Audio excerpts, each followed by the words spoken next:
Right now on Full Custom Garage, Master Metalman Ian Roussel continues the lead sled challenge. The main thing I knew bringing the car over to Victor's was that his head was going to be spinning with ideas.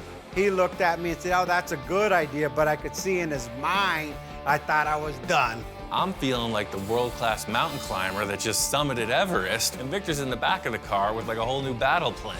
I want this sucker to bulge. But Victor's surprises don't stop there. I've been thinking about giving this car to Craig. Okay. The only thing is, his birthday's in a couple weeks. With the pressure on, Ian's got a plan to pull it off. There's nothing like hitting it when there's inspiration in the air, so I'm telling Victor, let's just cut it, you'll see what I'm talking about. When he was talking to me, I didn't quite understand what he was trying to tell me. Who cares how much effort it takes to get there? Wow, that's right on. It's the end result that counts.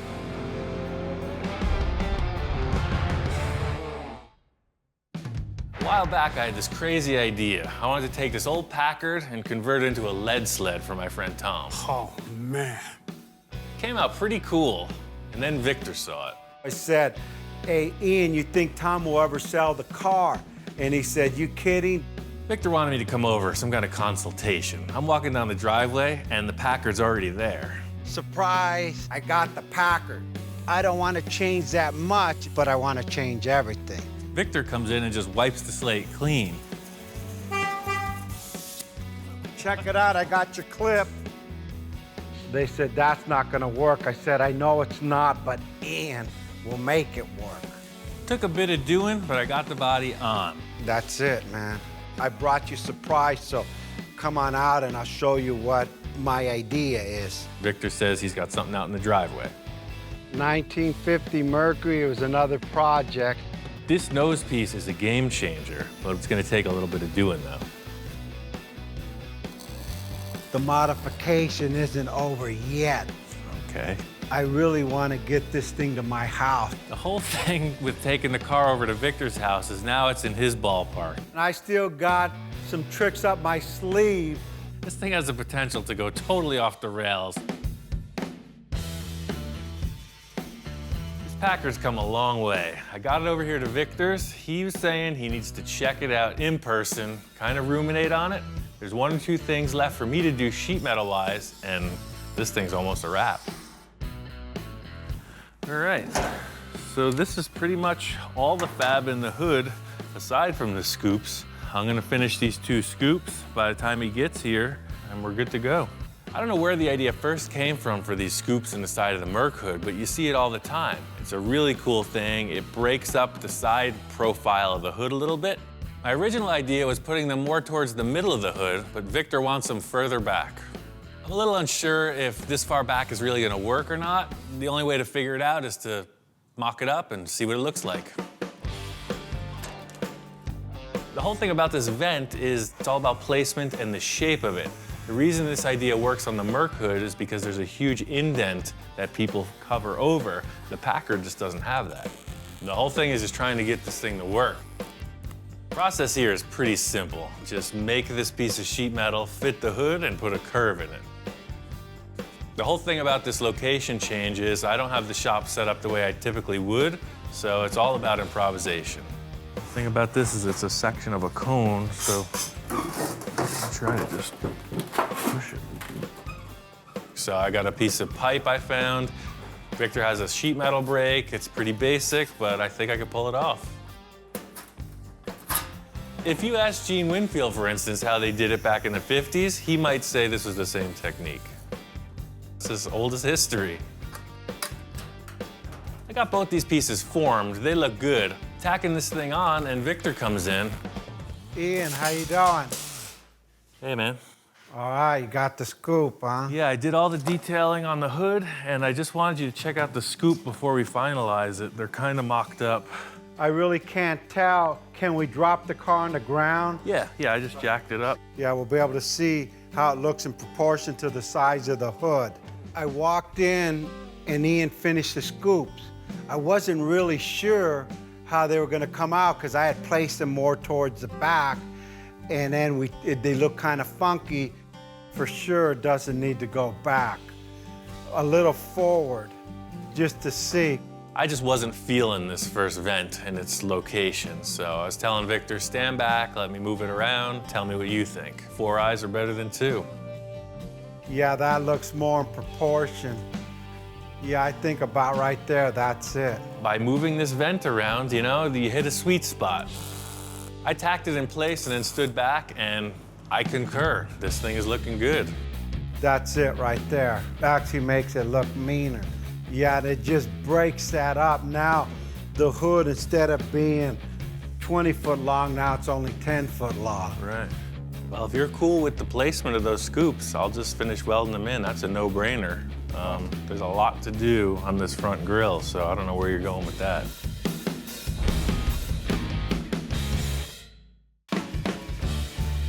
I got these scoops pretty much finished up. The positioning is working for me. Hopefully Victor is in agreement. How's it going? Good, man. I just finished grinding all this stuff down. You got a couple scoops. This looks good. I mean, what a difference. So the scoops took a little while to weld, so I didn't warp everything. I took the stock Merc bumper and I narrowed it because we narrowed the nose underneath the headlights, remember? And the first glance, it looked like nothing was done to it until I really looked and said, hey, them bumpers aren't too long anymore. Yeah, so where did you cut the bumper from? I narrowed the overrider on each side so it doesn't even mess with the chrome plating. And then I narrowed it right behind the license plate so it looks like it's a factory bumper, just a little bit narrower. Perfect, yeah. Clean cut. Actually, it looks factory done. I think the whole goal that we're going for here is this subtle kind of makeover. You're not seeing any real hard lines of modification. It all just kind of flows, and I guess that's really the end result Victor's looking for. Yeah, the bumper looks great. Before we could commit to the grille, I want to commit to the headlight covers. Victor pulls out these headlight bezels for the front end restyle. We've been using them the whole time, but he tells me he's been thinking. Last night when I got up at like 4 in the morning, I mocked these up. Then I remember I had another set and I actually put the light bulbs in it. So I got one more set. I've already stuck the light bulb in there. Victor has these aftermarket pieces you see on custom Mercs all the time. It's like a Frenched universal headlight. And it fits right in, no extra modification, nothing. They work perfect. They got brand new fancy bulbs inside, and it really gives the car a really face-forward appearance. Now it's been cut, sectioned, chopped, straightened, length, and now it's French. I think this is perfect. So we just weld those surrounds right to the fender, and that's it, done. So we're committed now, let's get into the grill. That's another story. I asked Victor what grill he was using, and he comes over with a wagon full of parts, you know, the swap meet thing. I even modified the wagon to carry my equipment. This is my candy store right here. You know, I go to the swap meet here in California, Pomona, and just collect things. And I had a whole collection of grill over probably 10, 15 years worth of grill. That's option number one, a floating grill like off of a shoebox. This grill works perfectly if you're building a shoebox. You can see the orientation of the headlights and the bumper, make it look just like that car. I mean, that's an awesome center bar, but it just tells you it's a shoebox forward, and that's the thing. It's and like, it doesn't go with the lines floating. See, this thing flows, and that just, it doesn't do it. Yeah, it cuts it right across. Victor's really looking for my opinion in a lot of ways. Option one, nada. Nada. But still, it's not easy to put these parts on a packer, so it's got to work out somehow. Option two is a 53 Chevy. This might flow a little better. Really works with these curves in the Merc opening, though. That's cool. Second thing up is this grill from, say, a 53 or 54 Chevy. It's a good-looking piece also. That fits it and it flows. The only problem I see is, what do you see behind it? You see nothing but the radiator and all the lines of the modification we've done behind it. It doesn't work with the overrider either. Yeah, you have to no, run just a blade bumper.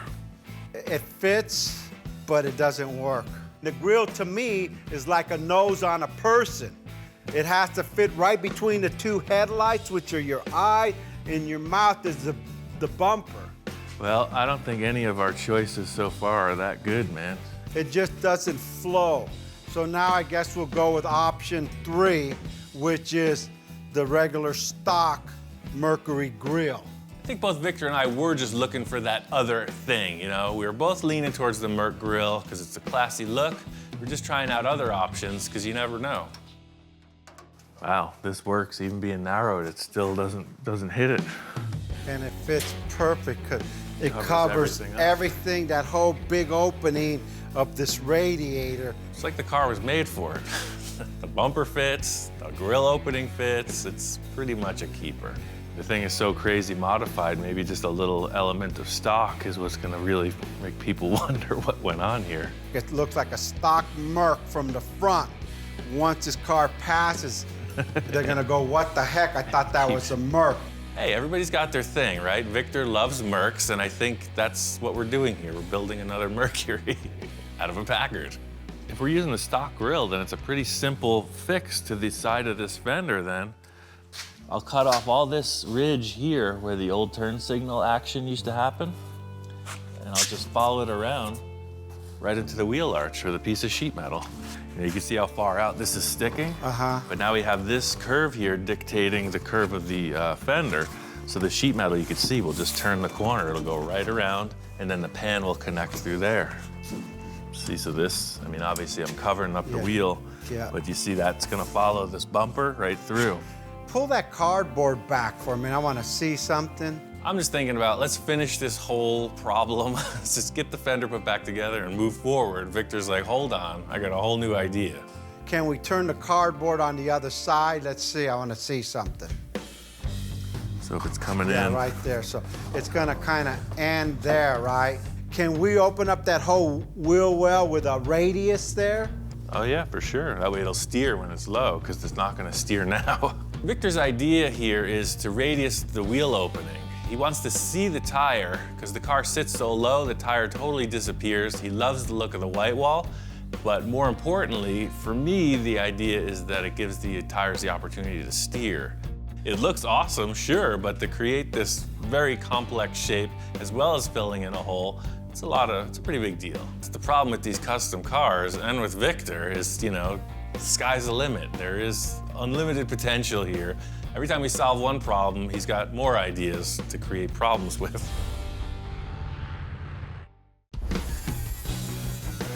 Victor had to take off, and that's kind of his gig. He's the idea guy. Now it's up to me to just make it happen. First thing I need to do is finish out this sheet metal that comes around below the headlight. It's just gonna be one panel that wraps right around, mates the Packard fender to the Merc sheet metal. I don't have any of my regular tools here, so I gotta figure out how to form this stuff. The whole thing is, I'm looking around the shop for something with a slightly smaller radius than what I need on the car, because it doesn't actually stay the same shape you roll it into. It always relaxes a bit. You got two options. Roll of tar paper or a copper pipe. So there was like 3 or 4 rolls of tar paper laying around. I picked the one that looked like it matched best. Working out of the shop, you gotta make do. Their equipment's awesome, but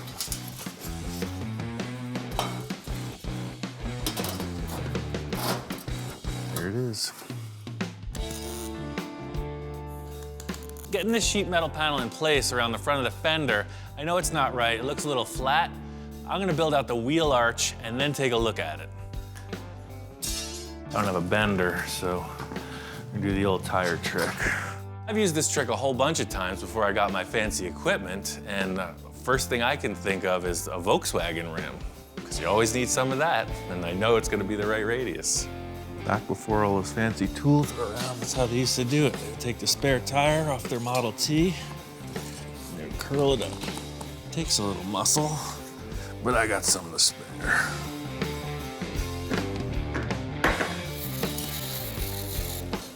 I really just figured that radius was gonna be the right one. I mean, did you see me do any measuring?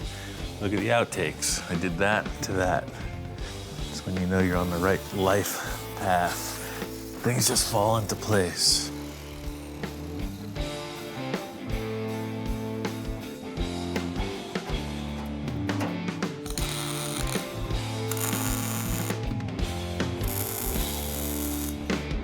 wheel arch is gonna work, but the sheet metal panel ain't happening.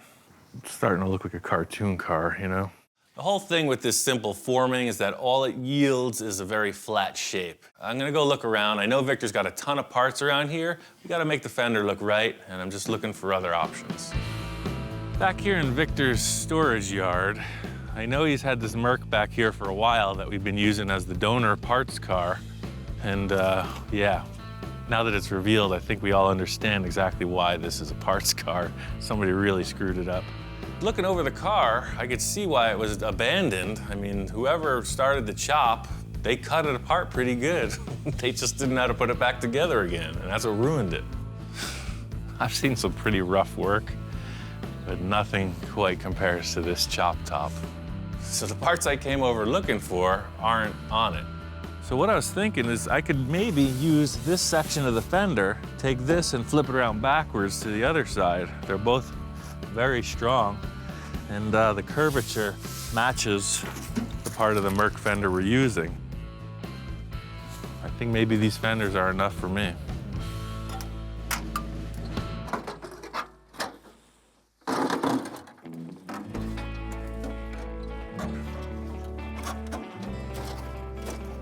I think the car was getting a little sentimental. It started to reattach itself, so it was a little difficult removing it.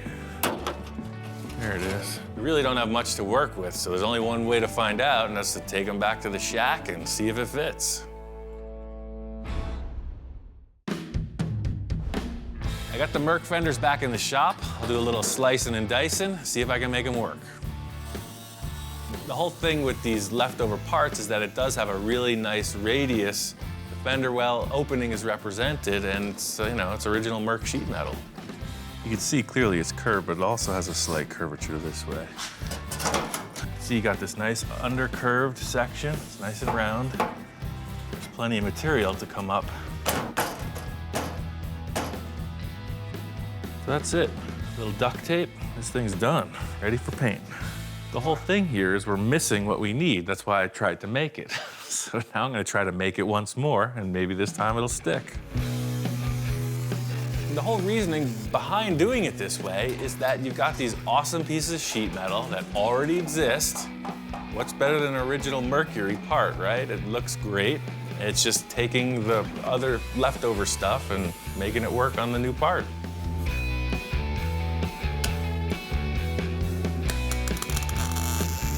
I got the piece of Merc sheet metal fit on the car. It's welded up. It looks like it's gonna work perfect, but I need to cut out the wheel opening so that the tire will steer. I started the fender opening with this round tube, so I need to continue that detail right through to the bumper. So I'm gonna continue with the radius on top and then gradually angle it forward and then turn really sharp right into the bumper. Everything here looks good. I was just finishing cleaning it up, give it a once over with the sander, and Victor walks in. Ian, how's it going? Right on time, man. I got this thing pretty much nailed. Hopefully it's what you're looking for. Look at the white wall on that thing. That's like right on. We wanted to see the wheel and tire. The radius on the tire is bitchin', dead on. Victor walked in and he was all smiles and nods. He was liking it, and he didn't realize the amount of effort it took to get here, and we weren't going backwards, so he had the right response. I know you want it to look as much like the Merc as possible, so I took a section of the leftover front fender off your car, and I used that, and that's how the whole contour flowed out into the headlight area. When he was talking to me, I didn't quite understand what he was trying to tell me. I mean, it looks like it was designed and built like that from the factory. This whole car's flowing, baby. We're done. That's it. Send it to bodywork, and we're off to the races, man. Does it turn, though? Does it turn? So it looks great in the end, you know, both at ride height and drop, but my main concern was that the car will steer and the tire doesn't hit anywhere. I've been thinking about giving this car to Craig. Okay. The only thing is, his birthday's in a couple weeks. If we can get this into bodywork, this thing's ready, man. Bodywork and paint it. I don't believe it's ready yet. After looking at the car, and especially now after I see this flow, I got some issues back here. I think we need to do a little bit more to this. So here it goes. I'm feeling like the world-class mountain climber that just summited Everest, right? We did it, we're on to the finish, and Victor's in the back of the car with like a whole new battle plan. Looking at the side of the car, it's straight. I don't want it straight. I want this sucker to bulge. I'm welling away with my hands like I'm always talking and pointing and stretching, and he's looking at me like, oh, shoot, what am I getting into now? It turns out there is kind of a deadline with this car. Victor's planning on giving it to one of his employees, his right-hand man, Craig. That's the thing with Victor, he's got a million ideas and they all start flowing. Looks like the rear of this car is gonna be a whole new adventure. The main thing I knew bringing the car over to Victor's was that his head was gonna be spinning with ideas. I've never sold, give away anything, any car I've ever designed or built. And in my mind, I go, hey, you know what? Who better can I give the car to? I mean, Craig, he's a good friend. He just so happens to work with me.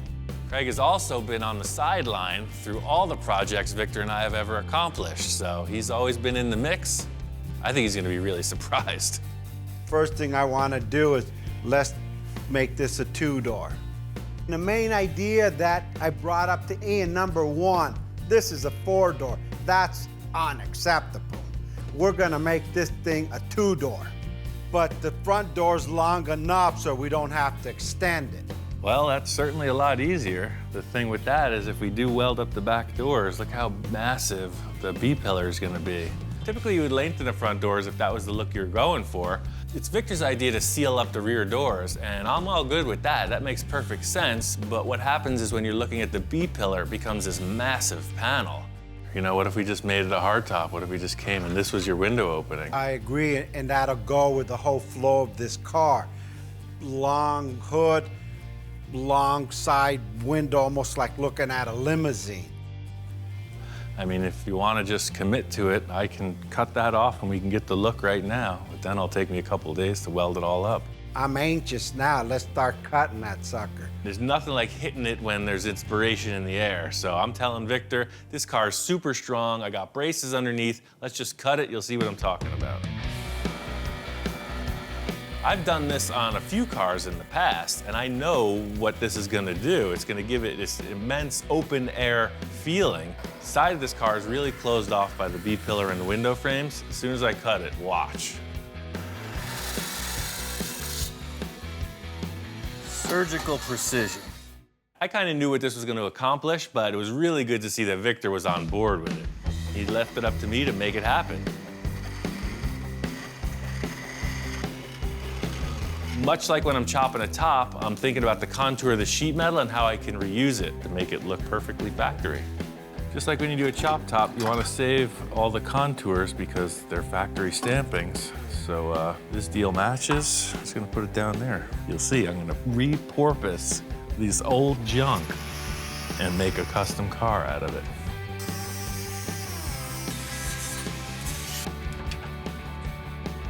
Reusing these pieces was a good call. The bottom piece was a little nip and it fit right back in. Unfortunately with the top, the length of it was more than what the pillar afforded me. As it turns out, this piece is just too small. See, I just got away with it on the bottom. And on the top, this contour changes a little bit right here, and we just don't have the material. See, it's been welded and fixed in the other chop. It's a pretty simple piece of sheet metal. It's just a straight shot with a curve in it, so it's not gonna be that hard to duplicate. It's just a time saver to reuse the old stuff. It's just gonna take a sheet metal brake and just kind of creep it in there and just pull a gentle bend in the sheet metal. So you could see, it's absolutely perfect. The thing is, once these weird issues are resolved with the way the B-pillar used to come out of the door, you can see it's a really straight, clean line. It's a big window, 6 foot long. I think the look is nailed. There's just a lot of detail stuff that needs to go into finishing it. I'm gonna finish the driver's side, do up the passenger side in the same way, and then it's ready to show to Victor.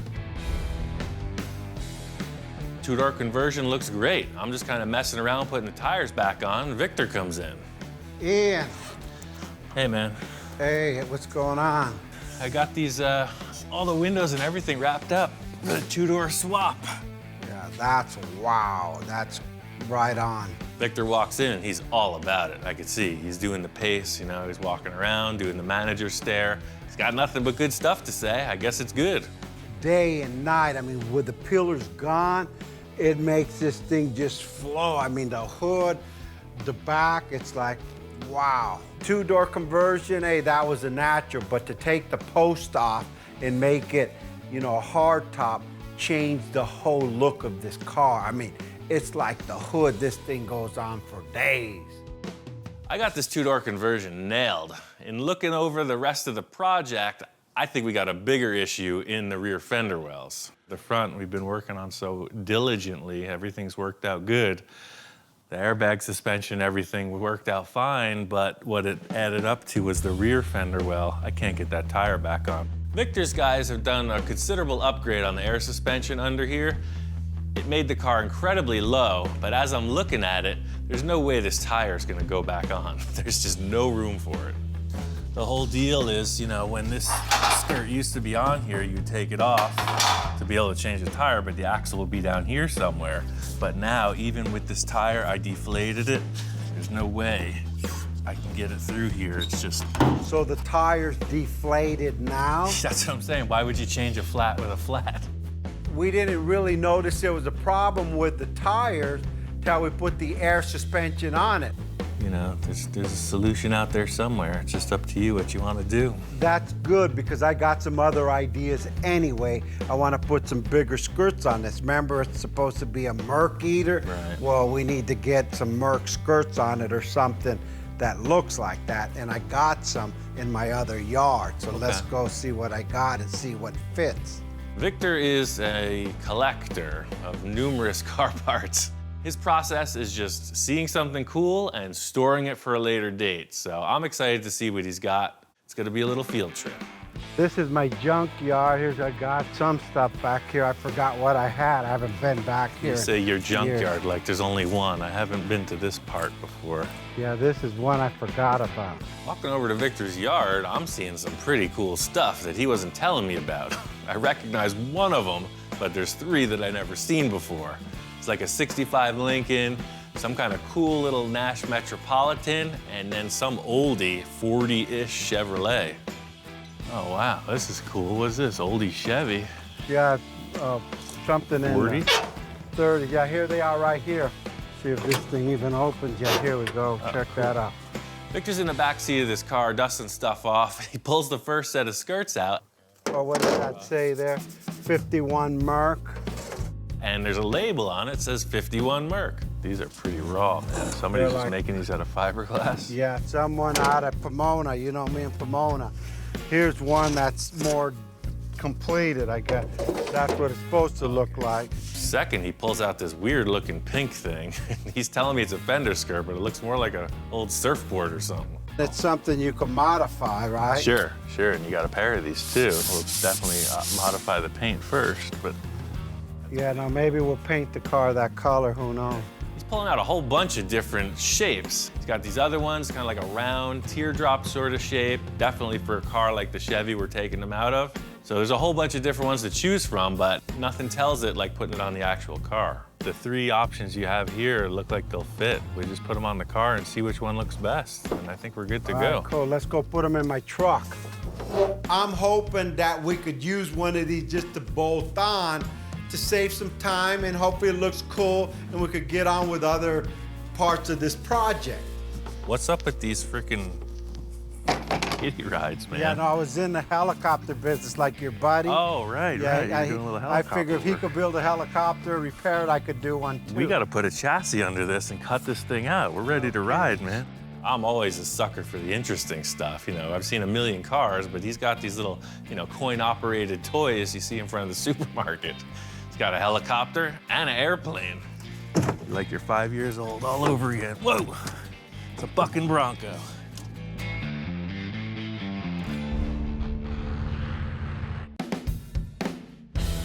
Getting these skirts back in the shop, so we're gonna line them up, tape them on the car, and see what develops. Okay, this is it. Let's see what we could do with that. I don't know, what's your first pick? My first pick is the 51 Merc. All right, let's do it. Here it is. Do you have the magic Yeah, the Glue. application tape. Got the application tape. How about right there? It don't have enough bulk to it. It doesn't add that other like element. It's like too flat. The whole issue with the Merc rear quarter is it's very flat, and these skirts represent that. Packard is much more curvy, so there's kind of a misalignment. We need to get something longer. Let's try these other ones. Pair to fast. Next on deck is Big Pink.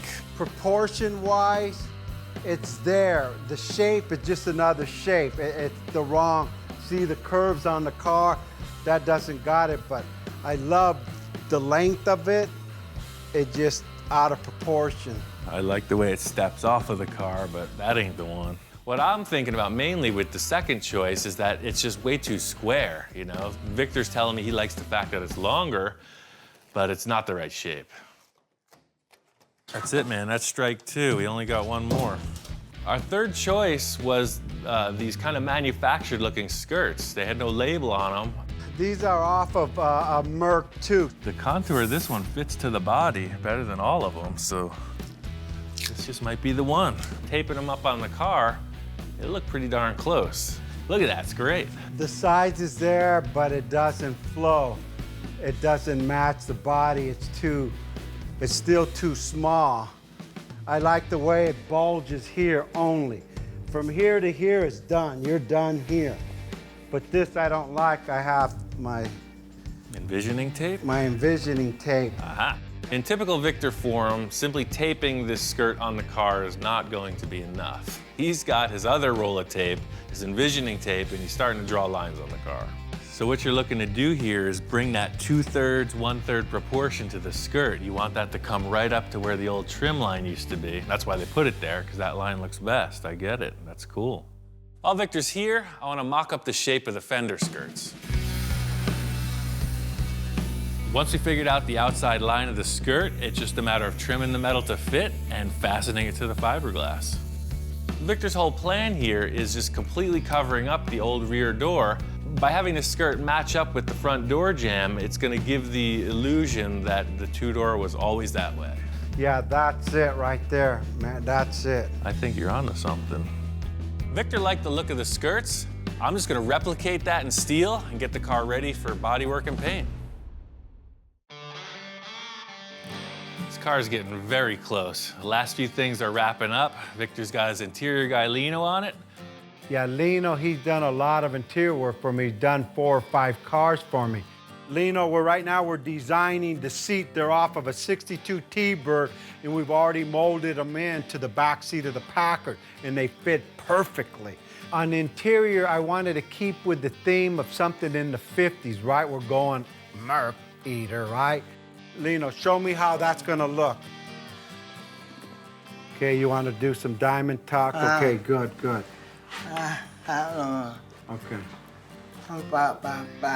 One thing unique about Lino, he's deaf. And then what about here? What are you doing here? Here's the leather. I don't know sign language, but I don't know what it is. I understand exactly what he's telling me. In fact, that guy talks more than any guy I know. Okay, so that'll be just pure leather. Okay. Okay, he's gonna do a red seam here, okay?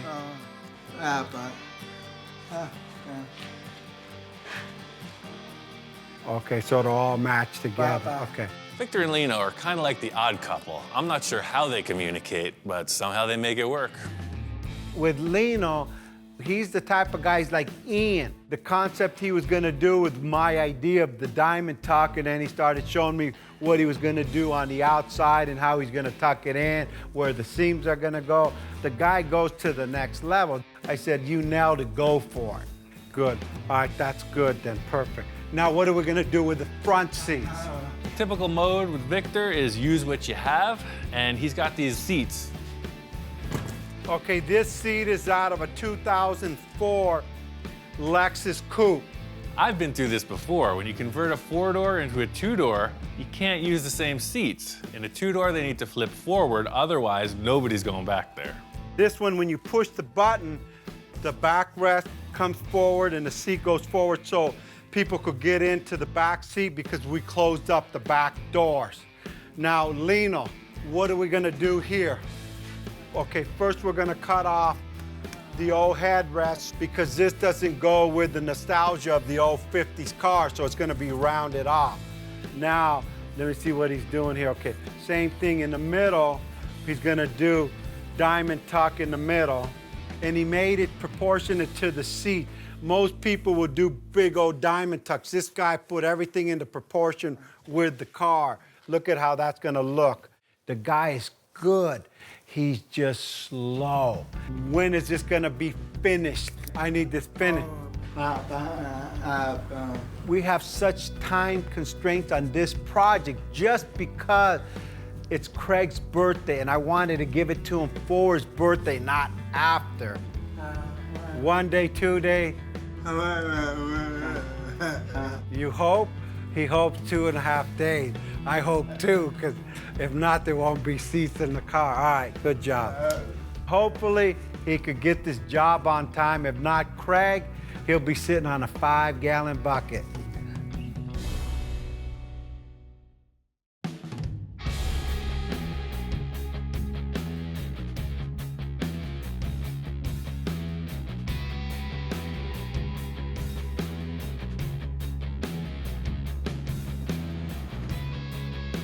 Car's done. It's a wrap. Victor's guys got it all dialed in.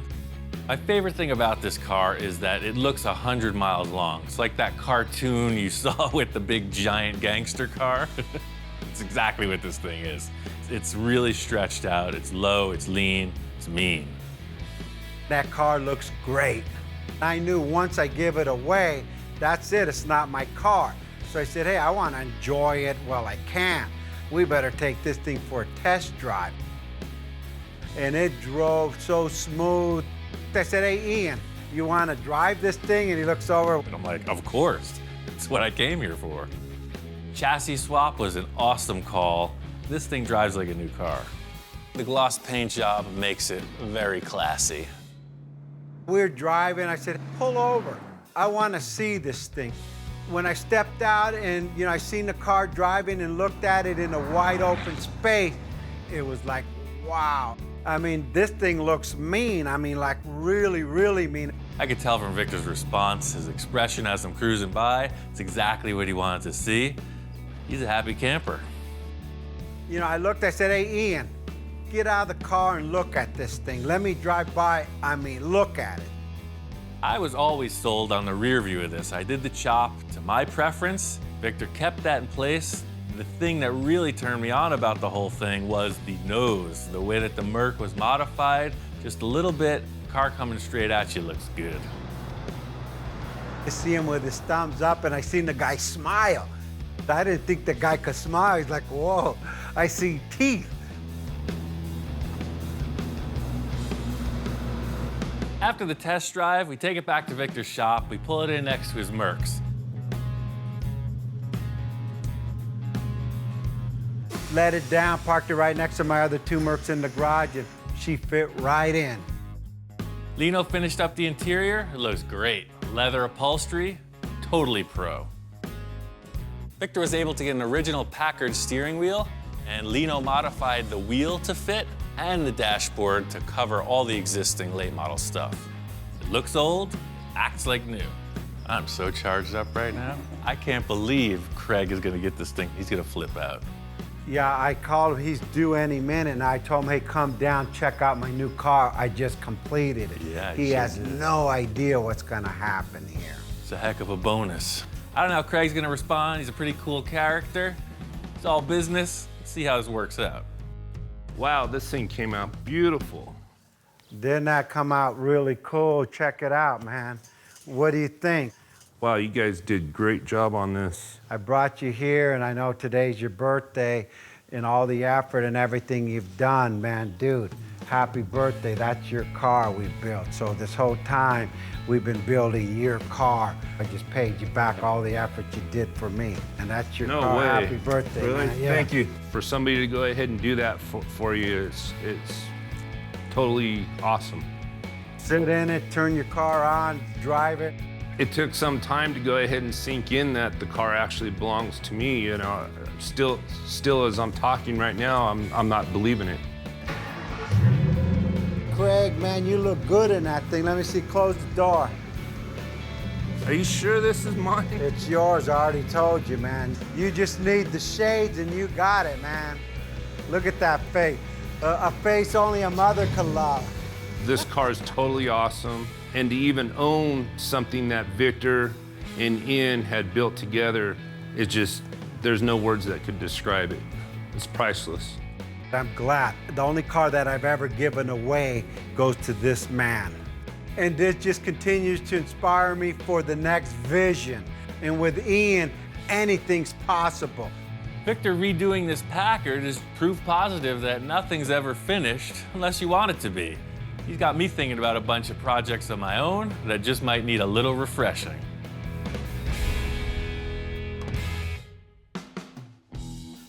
If it's done right, we could give a Merc a run for its money all day long. I see the Packard being a Merc eater and that people are gonna be buying up Packards throughout the United States. So if you have any money, start buying Packards. Is it a Merc eater? You know what, let's be honest. There's nothing that's gonna eat a Merc but another Merc. But hey, it's my car. I could say whatever I want.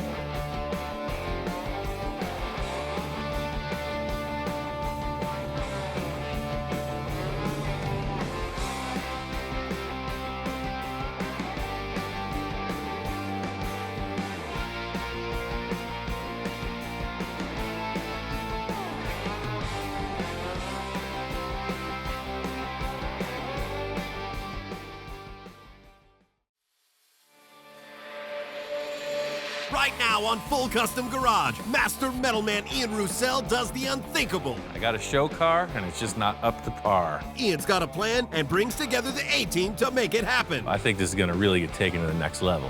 What other level are we talking about?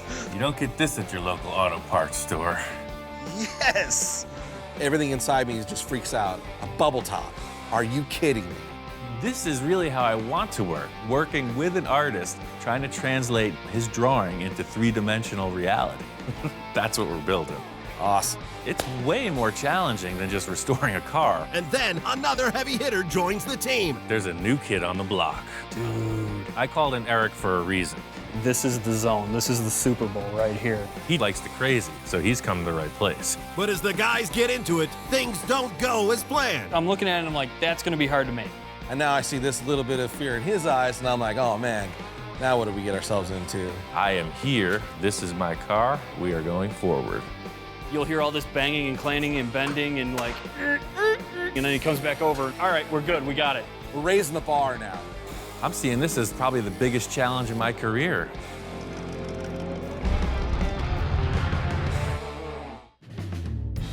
Called up my friend Johnny Jalopy. I've got a new car project I'm starting, and I really need his help.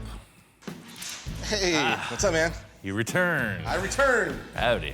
I don't really know what the heck I'm doing here, but I'm expecting to walk in and see some old car or some sort of parts laying on the ground, kind of the way he always starts a build. And there's nothing there, so I'm like, okay, what's going on? Been a while. Yeah, what's up? Well, you know, after that crazy car we finished last time, Right? I was thinking I gotta have you on board. Thank you. I was thinking I gotta have you on board for another project. Okay. Man. I really want Johnny to come back to the shop. We collaborated on a project about a year ago. Johnny drew this really radical cartoon hot rod Volkswagen thing, and I knew I could build it. I got a plan, but I'm gonna need Johnny's artistic talent to move forward on this new project. What's up? Well, I got something under that cover, and I wanna talk to you about it. Ah, what's under the cover?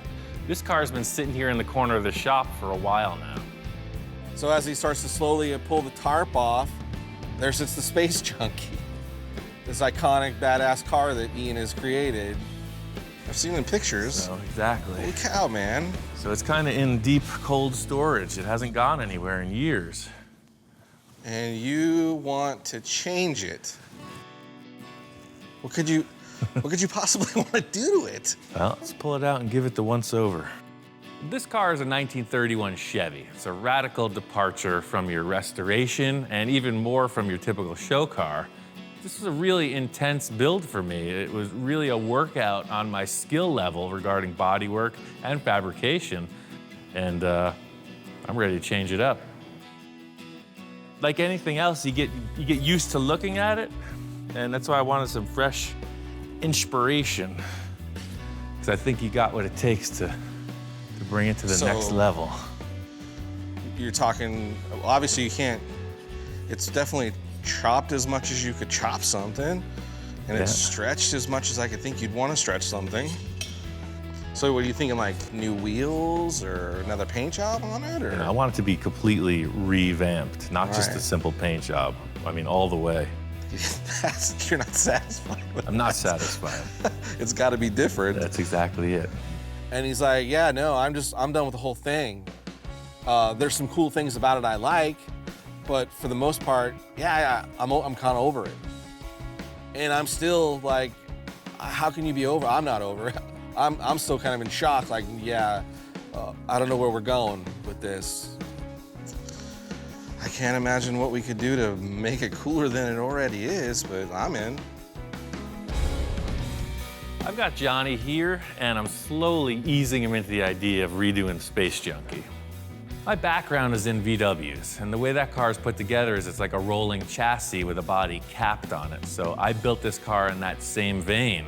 The nose detaches independently from the body, but they both lift off the chassis that is completely drivable without either. I mean, first of all, let's just take the spinners off. The spinners from the start were a gimmick. It was something to make people laugh. It was kind of cheesy. It was a direct reflection of the whole trend of the spinners at the time. It didn't start the trend I thought it would, so. You thought it was gonna really take off and you were gonna start taking some orders? I mean, come on. It's a 100-year-old wood spinner. It's like, it's wood, you hear that? It's freaking awesome. Spinners are just the tip of the iceberg. So this nose is undone. It kind of shifts up and forward. Let's take it off. The nose of the car is very easy to remove. 4 bolts, and that really reveals the work that's gone into the chassis and suspension. So see, look what's going on under there. There's a Even that looks cool. That's what I'm saying. There's a whole different story. I mean, now look at the engine. What a freaking wild setup. Holy cow. You don't get it with the hood on. Dude, look at all this detail that was really kind of hidden. I get what you're saying now, that it really kind of hid some coolness in it.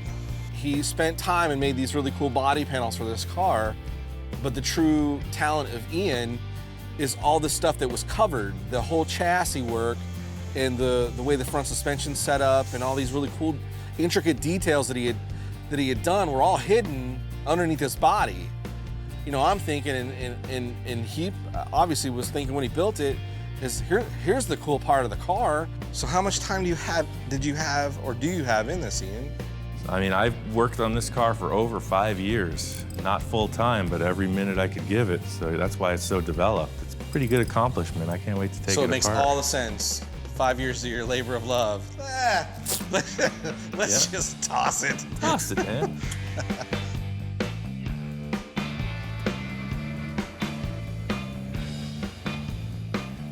Once I pull this body off, I'll be able to explain my plan to Johnny. The whole deal was, from my thought process, I wasn't really leading you on until you saw it like this. I think we're working with this part, not that part. That's comforting, because I'd hate to see you cut that apart. That's a keeper. This is what we're gonna freak out on. Okay. From the start, I could see the concern in Johnny's eyes. You know, he doesn't want to cut this car up, and I kind of don't want to either. So seeing that it's a blank slate is a great relief, and I could see he's starting to think good stuff. You literally put anything on this. That's what I was thinking, man. Or just start fresh. When he pulled the body off of the car and there's this chassis just sitting there, my wheels started spinning. I'm like, oh wow, there's so many things you could do with that. So I'm like, well, let me sit down inside the thing and kind of get my head moving. And so I sit down in the driver's position, and I'm starting to see, oh, this is really cool. This could be anything. I think I'm starting to get it, man. Right, it's a bare slate. You can do whatever you want. Absolutely. So this is really where I thought you could start your brain work from, but I have one more piece that's gonna give you the hint. I think it's gonna tip the scales in my favor. That car will be a vague and distant memory. All right, so you don't get this at your local auto parts store. Check that out. Yes. He comes walking in, and it's a bubble.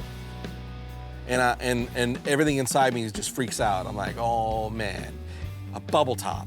Are you kidding me? Dude, bubble top. I made that other one with my friend, and what nobody knows is I made 8 of these, and this is the biggest one. I saved it for myself. Dude. Went on this bubble top adventure with my friend Victor. He's got a really radical bubble top T-bird. While we had the oven set up, we made a whole bunch of different sizes, and I got to keep the biggest one. This is what we're using. Let me put 2 sticks here. Let's put it on, then you'll know what I'm talking about. Yes. Okay, we're raising the bar now.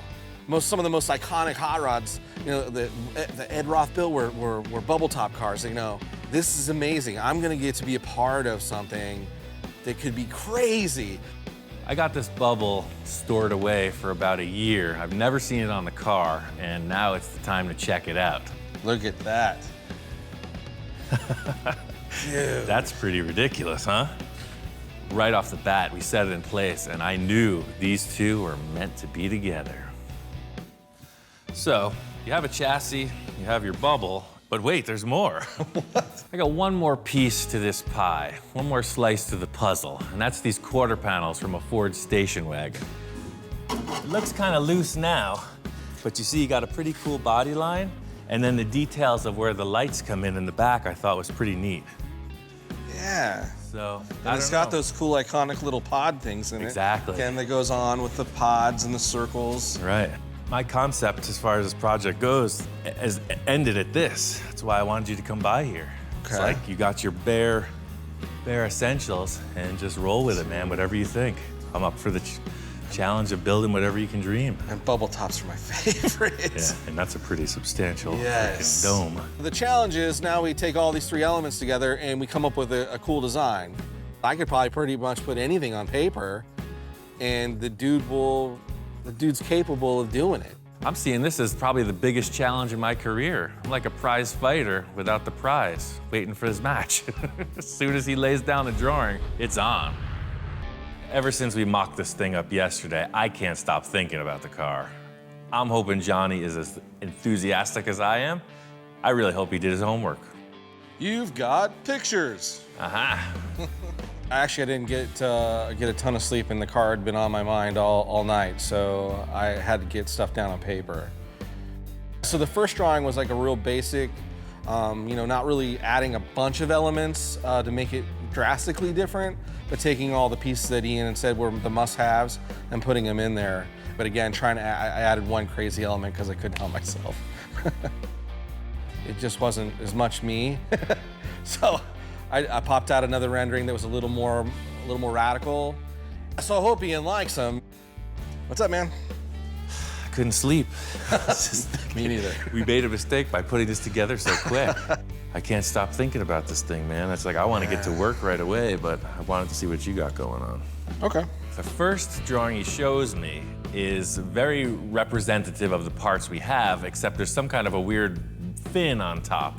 I mean, what the heck is on the bubble here? It's like, what is that? Crazy idea of this like mohawk. You said take it to the next level. That is, man. Right off the bat, this is exactly why I asked him to come here. Something I wasn't even thinking about. He's already got a line on it. I think that's a keeper. However that thing translates into the final product. So Ian seemed to really like that first drawing, but I knew the second one had a lot more of me in it, and I was excited to show him that part.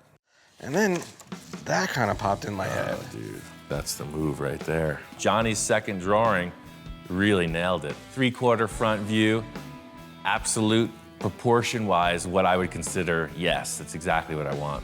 I'm freaking building that car.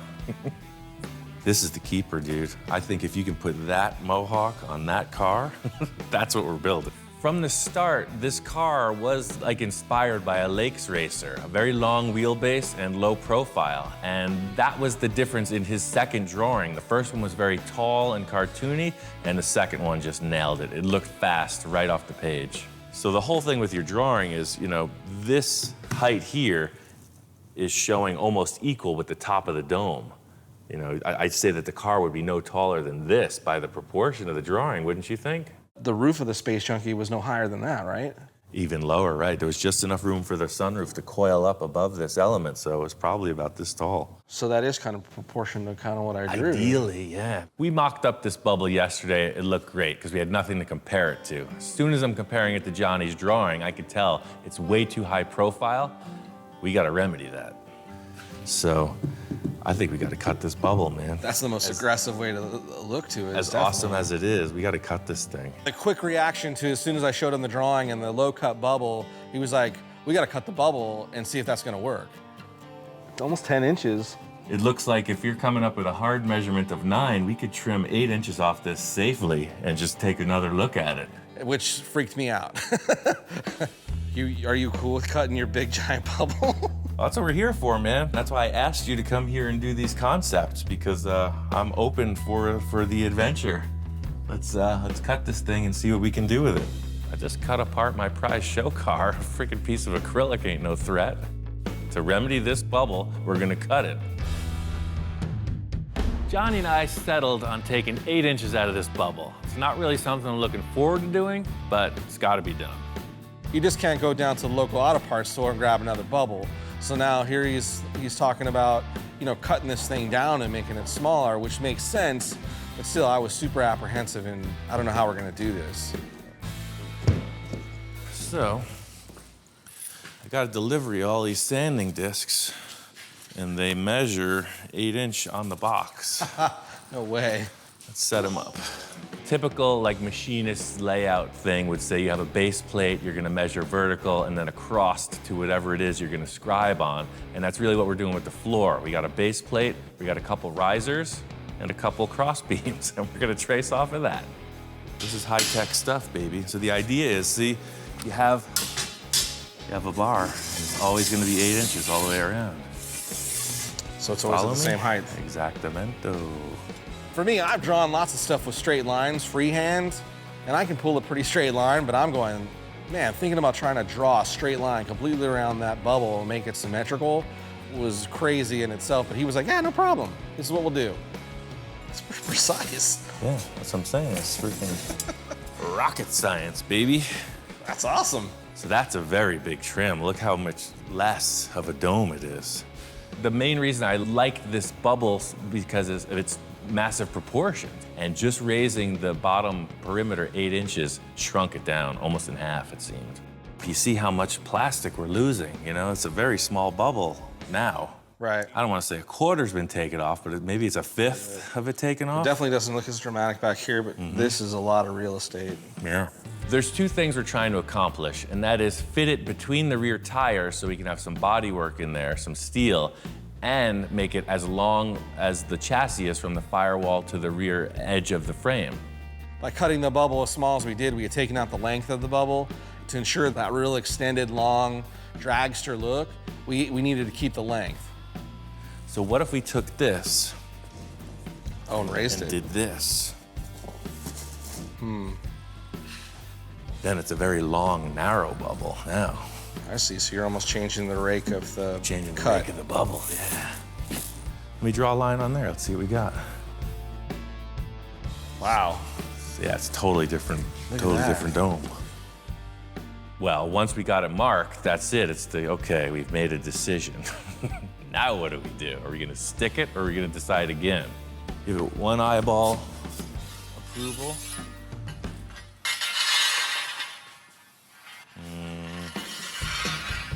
If we mark it wrong and commit to a cut, you can't uncut it. It's very delicate.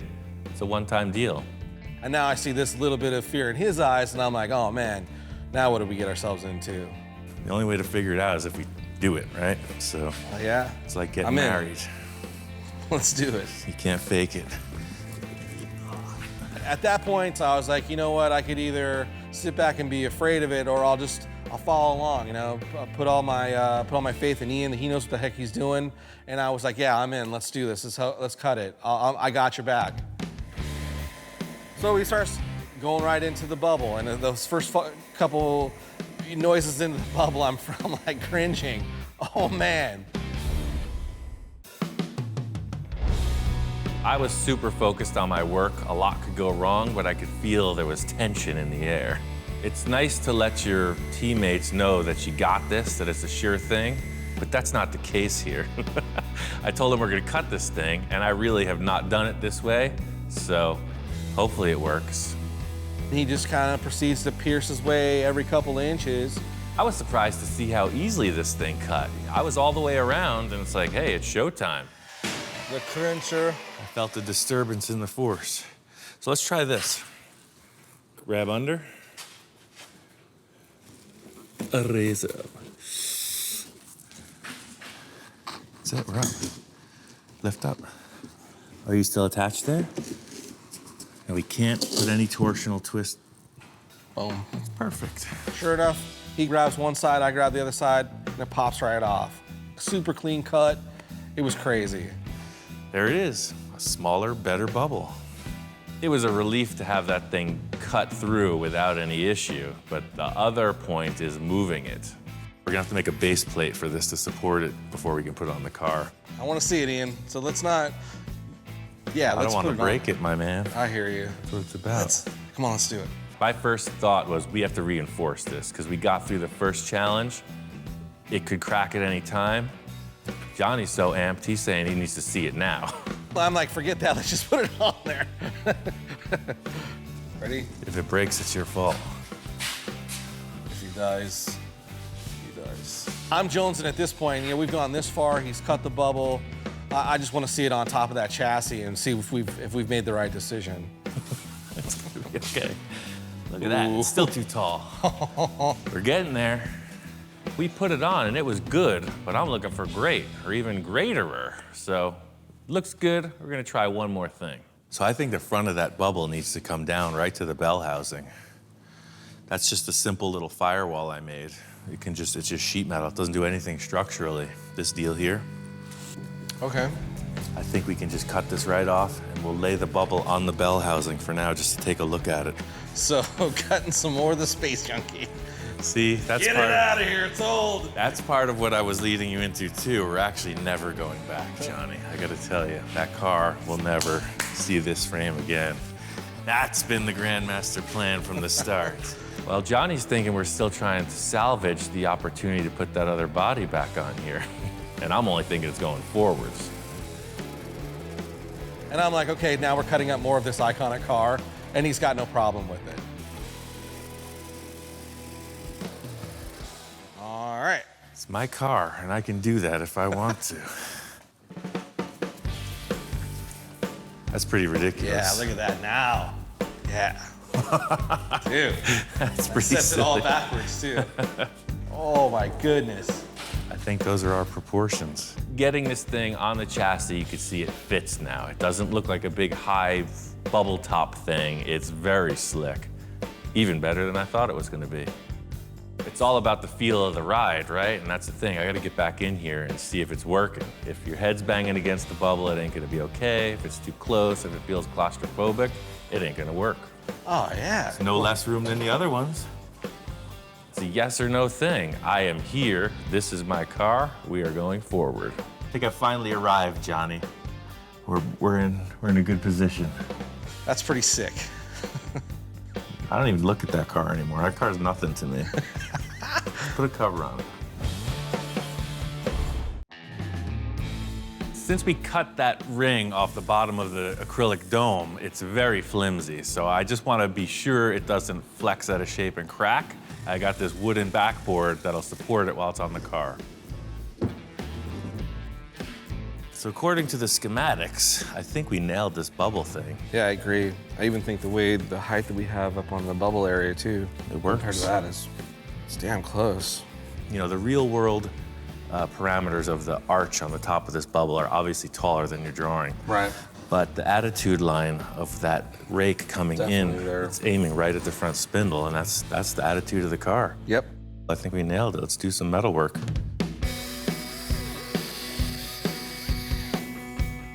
We're trying to make this tire appear as big as possible, you know, up over the edge of the quarter panel, and that's really it. Just cut and trim until it looks right. So we're close. We gotta take this whole wheel arch off now, too.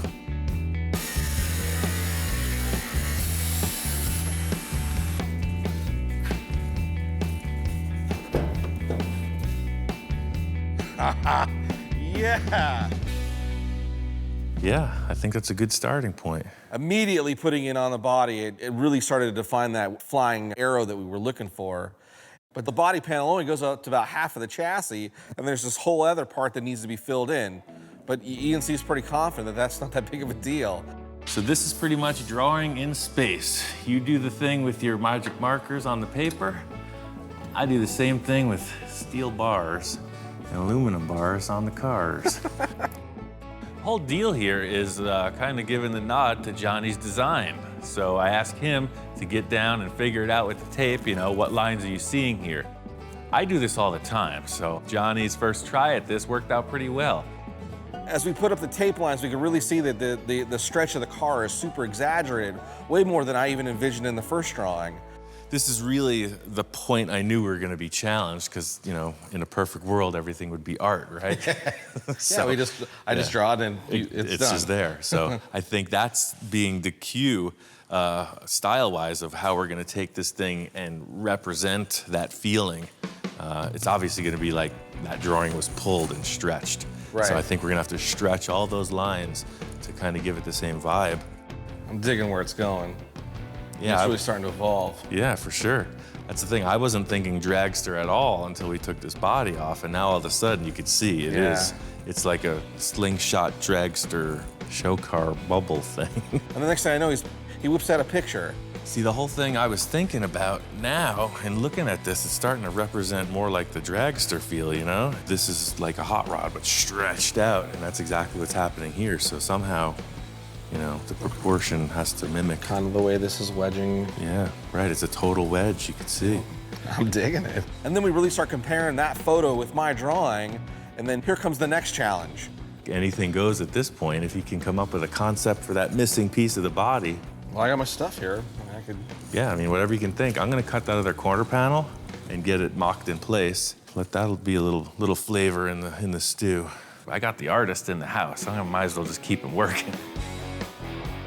Through this whole journey, you know, Ian's kind of played this whole game of ping pong with me, where he comes up with an element and then he's like, what do you got? So it's interesting to be working on his level or playing in his game, and going back and rehashing the same design over and over and over again and try to really get it down to a defined ending is totally different for me, but it's super exciting. Johnny's getting busy doing his drawing. I'm gonna get busy doing the metal stuff. I wanna finish up these quarter panels and get them in place. That way we have a symmetrical look of what the whole back of the car is gonna be.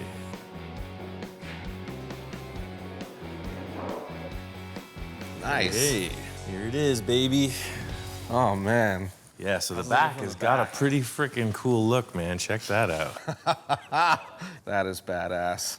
So that's the thing. The rear is open for interpretation, but these quarter panels are a great freaking start. Well, It's pretty groovy. I got a little something for you, too. Throw them on a plate. Speaking of that. So we were just having like the car show in the shop moment. And then it occurred to me that I'd asked him to do some drawing. So it's like, let's check out your last rendition. So here's what I got. Oh, wow. That's pretty freaking good. Where did you photocopy that from? Who drew that? That's freaking nuts, man. So, you know, brought the body panel down. I still kind of left the spears in there. Right. With the lower look to it. Yeah, love it. Again, added the, you know, the mohawk that you liked from the first drawing. Mm-hmm. I kind of extended out the outer fins. Love it. Right. Everything's just a little bit more dramatic. Johnny really went off on this last rendering. He really put all the details he was conceiving. I love the fact that he put this giant aluminum fin across the bubble. We knew that, but he's got some wild ideas with the headlights. The front of the body has some vents incorporated in it. I've never seen anything like it. That's why I want to build it, because this thing's far out. Dude, I like that better than all of them so far. So I hate to keep asking you to draw stuff, but you see what it's developing into, man. It's freaking amazing. Nothing's cooler than, you know, being some guy that just draws a bunch of doodles to get to be a part of something as big a scale as this. When he said, hey, I need some help, I didn't expect it to be like this. Well, man, I hate to say it, but I gotta head home. I wish I could stay longer and help you. What are you talking about? You mean you have a day job? Yeah, I gotta get back to the day job. Johnny's time has been short and sweet. He nailed this concept, and now all I gotta do is build it. Thanks for doing the hard part, man. Thanks for letting me come and be a part of it. Right on. Johnny Jalopy had to hit the road, but there's a new kid on the block. I called up my friend Eric. He was on board to come by and check it out. He walks in, and I think he's a little startled. Thanks for coming out. Thanks for the invite. Right on. What, What? You act like you've never seen this type of thing before. When I came in and I saw it, I was like, okay, the gravity of it kind of spread apart, just bits and pieces here and there. It's, you know, it's a little like, what did you do? Just collaborating with Johnny on all the potential this car could have made me think I gotta redo everything. I pulled the engine out because I want to freshen up the paint on the frame, pulled the wheels and the hubs off. Everything needs a little once-over, freshen up. Eric walks in the middle of this strange disassembled state. I'm almost kind of glad I wasn't here to see it being unbolted. It's kind of like pulling apart Frankenstein's monster. And okay, we're gonna make a cooler version, but you don't want to be in the room when, you know. So this is kind of what Johnny comes up with right off the bat. So he's thinking like slingshot dragster bubble top show car thing. I'm ready. Yeah, we're sitting there messing around, right, mocking stuff up, and he goes back to the drawing board and he comes up with this ridiculous aluminum mohawk fin thing across the top. Dude, this is gonna be sweet. There needs to be more bubble tops in the world. Just like calling in Johnny, I called in Eric for a reason. He has a background in building crazy stuff. I never wanted to have the same kind of car. I always went to the next thing or something different.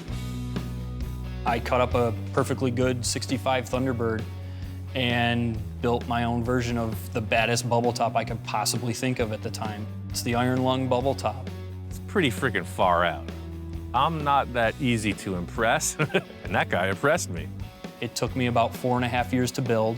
I wanted to build something that looked the part back then, but just something a little more current or just different. Just break away from the mold of it all. He built the bubble top before I built the bubble top, so I think this is gonna really get taken to the next level.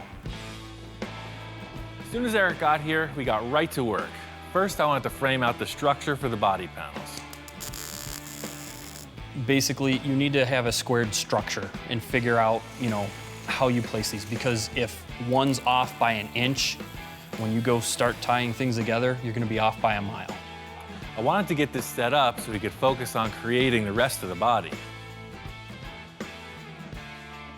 Any concerns? You think it's gonna be all right? No, I'm good. The gear drive is just buzzing away like a blower belt. Being able to work with somebody that, you know, like Ian, that has this talent, I'm excited to see what happens tomorrow, and I can't wait for it, you know? This is something cool. It's gonna be all right. Today we got right into it. Had a lot to accomplish. I wanted to see the front of this thing fleshed out. We're trying to avoid this generic shape that the rear quarter panels offer us. I want to taper them in, try to follow the contour of the acrylic bubble. So Ian has this idea that we're gonna do these slices into the quarter panels to kind of try to draw things in. I'm a little skeptical of it, just simply because you're trying to curve something. The metal does not want to go that way. We only have 2 of these quarter panels. We can't go out and find another 59 Ford Ranch wagon for quarter panels if we screw this up. I have Eric on the mission of modifying what's already in place, and I'm going to create what isn't in place. There's a series of bends that I need to make for the front cowl area, and it's pretty complicated. The way that these quarter panels are created, it was like a big stamp. Bang, one shot, perfection.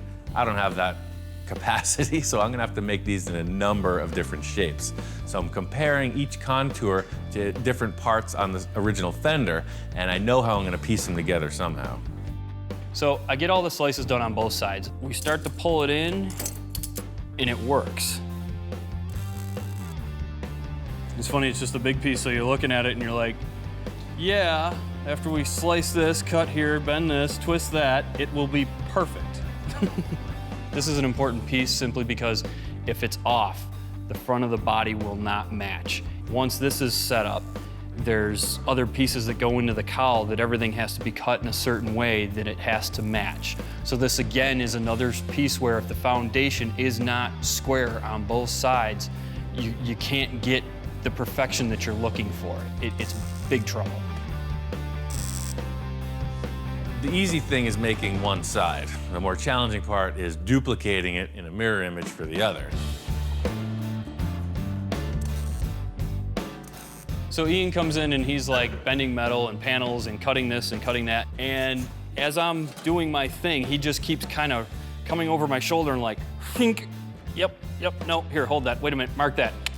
Like he'll leave and you'll hear all this banging and clanging and bending and like, and stuff screeching, and then he comes back over and over my shoulder and here, all right, we're good, we got it. He's like, all right, weld it up and we're good. Look at that line. That is Everybody's always critiquing. That is years of You should see what I do with the other guys. unsurpassed talent. The other guys that work in the shop, sometimes it's like a freaking football playbook. I think Eric's a consummate professional, and I got the wild style going behind his back. He doesn't know what's going on. Maybe he thinks I'm not working up to my capacity, but this is how I roll. He has a certain style and a certain way to finesse his equipment to do what he wants. And it's entertaining to say the least. We got about that much, and then it gets bigger. Look at that much.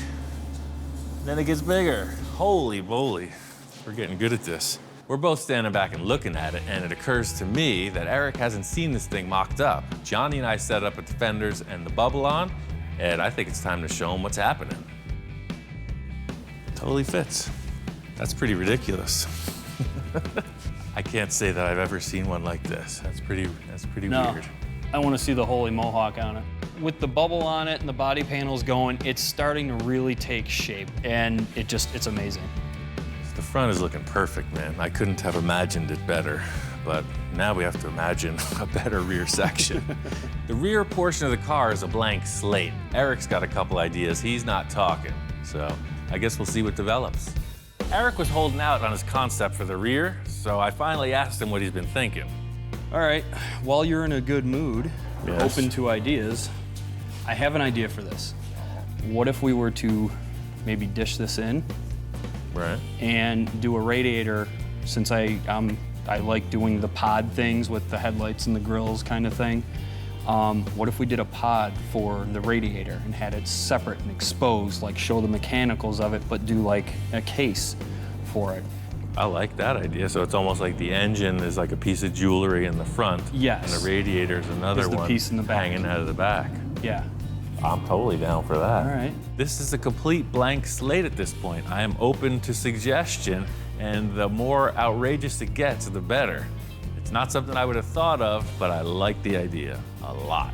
So do I earn my supper for this evening? Yes, I think you're gonna get a gold star on the refrigerator Cool, man. for today's efforts. My mom will be so happy. Yeah. I told him my idea, and he was like, yes. And then almost instantaneously, he's like, I got some stuff that can do, I'll be right back. Just give me a minute. I have a lot of stuff. So he says he wants some kind of a concave surface, and I think I got just the thing. Well, I was looking for this, but then I saw that. This is a good start. It's about the dimensions we're working with. This is what we need. My television provider no longer carried my show, so I took down the utility apparatus from the top of the roof, and I had this dish. And he comes back in here. I got some stuff. Found a radiator. Ooh. I think it's a Ford Mustang. and I found a dish. You were asking for a dish shape. I totally think he took a ladder, climbed up on his roof, and stole a satellite dish. This is perfect. Concave shape, right? This is perfect. And it's steel. Oh, It'll man. be perfect. This is like the perfect shape, and he comes in and we kind of set it in place. I'm like, we're totally putting a satellite dish on the back of this car. Satellite dish on a car, that makes no sense at all, but it works. The thing was mainly that it fit the car. It's gonna be modified, but this shape is a keeper. It's just gotta take the paint off and tack weld it on.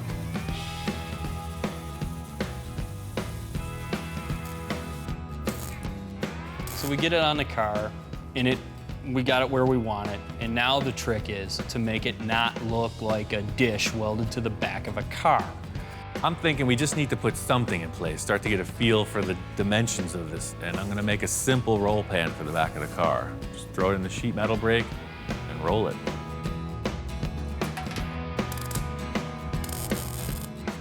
Once we got the pan on, we took the body off just to get a better look at it.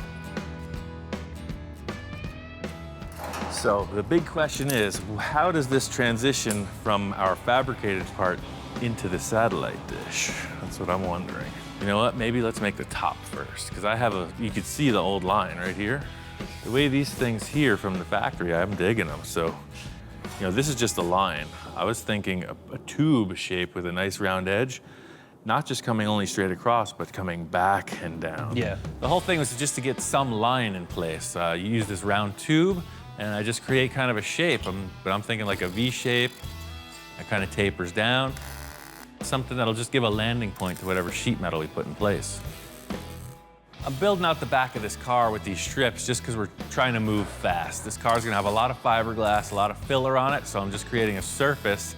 It's very simple. We're not getting too crazy with it. We're gonna put in a series of strips, trim them to fit, and then weld everything together. The whole thing is just standing back and checking it out. There's still a lot of loose ends, but you could see that the dish was the right call. It's a great centerpiece, and nobody's gonna know what happened. Yeah, so I'm real happy with this contour. Just the way you're seeing the mimicking reflection of this and this, but it's set in. That's exactly what I was hoping for. Yeah. It's the makings of a fine bubble top. So Eric's gotta hit the road. All good things must come to an end. This has been like hot rod summer camp. And it was really neat to meet somebody else in this universe that gets this stuff and gets these things and it doesn't matter the work, the time frame, just that it's gotta be the best that it could be. And the ideas are the possibilities are endless. It was really great having Eric here. He brought a lot of great ideas to the project, and I'm inspired to take this thing all the way.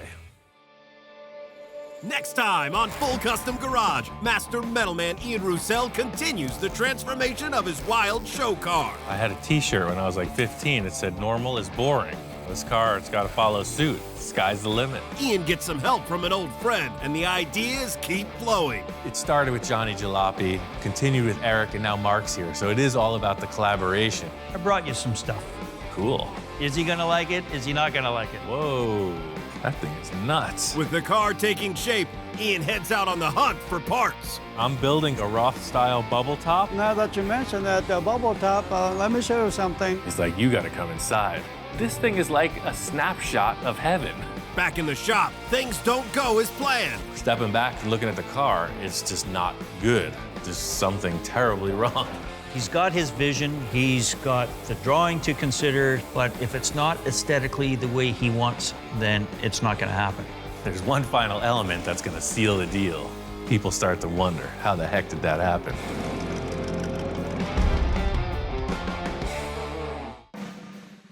So Ian, you better send me photos, you better keep me updated, I better get a Christmas card.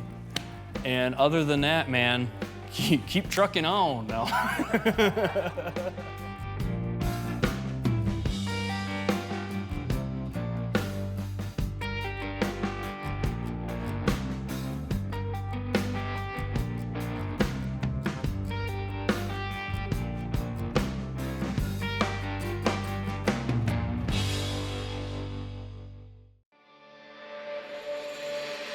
Right now on this special episode of Full Custom Garage, Master Metalman Ian Roussel goes back in time. We're gonna go traditional on this, or at least as traditional as I can muster. Created in 2005, this film captures the rebirth of custom culture and features a classic build by Roussel. My favorite thing is that you can take something that people will recognize and just warp it into something that they don't recognize. Also featuring a creative cast of characters. I can just keep learning. That's why I hang out with Ian, because he's just a maniac when it comes to this metal work. Plus the Burbank Choppers Car Club and many more. It's like a time machine in a lot of ways.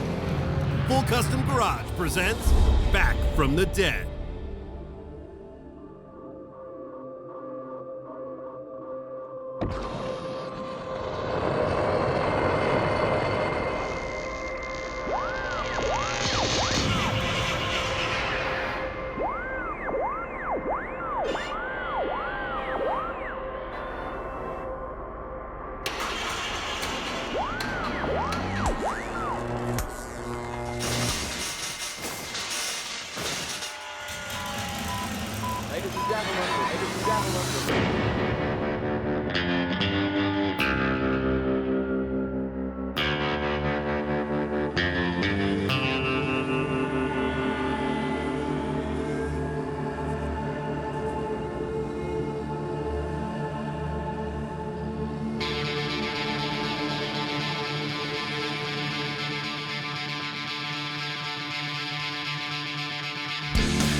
If this was 1955, the kids back then couldn't afford a $10,000 paint job just like we can't now, you know?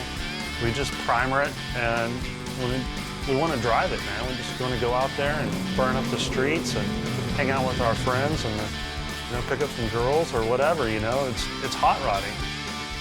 It's absolutely an affliction, you know? It's like drugs. It's absolutely like drugs. It's probably sometimes more expensive than drugs. I think it's outside the law. I think it's above the law. Just got respect. We did it kind of as a punk rock thing, you know, the attitude against the norm. All this stuff is hand-built by the owner, and that's what kind of makes these cars stand out. I mean, they don't look like the $150,000 car. They're not supposed to. They're raw, they're weird, they're crazy, they're scary. The thing that I like most about these cars are that you don't have all the parts together. They're all around, they're leftover pieces from other projects. It's super low budget. It's more of a treasure hunt than anything. You have to scavenge around and just make something that's badass. The next project I want to do is a Model A. I want to build a roadster pickup. Call it a rat rod. It's a whole new trend. It's hot right now. Everybody wants one. So my intent is to dip into my own private parts stash, source out a few other pieces around town. I know a bunch of hideouts. People have stashes of parts, and we're gonna build this thing. I want to bring it to Las Vegas to sell. There's a show coming up at the end of March, which is dedicated mostly to this kind of custom culture, this new era of car customizers and people who live this lifestyle.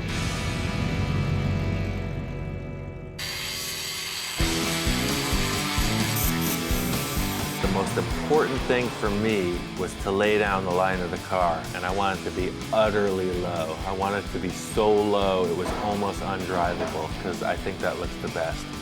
So I just stepped the chassis way up in the back. The rear end, a lot of people run a buggy spring. I didn't have one, so I took these coil springs and made the chassis to fit that. The most important thing for me was to take all the pieces and get a rolling chassis and make it ready for all the body and the aesthetic parts. I guess for me, fabricating is just sculpting. That's all it is. An artist sculpts in clay or wood or whatever. I sculpt in metal. How would you describe the spider car? I built that car for Viva last year. If I was a cartoon character, I'd be a supervillain, and that would be my car. I think some people might have a problem with it because it's not traditional. It's made of all old parts, but it doesn't fit the mold. It's not what a guy would drive in 1955 in high school.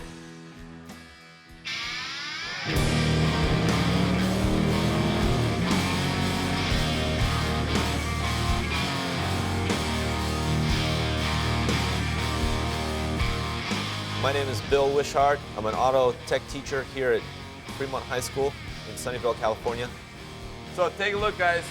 2 weeks for the dually deadline, all right? That thing's got to tow a trailer to Vegas in 2 weeks.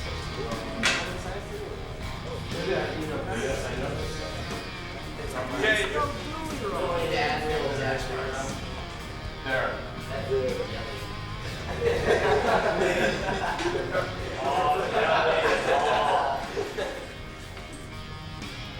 There, happy? The thing about Bill Wishart is he's a no-nonsense guy. I mean, he has very high standards about how you will behave, how you will act as a student in his class, and also what you're expected to do. And Brian, ready? Ready? Yeah, he gets his own category here.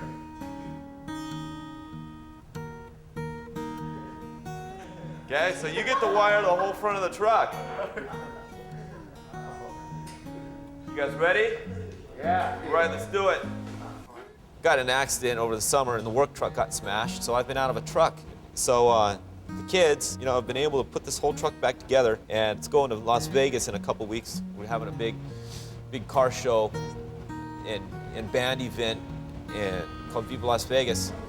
You know, they have enough pride that, you know, if I give them a project like this Chevy truck that we're building, you know, they'll be stoked if it made it clear to Las Vegas and back, you know, because they made it happen. That's probably what started it, just this class. If I didn't have this class, I wouldn't be into cars. I wouldn't be this far. I wouldn't have this car. This is a 1954 Chevy, 210 sedan, and when I bought it off my friend for $800, brought it here and basically tore the whole thing apart, put the engine in, new axle, new tires, just basically the whole thing. I was sitting in some guy's backyard for like 20 years. I'm hoping to take it to Vegas. I don't know if it can make it.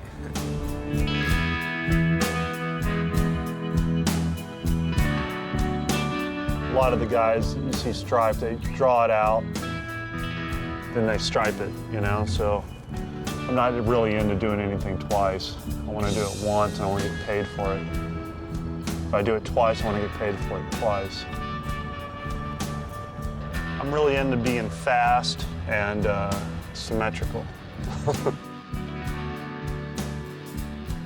My dad striped when he was a kid. My mom was an artist, and you know, kind of taught myself. And I finally met a guy that did it for a living, and he pointed me the way, showed me how to load my brush properly and stuff like that. And it was like overnight, everything changed. I think I'm done.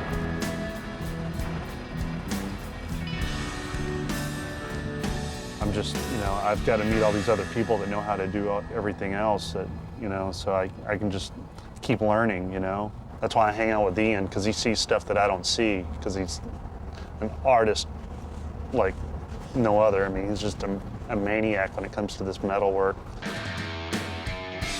Set up a couple of these gussets. We're gonna run it along the entire length of the arm here.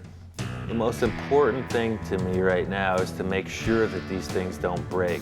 A lot of them have been sitting around for 30, 40, 50 years, not being used. I don't know how strong they are. My first idea was to make sure they were strong. As soon as I did that, I realized it has to look good. And I want it to look good and old, like it might have happened back in the day. I hope somebody with a lot of money really likes it. It's a fine pair of headers. I'm gonna ruin them by cutting them apart and putting some silly contraption on that I create.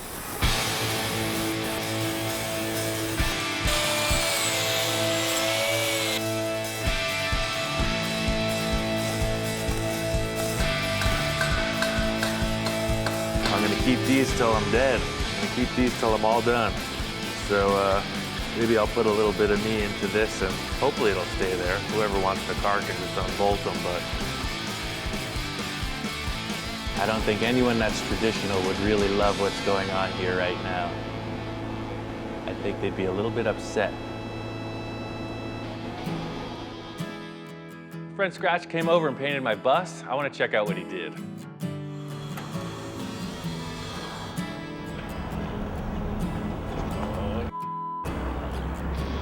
don't know what this is going to cost. It looks great. You said do what you want, but I didn't really mean that. I just figured, you know, the front end, you know, has all the striping on it, and the back didn't have anything, so I don't know. I'm really into a traditional vehicle, you know, like find a period and just form the car around it, you know, have like a 5-year margin. This is kind of my pride right now. I know you can't tell, but it's going to be a car that was actually a painting of Keith Wiesner. You're asking me if my art's influenced by what I see here or the other way around, and it's both. It kind of just keeps going. Like I'll see something and it'll turn me on, and I'll go home and do a drawing of something like it, but it won't really be the same thing. And somebody else will see that, and they go, "Wow, that's neat. I'll build a car like that." And they take it a step further, and then it just keeps getting translated back and forth. So it's a 26T, tall T. I chopped it 12 inches, shortened it 4.5, and put a Model A cowl on it. You'll look up over the top of it when you drive it like a monster would. It'll be a car called Cherry Pie.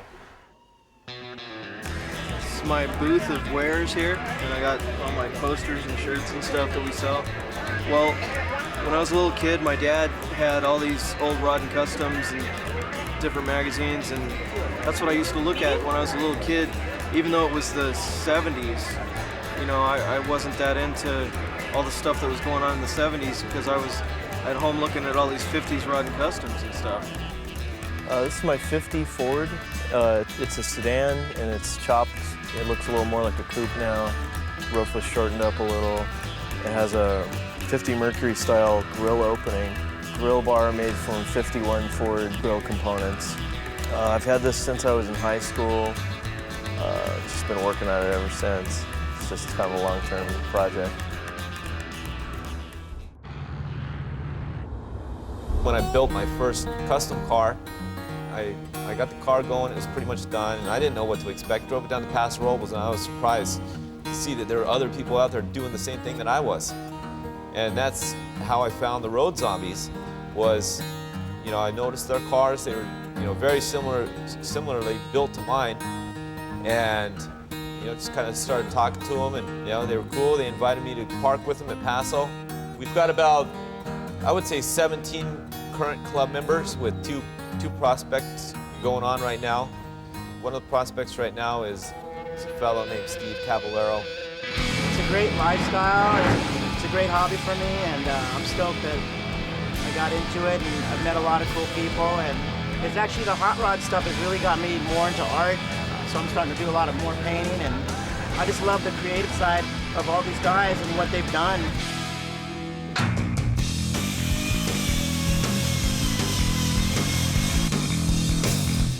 I really love this idea of just spot welding, make it look more like rivets, so I'm going to do all the arms like that, just about an inch apart, just big, nasty welds that look like rivets. Big rivets makes me think of tanks, planes, military stuff, super industrial, so I'm going to make it look that way.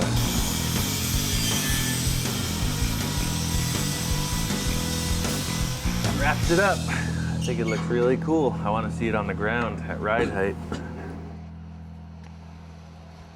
Ladies and gentlemen of the jury, this man is about to desecrate a fantastic bit of Americana.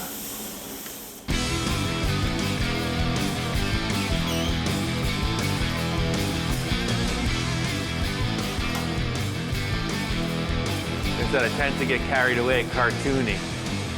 That's a little bit out there, but I think it's okay.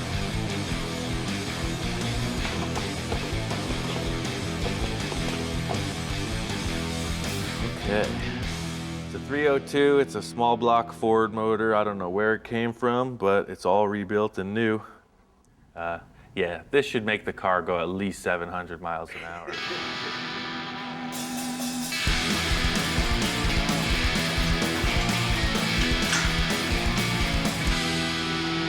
All I want to do is make this car and go to Vegas. My whole life right now revolves around this deadline. It has to be done.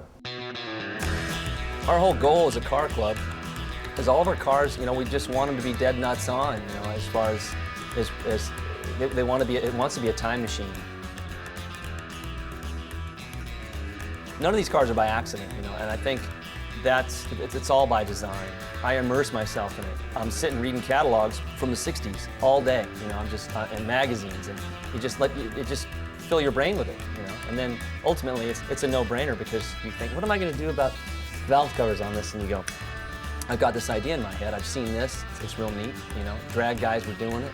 That's the same for everybody in this club. Vern, if he's building a 40 style Lakes car. It's what I was looking for years. I wanted a 34 3-window that I could hot rod, that I could chop, I could turn it into a hot rod. These are Edmunds heads, high compression heads from late 40s, early 50s. Beehive oil cleaner, an old hot rod accessory item. I guess these are electro-line headlights, pretty rare headlights there I found at a swap meet. I got gauges on the firewall. It's got 4 chrome Strombergs, sharp intake. This is a deck lid I had louvered by Eric Vaughn. There's a lot of people, old timers, that, you know, that's who I value their opinion of. You know, a guy look at the car and go, wow, that looks like it was on the lakes back in '47.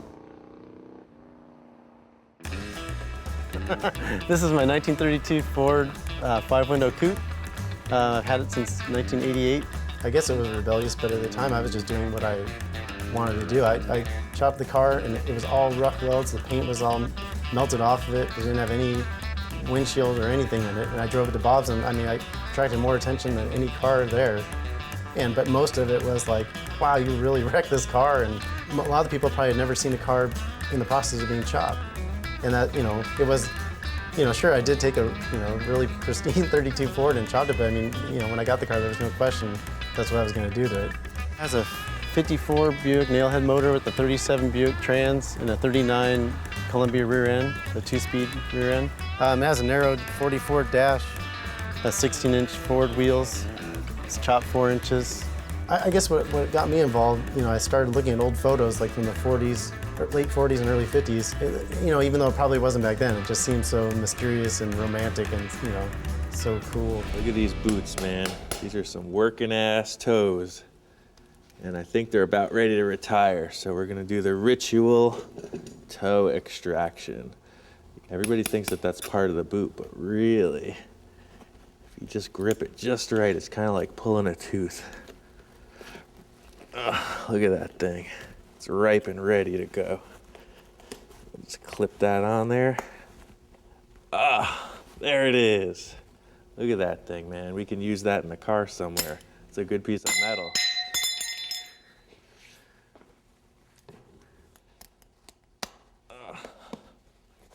Yeah, look at that. There's a sock in there.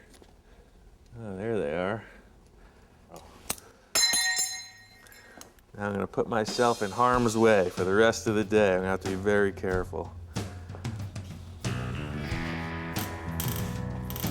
The easiest way to put sheet metal in is just in flat plates, but obviously the floor isn't flat.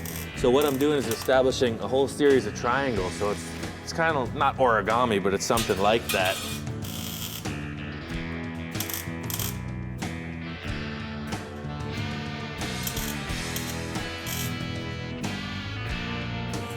Thought I was gonna do this setup with the jagged, burned out stuff, but I don't like it.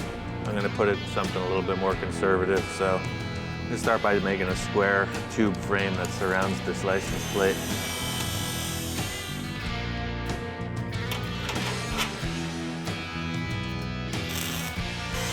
Weld it on and spot weld like you have the arms, and it's done. It's clean and it looks good. Yeah, this is sweet. It's clean. It's right. It's not my greatest vision, but it's right for this. How would you describe the dune buggy chick car?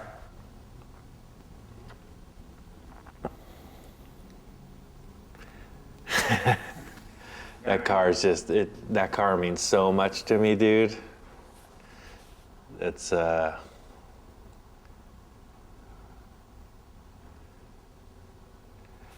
That car is, it's my favorite car. It's the best car I ever built. It's my favorite car in the whole world.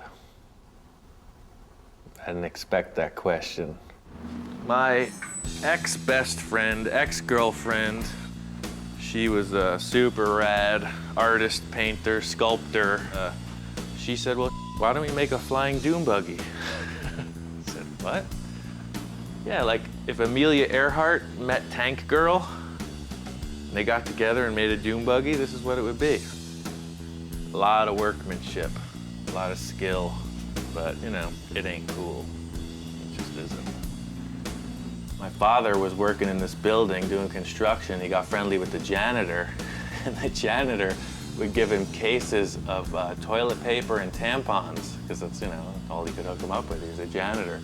So we always had all these boxes of tampons around, and I had to make these huge fiberglass shapes, and I didn't have enough material. So I mocked it up with some paper mache on the outside, and I took the tampons and threw them in the fiberglass. And they sucked full of this stuff, and I just laid them on. So it's kind of funny that it's a chick car, and it's made out of tampons, the whole rear end. Now this is a really big pizza box. Always order the extra large if you have to make any templates for a pickup truck bed.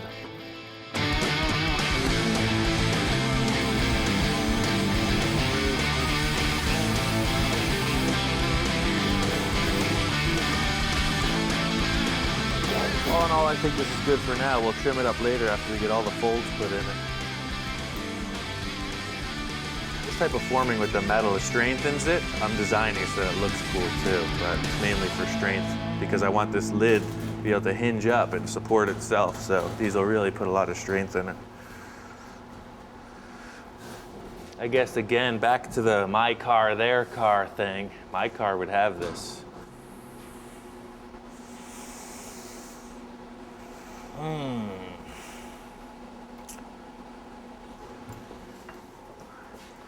How do you know when it's right?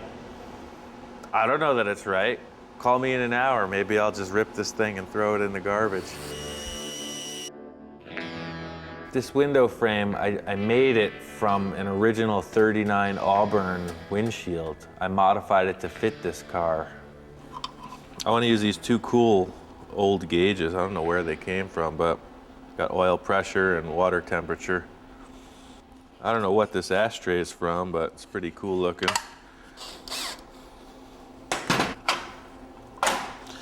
All right, that'll help you with your nicotine fix. And now for your alcohol fix, I think we'll install this fine bottle opener on the dashboard too. The police love to see that. I thought it would look cool to have the same kind of spot welded look like we did with the arms. A car, like any art piece, is an entity unto itself. You want to have a continuity. This is what's left of the original steering wheel. I don't know what year this came from, but obviously it's very old. It's just going to be too big. It's probably going to be up like that. It's here. Let's change it around.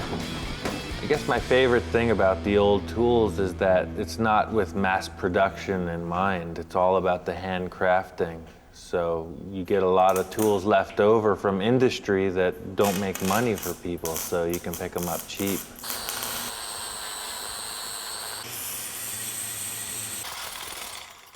At first, I set up the steering column. I hooked up the original steering wheel, and it was too big. It didn't fit, so I just made a new hoop and made a smaller wheel.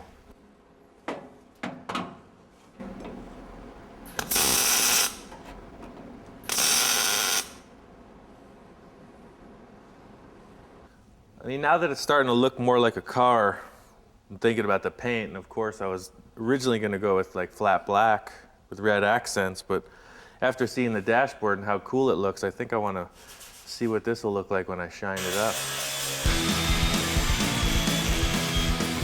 I guess the reason I'm considering making it all metal as opposed to painting it flat black is because it'll just more showcase what I do. It's like I don't pride myself in auto body or Fondo or paint. I pride myself in making stuff out of metal.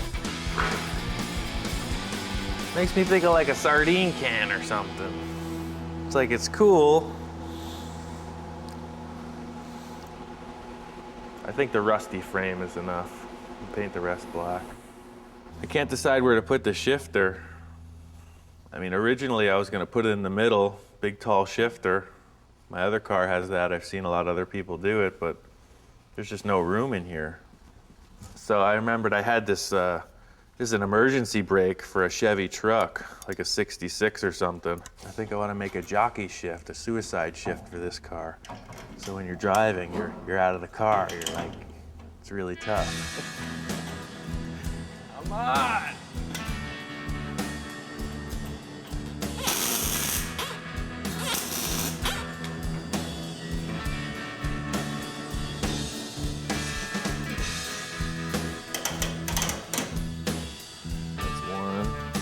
Two, drive, neutral, reverse, park. Cool. If we pick a certain era of a hot rod or a custom and the time frame of when that car might have been built, and then we just basically adhere to that year or group of years and build the car within those parameters. My name's John Fisher, and been a chopper member for the full life of the club. And this is my 36 Ford. It's all done 40 style, kind of motorboat style. It's been chopped, 40 Ford fenders, and the taillights have been changed, and now they've been blended into the tail guards. Everything's been shaved. It was my initial design, and I kind of researched it. It has a 50 Ford Deluxe steering wheel. You know, it would be in primer, but I've kind of gone beyond primer and finally painted it. And I don't know, it just kind of snowballed. But it was hard to stop doing stuff to it. Kind of gives you a feel what it would have been like for a guy driving it, you know, in the 40s or the 50s or the 60s or whatever, depending on what car we're driving. You know, it's like a time machine in a lot of ways, I think. We had these guys on here. I'm gonna save them maybe for one of my own cars, but we're gonna go traditional on this, or at least as traditional as I can muster. A lot of people talk about Ed Roth. They love his style, his aesthetic style, and he does stuff that nobody even understands, or he did stuff that nobody understands. So that's what I want to do. People understand this. They can relate. Hopefully they'll pay a lot of money for it so I can do what I really want.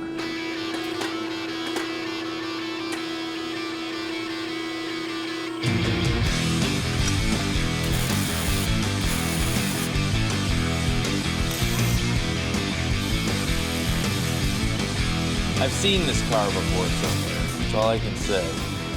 Trying to create something that everyone likes, except me.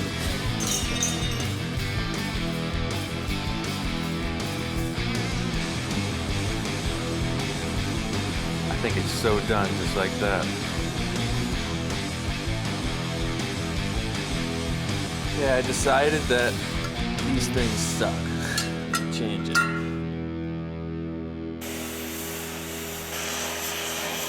Follow me.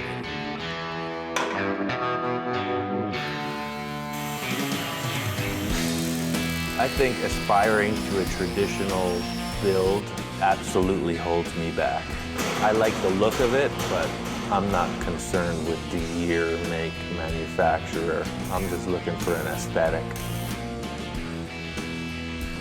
And that's what I love about this kind of approach, is that you're not really bound by $1 million paint job. You can change it every week if you want.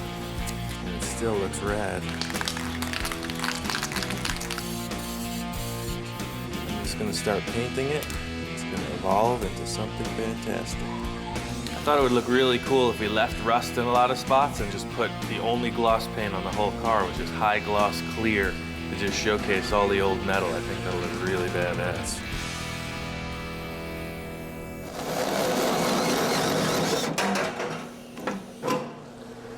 The body was just too nice. I just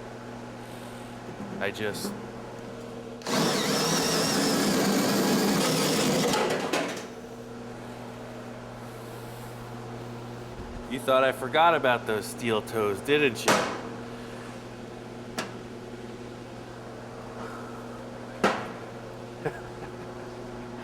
I didn't have a vent for it, you know? You need a little ventilation in there. I think they're perfect. I just knew it would come to me. I knew those toes were gonna be worth something, man. They were too cool to just throw out. My favorite thing is that you can take something that people will recognize and just warp it into something that they don't recognize. That's my super project back there. Probably like in a year or so, I'm gonna start on that. It's a 50 olds. It's my 55. I had that up and running about probably 8 years ago now.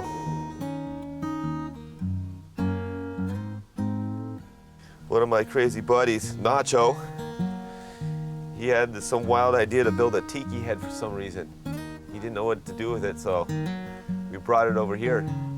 But it was one of those things like, you know, who knows what the hell we're doing here with this thing, you know?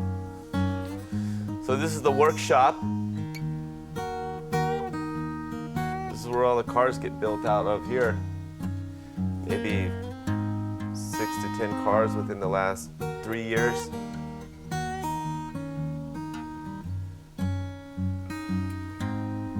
This is where you built this car? Yeah, this is where I built this car.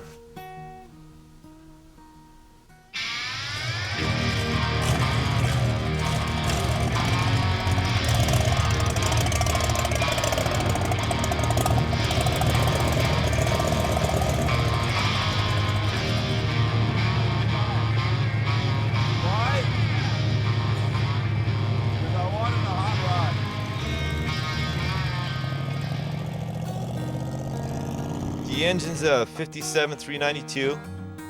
The carburetion's 4 Webers. The frame I hand built. Only the front 2 feet are the original Model A frame, and the rest is 2x4 box tubing. 46 Ford steering column, 32 style dash. I chopped at 4 inches. It's got an old roll pan on the back from a 50s hot rod I found in an old man's garage. It was the only piece he saved from his high school hot rod that he had. We get our kicks off of trying to build it as traditional as we can, rather than just buying parts out of a catalog. We're just kind of bringing it back to the roots where it started.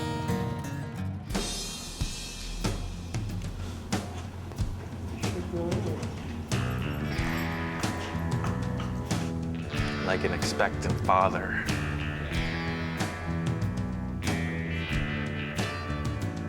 Nervous? Yes, nervous.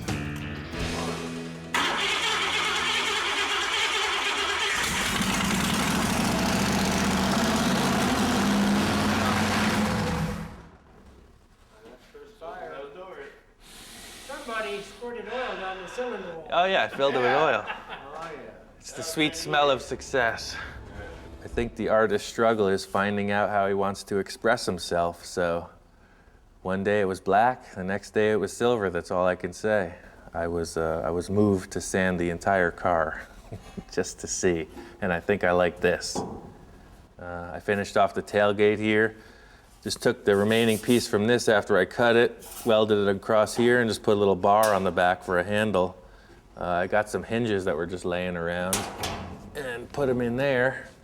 Put some reinforcements and then just sprayed it with undercoat. I'm gonna spray a clear with a little gold flake in it, so it's just a little more dramatic when the sun's on it.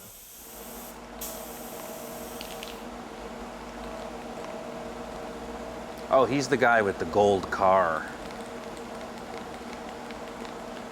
Yeah, I saw that car out there. That's the gold one.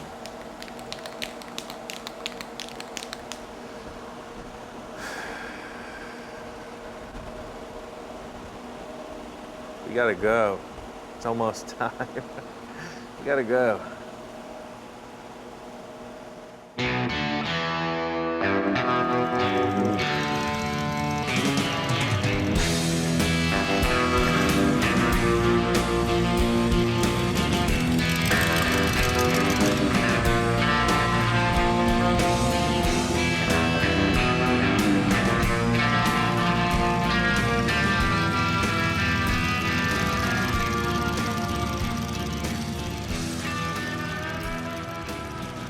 After it was gold, I was horrified, so I sprayed it black in an effort to just make it fit.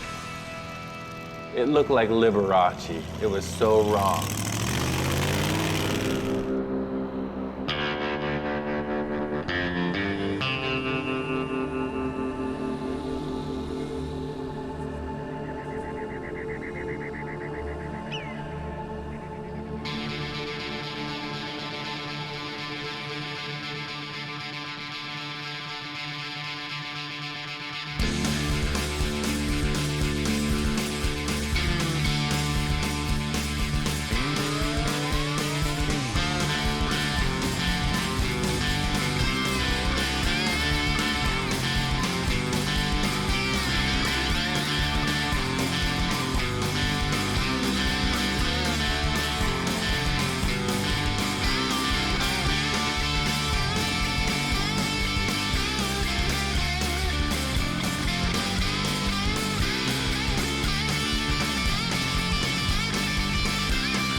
The car club, the Shifters from Southern California, throw a car show every year.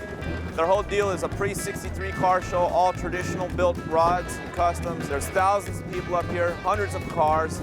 They turned away 200 cars at the gate this morning that didn't fit the criteria. It's all about the traditionally built custom and hot rod.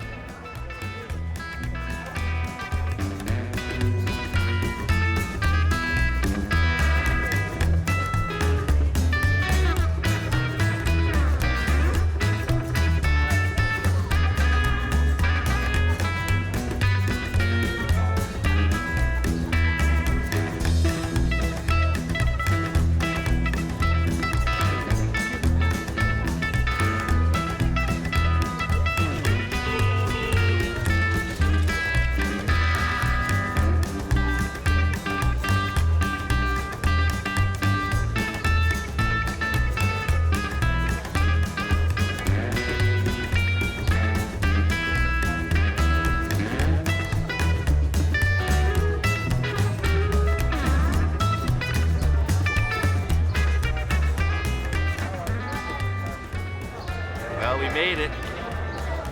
We pulled in last night, and this place was already packed. I couldn't believe it.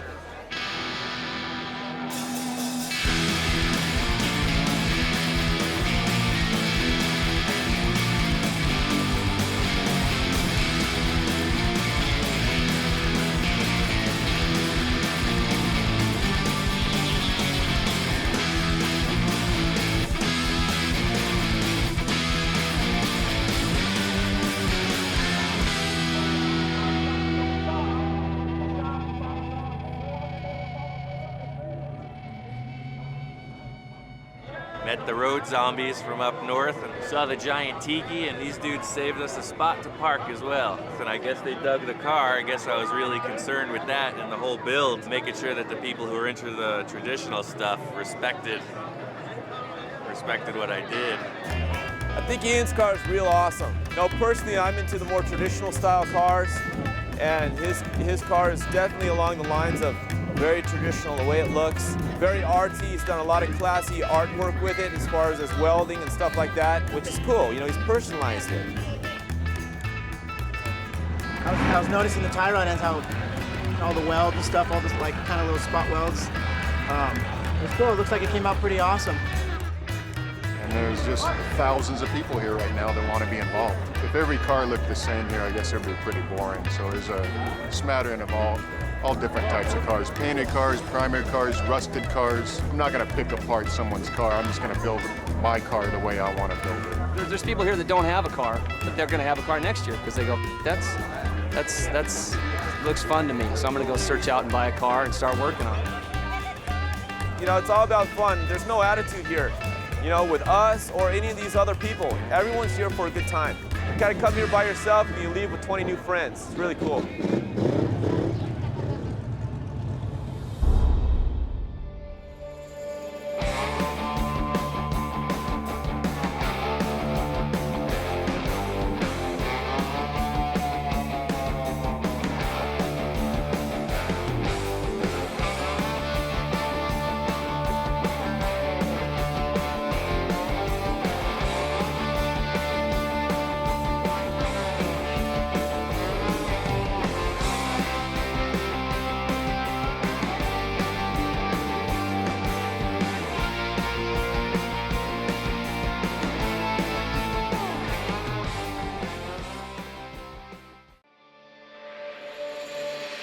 Right now on this special edition of Full Custom Garage, Master Metalman Ian Roussel continues his journey back in time. I always want my work to be evolving. Created in 2010, this film features another classic build. We got about a month to get this car done for Vegas. I gotta hit this with all guns blazing. Plus, an inside look at the world of 50s customs. See, everybody checks it out, man. Mercedes people pull up next to it, say how it's cool, and straight up homeless people on the street. With old school legends. I try to create things that have not been done before. And next generation builders. Try number 2. Full Custom Garage presents Back from the Dead 2.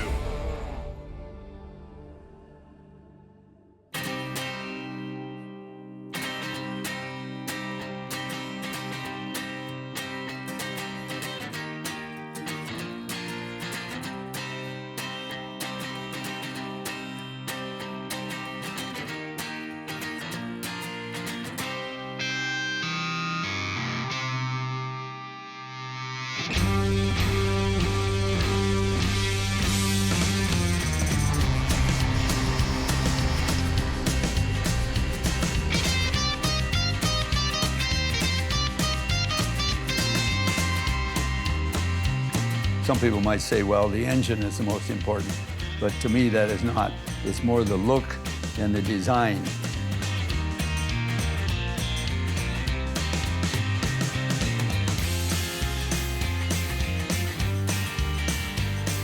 Everything I do with all of my cars is old stuff. I just don't dig ordering stuff from catalogs. I like to build everything myself.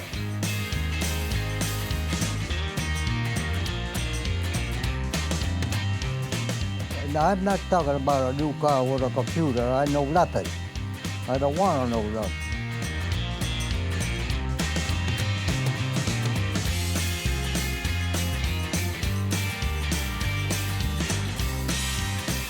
A couple of people has asked me, where did you get this car? Where did you find this car? You tell them, we did it.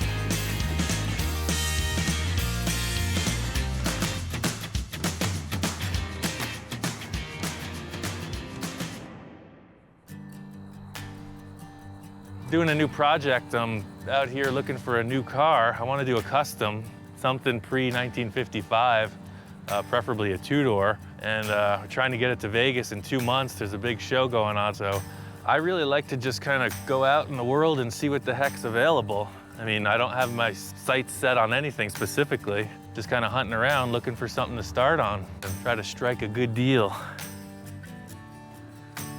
Talk about an oddball. I've never seen one.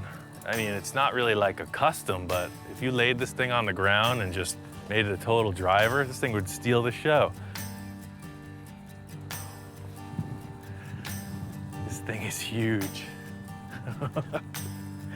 It's not really the look I'm going for. This car's got potential, but it's not the one. This is more what I'm talking about.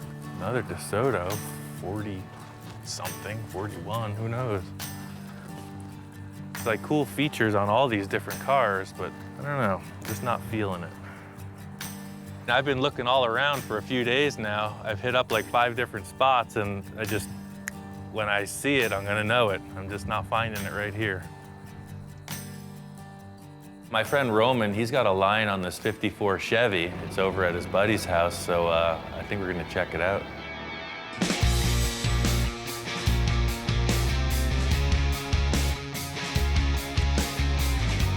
This is perfect, man. I mean, this is exactly what I was looking for. It's never been crashed or really beat to hell. It's just old. Typically, most people would like a running car with very little rust, but I don't care. I'll cut the whole thing apart. I'll just build whatever it needs. I think we'll take it. It's cool.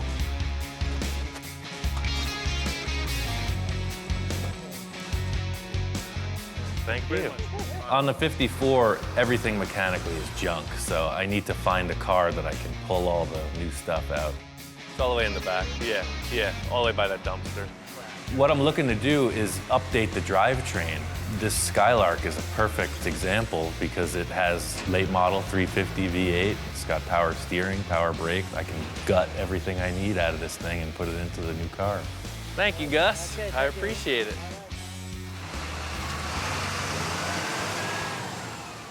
For this car, we're gonna do it in 2 months, no joke. We're just gonna hustle it out. There's no other way. I gotta hit this with all guns blazing. So my friends Roman and Trent are gonna help me out. The only thing I wanted to save from the 54 was the 2 pieces of glass, front and rear windows, and the body skin. We just got rid of everything. What I'm looking to do is update the drivetrain. It's typical to subframe a car, so that's what I'm gonna do with this.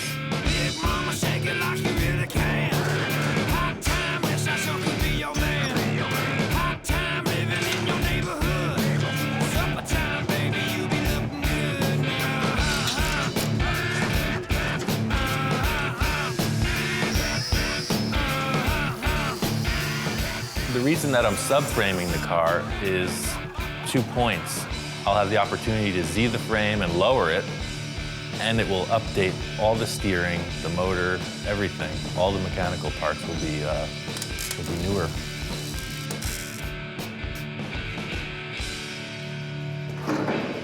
Yeah, it's cool.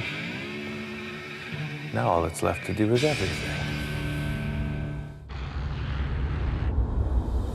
Let's see, I got 1, 2, 3, 4, 5, 6, 7, 8, 9, 10, 11, 12. I got 12 projects going on right now.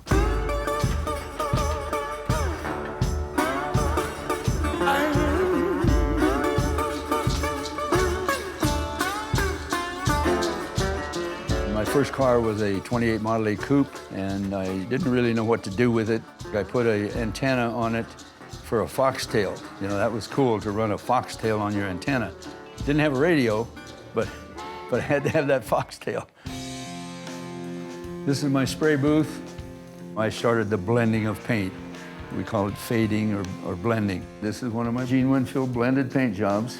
You can see how I go very dark, very blackish green here, and then gradually work up into the lighter green up in this area. But that's a Winfield blend or a Winfield fade. This is a 51 Merc, and he brought it to me as a pretty much a stock body. So we've chopped it, we slanted the post, rounded the corners, and molded off all the door handles. And we do a thing here where we weld the front fenders to the cowl, and I make this piece all in here with a drip rail and everything, all by hand, to to tie this together, and it makes a nice look. Every custom car, the customer is making a statement. Whether they realize it or not, they're making a statement with that car. How old are you right now? 82. And you're still working? Oh, I work 12, 14 hours a day, every day I'm home. If a guy retires and just goes sit in a chair and watch TV, he's gonna die. You gotta keep active and keep things working.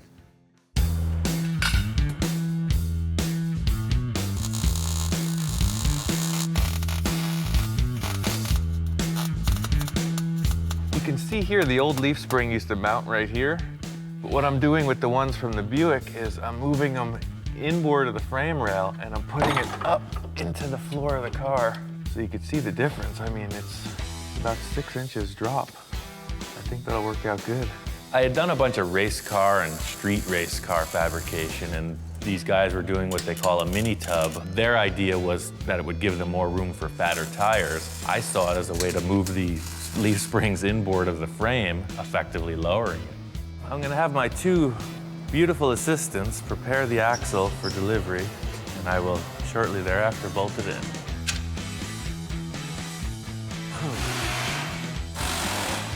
I came up with this idea for the rear leaf spring perches. I'm gonna put 2 crossovers, 1.5 inch tube across the frame, and the springs will actually locate between them on these cross braces.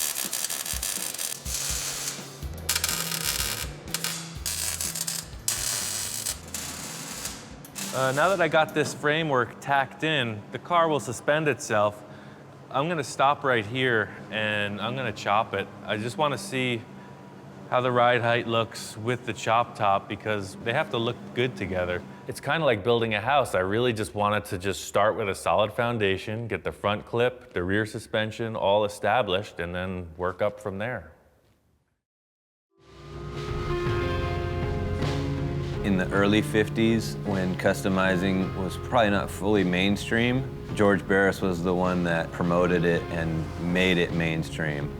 When Barris moved from the Compton Avenue shop to Linwood, he had both of these buildings, this building and the building next door.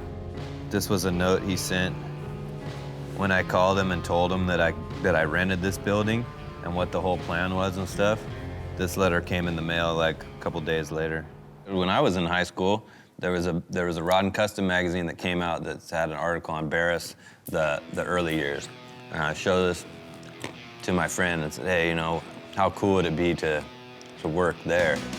In the early 50s, this was the parking lot. That's what this wall is here. You would be standing pretty much where this Lincoln like bumper is. Ideally, it'd be neat to have this shop to where people could come and see what's being done, and it really feels like you just walk back in time. This Ranchero is gonna be this car. He first brought us the car and with this picture and said, I want to build something like this. And it was like, well, if you like this car, you know, why don't we just build this car? We try and get people to pick an era. It doesn't limit you, but it gives you just an idea, a little spectrum of what would look right when the whole thing's done. Mostly for us, we try and just stick in the little era of what the customer wants. Like, hey, I want my 55 Cadillac to look like it was made in the late 50s. And then you got pretty much everything laid out, what you want to run. The majority of the stuff we use, if we're starting with something that hasn't already been messed with before, we try and do it on lead.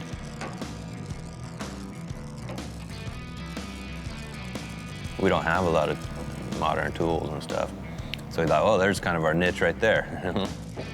It would be neat to have only old stuff, you know, to use all old tools that are twice as old as you are. But I like to do as much acetylene welding and stuff as I can. It's neat having that kind of stuff around. Like, it just feels comfortable. It feels like it's done this job before. All I gotta do is keep doing it, you know? If somebody asks me to chop a car, again, I look at it and I make sure that the top flows. See, that's the most important thing to me, is to flow the top. And you do that right through the rear window. So the whole rear window and everything flows with that roof. So that's important, is the flowing of the top. For some reason, I'm fascinated about this sloping roof line. And maybe I'm all wrong by using cars like this, because I've tried it twice so far, and both were a little exaggerated. But I think if I mellow it out and just don't be so drastic about it, I think it'll be a good look. I'm not doing anything like, oh, 3-inch chop in the back, 2-inch in the front, or whatever. It's not gonna be like that. I'm just gonna cut the roof off and see how it looks. The most challenging part of chopping a top is the glass. You have to build the top around what you're doing with the glass. I didn't like the B-pillar, so I just came up with this idea to tilt the roof back and just refit the whole back window skin. It's kind of that moment of truth. Everything's cut out. I just got to figure out exactly where I want to cut the windshield pillar to tilt this thing down. One of the concerns I have is the trim as it comes through. It follows a nice smooth line. So if I pivot it here, then the trim will come up. Unless I cut it just above the trim line and then just lay the windshield down, pivot it right here, then they'll come up a little bit. I think that's what I'm gonna do. So I decided I wanted to just keep the stock size front and rear window. I don't want any of my cars to look really mellow. I want them to look kind of freaky, kind of different. I think by leaving the stock height front glass and just sloping it, it'll give it a cool look. I think I nailed it. I don't know what to say besides that. It's gonna work perfectly. I got it. It's cut, it's down, that's the line. still kind of developing maybe what this signature flavor might be, but I always want my work to be evolving.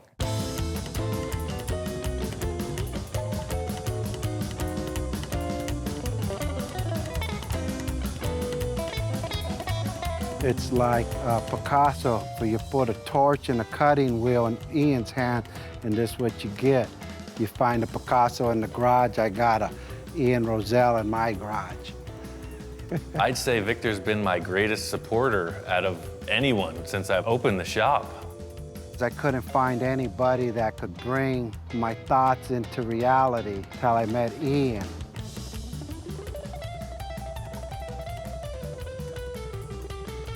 The guy is literally one of the greatest artists I've ever met, and I love art, so you could tell by all just things he's done with his hands or what he could come up in his mind with imagination. And more than anything else, the guy is an engineer.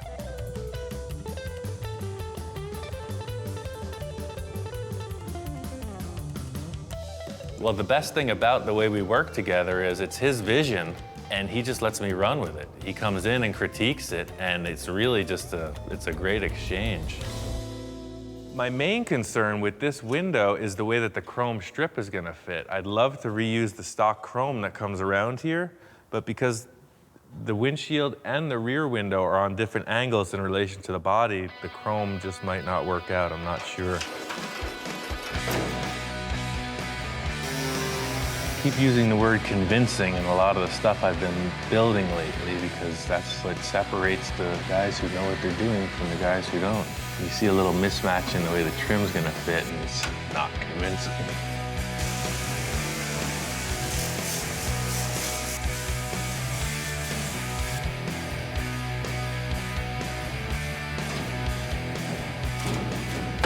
Putting the window back in was the hardest part of the job. That's all it takes is one wrong move, lose the whole thing. I'm stoked with the way this window fits. I'm just gonna take my time, weld it nice so I don't warp the roof skin. It's on. I mean, we're there. It's just a matter of following through.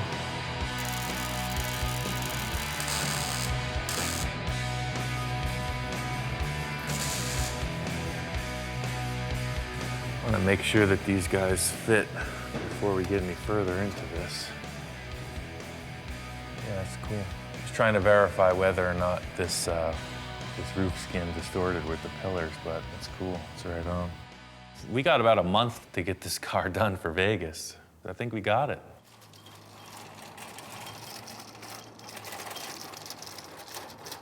See, everybody checks it out, man. It's funny because like even Mercedes people pull up next to it, say how it's cool, and straight up homeless people on the street think it's cool. People just enjoy seeing it. Or to see somebody that probably ain't got the best deal going, but to see him walk by and smile about it is cool, you know? It's a 51 Chevy Fleetline that's been chopped, the side trim's been removed, the door handles, the headlights are French, the emblem off the hood and trunk are removed, and the taillights are moved down into the bumper guards. I drove it stock, you know, just as it was when I was working with George Barris, and I told him I want to do custom work. He kind of shrugged it off like there was no money in it, and, you know, I should stick with him, and we'll do, you know, movie and TV stuff and car shows and things like that. You know, I don't really care about what it pays or whatever, you know, it's what I wanted to do. And so that's when he said to go work with Bill.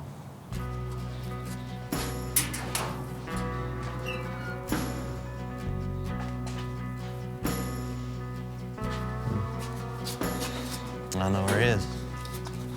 I don't know what I want to say about him, really. I mean, he's just like, I don't know. It's hard to explain it, to explain his deal. He does what he likes to do. That's the coolest thing about it. He's got the experience that just is unmatched by anybody.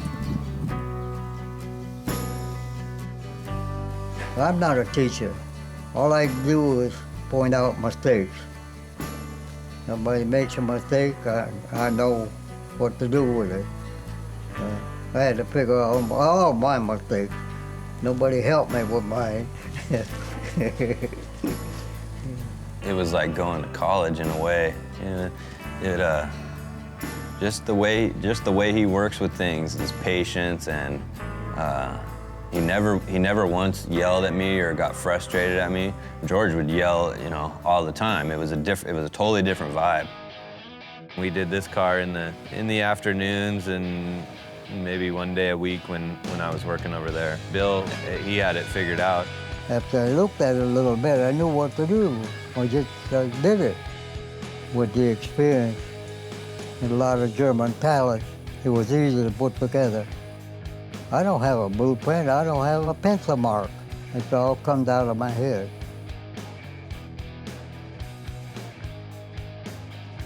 No fastback like that's ever been done like that, ever. I've done this top and everything completely different than anybody's ever done. The first car we chopped in here, I brought Bill over to look at it, you know, and he looks at it and he studies it all over and he goes, yeah, it looks like I did it. He takes pride in his own stuff, and for him to say it looks like he did it, that's the best compliment you're gonna get out of him. I love work, 7 days a week. I guess that's why I'm 88 years old. I wasn't afraid of it.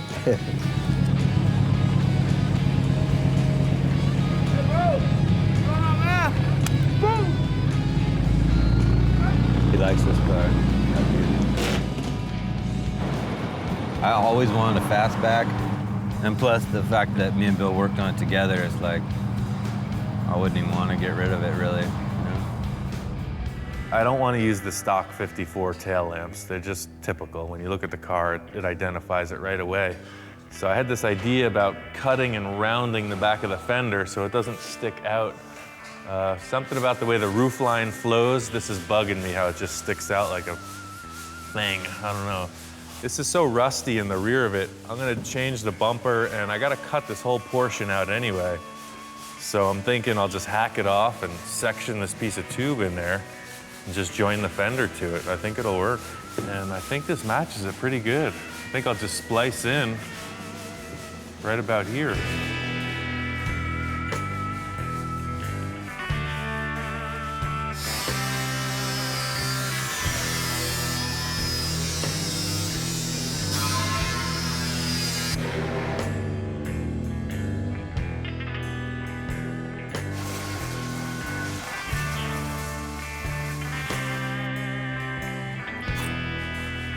I don't even see a reason to take the rest of the tube off. I was thinking about cutting it in half, but why?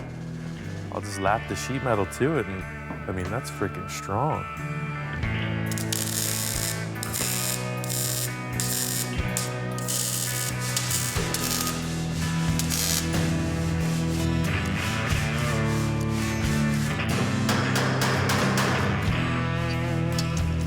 Kind of weird to put a big tube in the quarter panel of the car, but it's what I need. It looks great. We're on a strict deadline. I could spend 2 months making a quarter panel.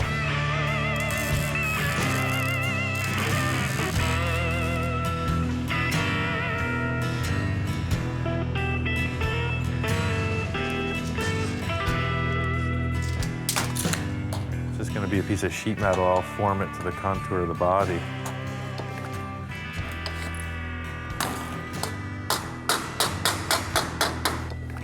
This fender's kind of a funky shape. It's a compound curve in a few different ways. I'm just gonna tack it in place and then hammer it with a dolly. I think it'll follow through fine.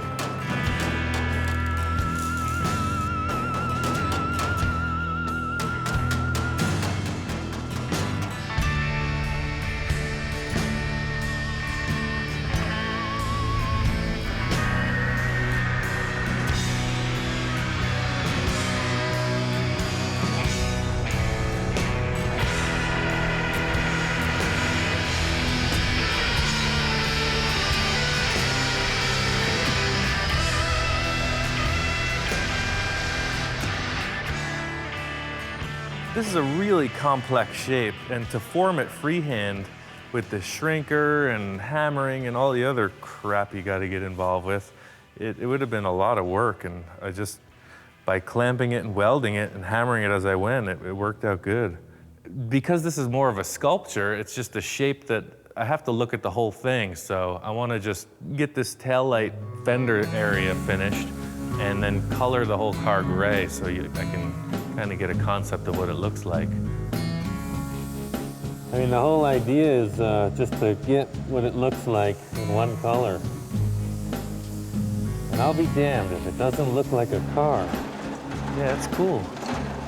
You could geek out on something till the end of time, but I think by doing those two simple things, raking the stock front glass back and lowering the taillights, it's a different car. It's really cool. I think the roof line is nailed. I think it's done. What are you doing, Roman? Just making this part pretty.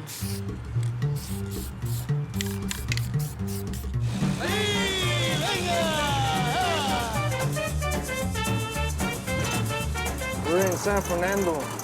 Basically, right now, what we're doing is we're gonna go meet up with the rest of the homies to go to cruise night every Wednesday down here in the valley. My background with cars, it started off when I was a little kid where I used to live. Like I said, every Friday, you see the Broms just ripping their pipes and with all the nice hyenas and everything looks nice. That's basically, I got stuck in that little moment. And my style would be, most people consider it Chicano style. I don't like to modify anything at all on my cars. I like to keep it stock. He just came here one day, said he wanted to learn. He's learned some and he's taught me some too. He has different points of views when it comes to cars, and I have mine. We balance each other out.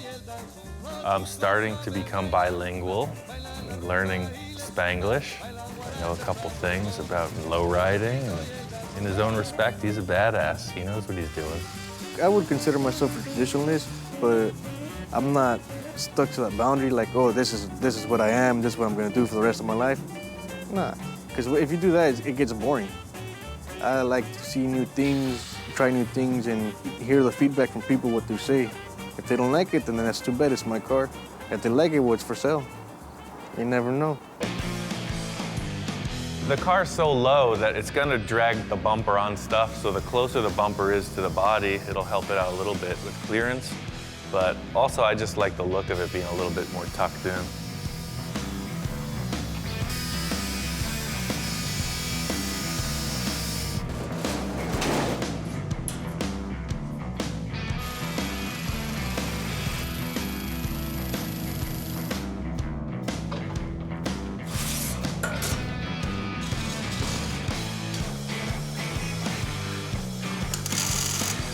Welded on that rear pan, so I'm just trying to get a placement for the notches for the bumper bracket to come through.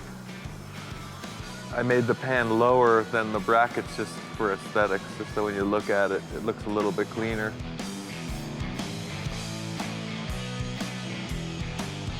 This looks perfect. I'll take it. Yeah, that's pretty much what I was looking for. That's cool. What do you think? Yep, you can't even tell what we did. I keep reiterating, it's easy. Making a car like this is just, you know, I want to make something crazy. This is just time. It looks great. It's just not my greatest vision. I like conjoined twins, three-legged dogs.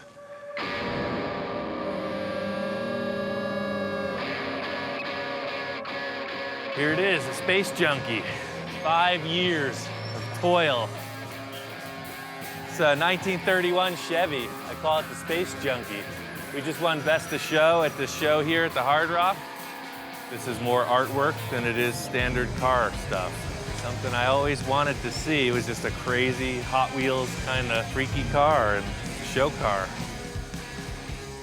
It's got a sliding sunroof. It's got airbag suspension, 20-inch rims with wood spinners. I mean, nobody's got this. It's its own thing. It's brand new.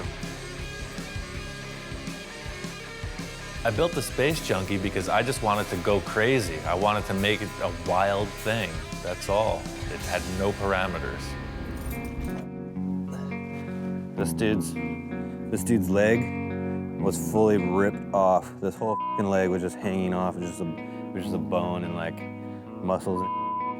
And Mike was like, hey, there's this cat in the backyard, like it got ran over or something. It's like about to die. I was like, all right, well, let me give it like it's last meal, you know? And I grabbed his foot like this and it didn't like squirm or anything. And so before we went to Kansas last year, we cut all the meat and off it and made like a splint out of like stir sticks and taped it all up and made this cone out of like a Taco Bell cup and fully glued it back together. And now she cruises. When I look at a grill or an opening for a grill in a car, what I do is I study it for a while and then I come up with maybe some rough sketches and I try to create things that have not been done before. Roman said he had this idea about using multiple bumper guards for the grill teeth. It just seemed like a cool idea. Knowing how to cast aluminum parts, I decided let's go for it. It's pretty cool looking.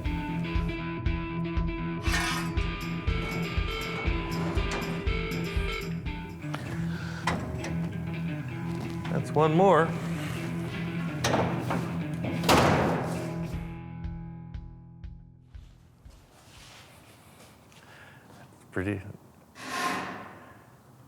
It's pretty weird. Hey, Roman. Oh, brisket's not done yet. Looks like tomato. Nah, tomato was different. We're about 2 weeks out at this point, and there's a ton of stuff to do.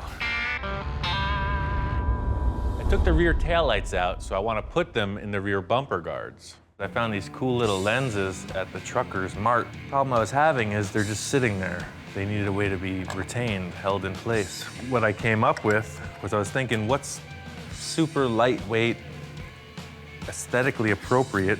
So I was looking at a regular soda can and this lens, and they're the same size.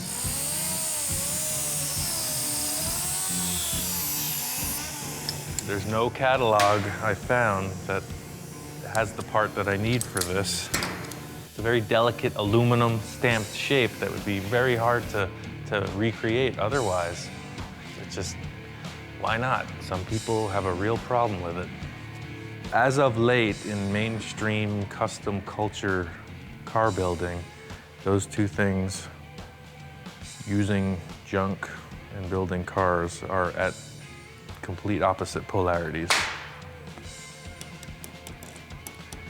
But none of those guys are gonna have a trim ring like this, I guarantee you. Most of the people who have responded to the work that I do really dig the fact that I just take stuff and manipulate it to achieve my goals. Come on, that's freaking golden. We're about a week out, and I gotta call in all the help I can. It's time to get this thing nailed.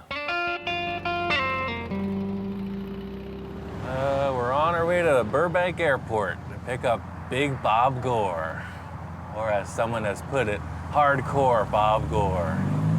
Bob is an eccentric who stalks me on cyberspace, and he's come by the shop a bunch of times and helped me out with my cars. He's a pretty cool dude, so he wanted to come by and help out with this one too.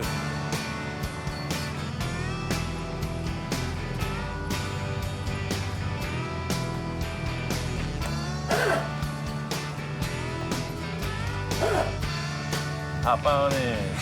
One thing's for sure is I'm going to be like the happiest guy in the world for the next couple of weeks, and there's just nothing, no way around it. That's just a guaranteed fact. I consider him one of my best friends, man. This is an opportunity of a lifetime. What I do for a living is I restore cars, I fabricate metal. Also, I'm a body man and painter. Bob's my friend from out in Wisconsin. He saw the first DVD and it just thrilled him. So we just kind of got to know each other over the phone, and he's come out a couple times to help me work on my cars. It's a good thing.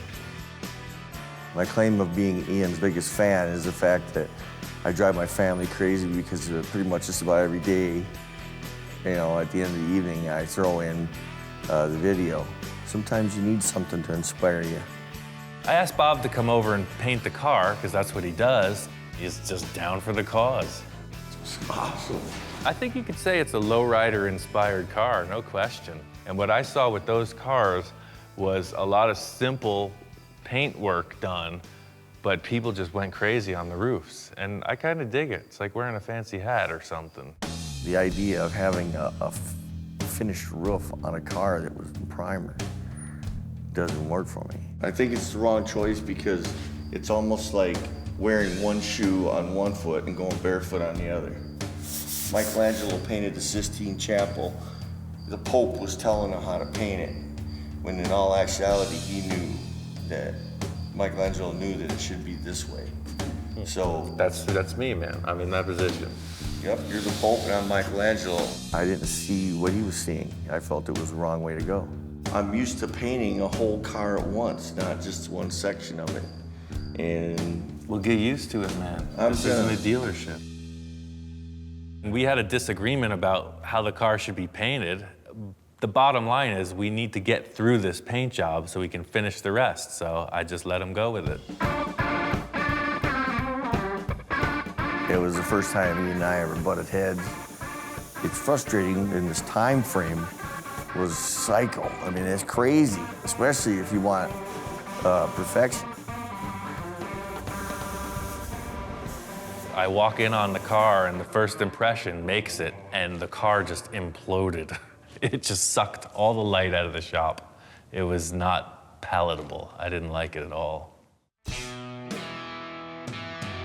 After the events and everything, you know, obviously we're behind schedule, et cetera.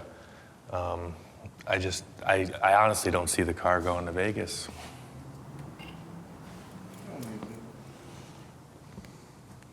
No, I mean, we're not going to take it. Oh.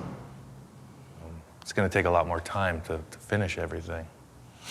It just is what it is. To show an unfinished piece at the car show of this caliber, there's a lot of pressure on it, you know? We're trying to do something cool where it's a really finished, nice thing, and it can't happen in 2 or 3 more days. Okay. And what I was trying to do, I think I made statements from the start of this, has been kind of pigeonholed for these rusty, sloppy cars, because I built a couple and they're super fun. But the most criticism that I've gotten so far is that, you know, the rat rods, everything that I've done, and it's just not the case. And, you know, with the other car that I've done, the past 2 cars have been finished and nice. And I just want this one to represent, you know, a better level of finish. I was massively depressed that, and then it was just like when we conflicted with the paint job scheme, I felt the same way. If I could stretch it out any longer, I would stick back and redo, you know, paint the car the way Ian wants it done, and show people that what I can do,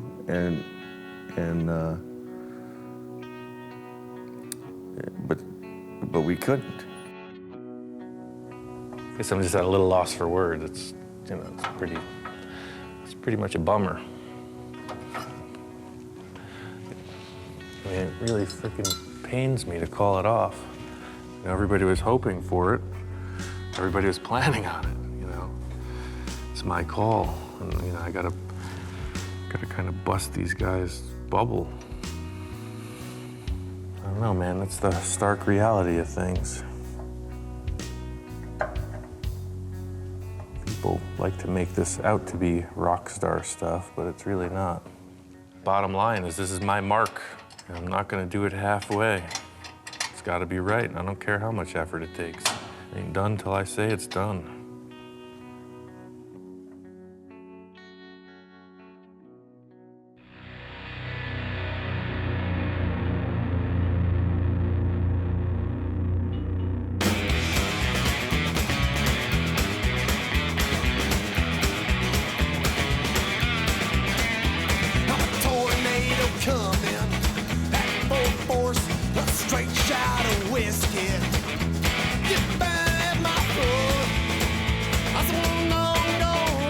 So we got everything done on the car I wanted to. Paint looks good. We put the upholstery in and just took it up to this show in Ventura. It's finished.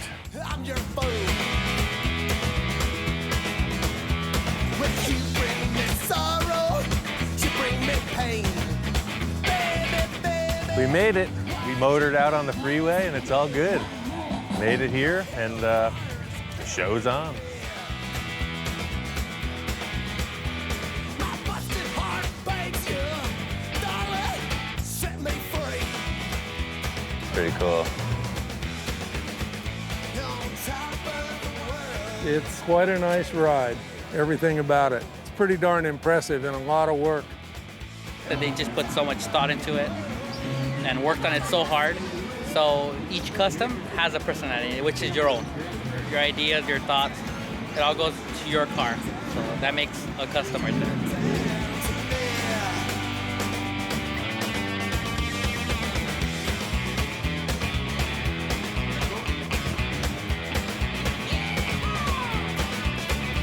I swear I saw spaceships from outer space.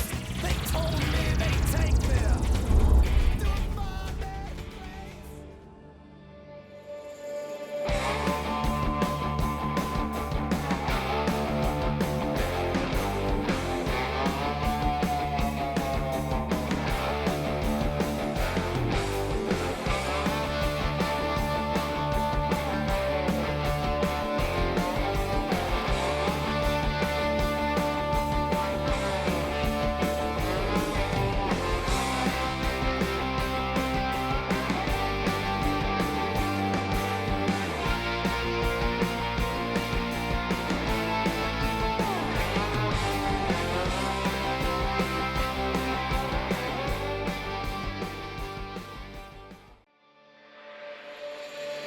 Right now on Full Custom Garage, Master Metalman Ian Roussel takes on a lead sled challenge.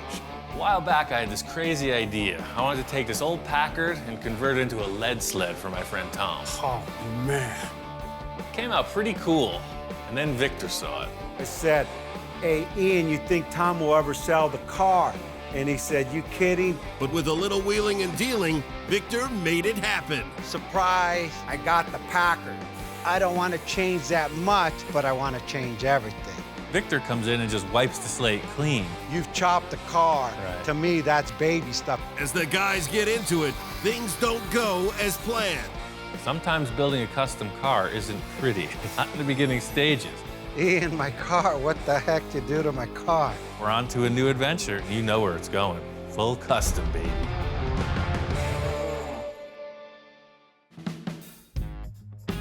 Victor wanted me to come over, some kind of consultation. I'm walking down the driveway, and the Packard's already there. Surprise! Yeah, right. It's been a while since I saw this car. How'd you pry this out of Tom's hands? I said, hey, Tom, you want to sell it? No. And just like everything else, I made him an offer he couldn't refuse. When I first seen the Packard, I said, hey, that's a Packard? This thing could look just as nice as any Merc. So the whole thing with this car is I thought it was a great looking vehicle. I mean, what do you want to do with it? I don't know. I just got the car. My goal is to let it compete with a Mercury. This, I want to be the new lead sled. So that's a Merc eater right there. If it's done right, we could give the Merc a run for its money all day long.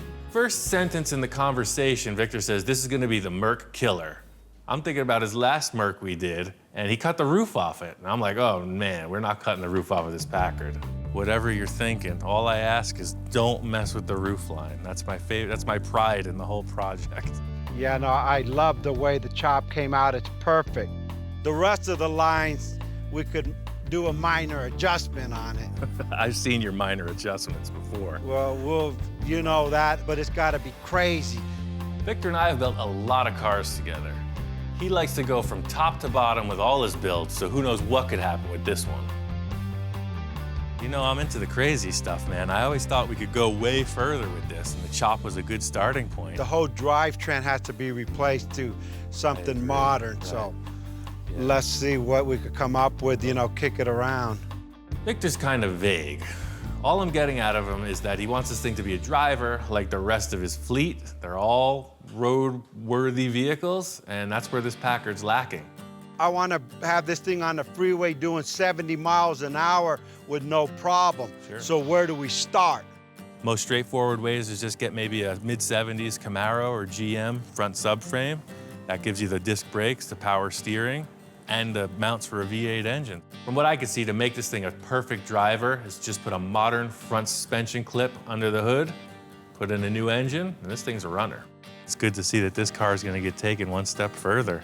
It's a great looking machine. I think whatever you add to it's really gonna make a big difference. I don't want to change that much, but I want to change everything, right? I mean, hey, if I can't utilize your ability, you've chopped the car. Right. To me, that's baby stuff. We're going into full body remodification. We're having a simple, or so I thought, simple conversation about putting a front clip under this thing, and then Victor's walking around the car. He's talking about adding this, doing that. Fortunately, he's not talking about the top, but he's talking about everything else. We just want to bring out them bulges, and we want to bring out the lines, and we want to layer on the ground. Whenever I'm around Ian, the lights turn on and all of this stuff comes out of my head on ideas. I mean, on the spot, it's like the switch is on. So we're talking about this Packard, and he's saying Merc killer. It's gotta be better than the Merc, yada, yada, yada. So he pulls out his black Merc, the Misfit. We built that a few years ago. It's a great looking car. He's looking to take it out with the styling of this Packard. I'll be darned if that doesn't look better than this, because you know every project we've done has always been over the top. I see the Packard being a Merc eater, and that people are gonna be buying up Packards throughout the United States. So if you have any money, start buying Packards. So all we need to do is make something look better than your Mercury, no problem. But I spent a lot of time underneath that Merc. That's the thing. I know what's underneath the car, and it's really clean. It's a total freeway machine. There's two different classes in a car show. There's mild custom and full custom. That's what I do. This car left the shop as a mild custom. Somehow it found its way into Victor's hands, and you know where it's going. Full custom, baby. It's time to take it all the way. I'm totally into it. Let's do it.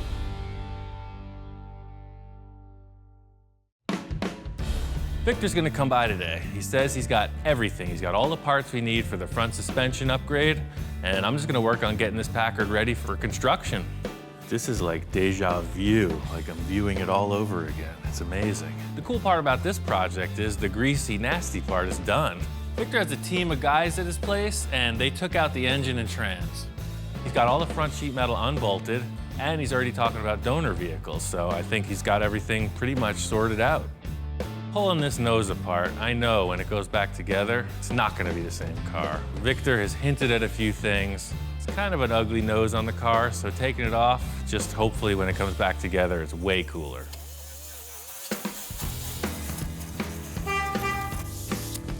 Check it out, I got your clip. You wanted a front clip. Oh yeah, perfect. What the heck is this thing? 1997 Grand Marquis. I know I went a little nuts instead of just cutting the clip off. Right. I cut the rest of the car off. Yeah. You forgot to tell him to stop cutting. That's the problem. Kind of surprised that he drove this thing over, all in all, but you could see it's a driving vehicle. I mean, the thing runs bitchin', the horn works, and you gotta take this thing for a drive. It's so smooth. I'm trying to laugh it off, like, all right, yeah, I can't wait to cut this thing apart. And Victor's like, no, man, you gotta drive it. This car is smooth.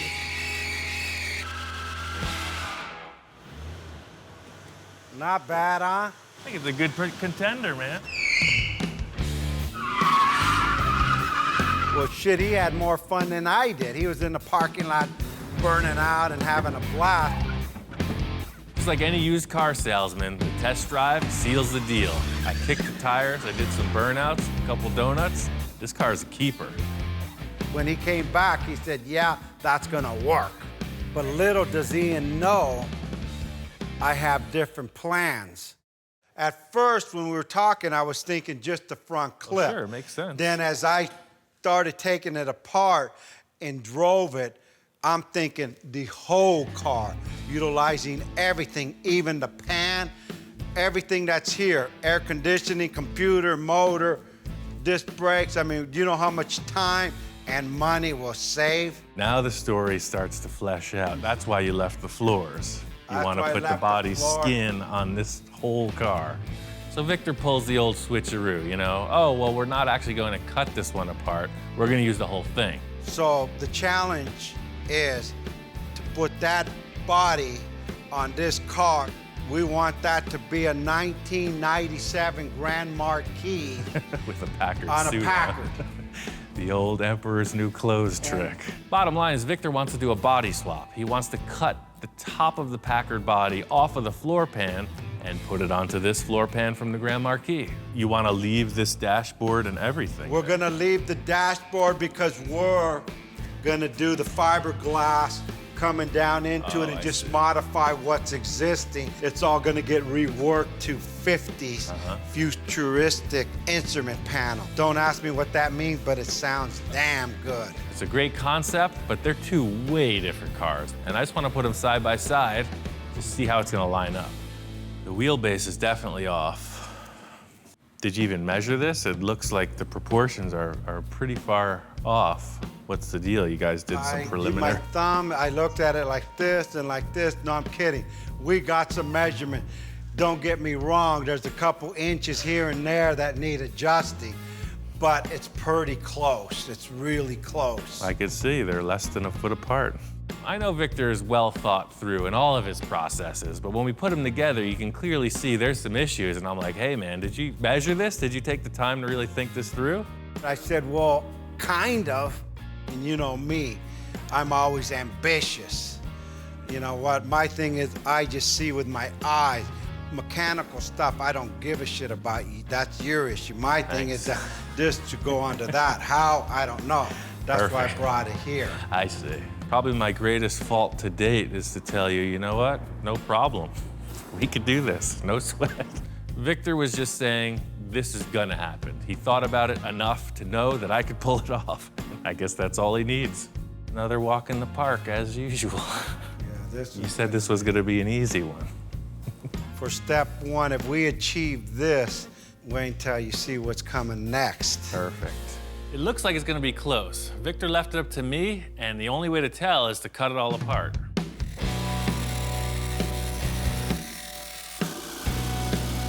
So you think about cutting a car, and it's pretty technical, but when I think about cutting a car, it's like taking the top off of a tin can, and that's exactly what we're doing here. You have this shape, and you have a lid. It doesn't even know it's a lid. We're gonna make it one and take it right off. Main thing I was excited about at the start of this project is a lot of the hard work is done. The whole demo of this Grand Marquis is done. Body's off, the Packard's pretty much stripped out. The big question is, will they fit together? Hey, that's my seat. Passenger side, thank you. Come on, let's take that car body off. Getting all this sheet metal separated was not that big a deal. So the harder part of it with the Packard is gonna be lifting this body so it doesn't distort. Just like everything else I do, simplest possible manner. I could have built a big structure and raised this thing. Instead, I stuck a forklift right through the window openings. This is called the old rag and welding glove trick. Added it so it wouldn't ruin the window channels and lifted it right up.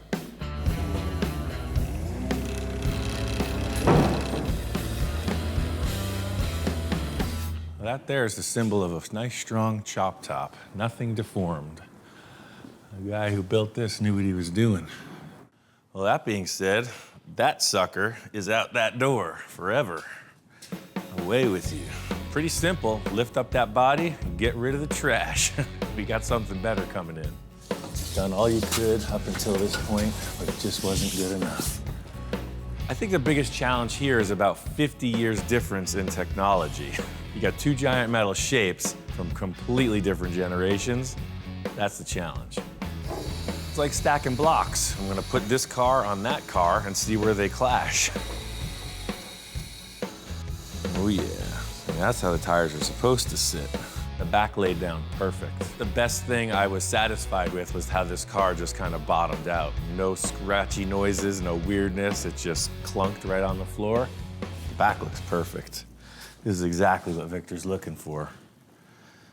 That is a huge problem. The thing is, the back went in so perfectly, I was focusing on that to come around to the front of the car, and I could see the reason it's still up in the air. You got major issues in the A-pillar and the dashboard area. He wants to keep the dashboard stock, cut off as much as possible without affecting any more of the structure of the donor chassis.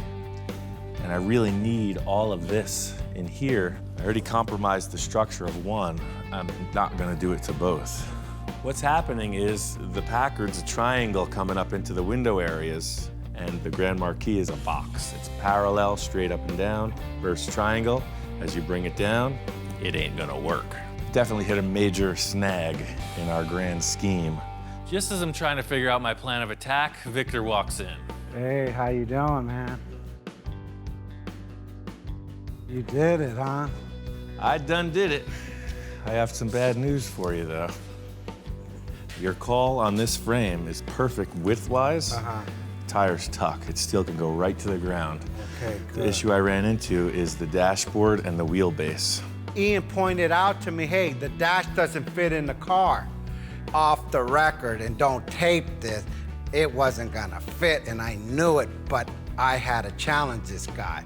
Everybody that I was talking about what I was doing with all my friends, and they said, that's not gonna work. I said, I know it's not, but Ian will make it work. The whole problem here is not only the issue with the dashboard clearance, but it's also the wheelbase. Well, the wheelbase on the Packard is way out of line. You could see it's gonna need at least, say, a 10-inch stretch if you look at the center of that hub. Okay. So this is kind of what I was thinking. We could kill two birds with one stone. If we cut the chassis and extend it, it looks like maybe a foot. In car terms, a foot extension is pretty significant. So check this out, this is what I'm thinking. So I think if we cut off right here, correct, and we can just extend it. It's too generic, just like a ladder frame right there. Simple. But it would solve the issue with the wheelbase in the front fender and the dashboard. As long as you're cool with it, I'd like to cut that chassis and bring it forward. Extend it out, let's go for it and see. So I explained the fix for the front wheelbase and dashboard issue, and then further directed him to the rear, where I was really proud of how well it worked out. I want this thing on the ground. Go underground, go an inch below surface, and then when we go up a half inch, there's no questions it's on the ground. Victor, you know, he's shaking his head no, because he says it's not low enough. He wants the thing down on the ground. So it's close, but it ain't there yet. That thing gotta smash beer cans. Okay. After the talk with Victor, it was affirmed that we needed to stretch the car a foot. This stretch is going to be very straightforward, simply because we're taking existing pieces and just moving them a little bit apart from each other. Look at that. You can make a limousine out of this thing if you wanted to. The way that they put these frames together from the factory, it's a series of metal shapes that are stacked, and then they're fillet welded all along the joins. I'm accomplishing the same thing with much heavier stock. I have my rectangle tube mimicking the shape of the original frame, and I'm stacking another piece on top of it, doing a fillet weld everywhere I can reach, then drilling through and plug welding the parts that extend past the original join in the frame extension. So it's a series of stacked metal shapes, all reinforcing each other. This thing is done. It's time to get the body on.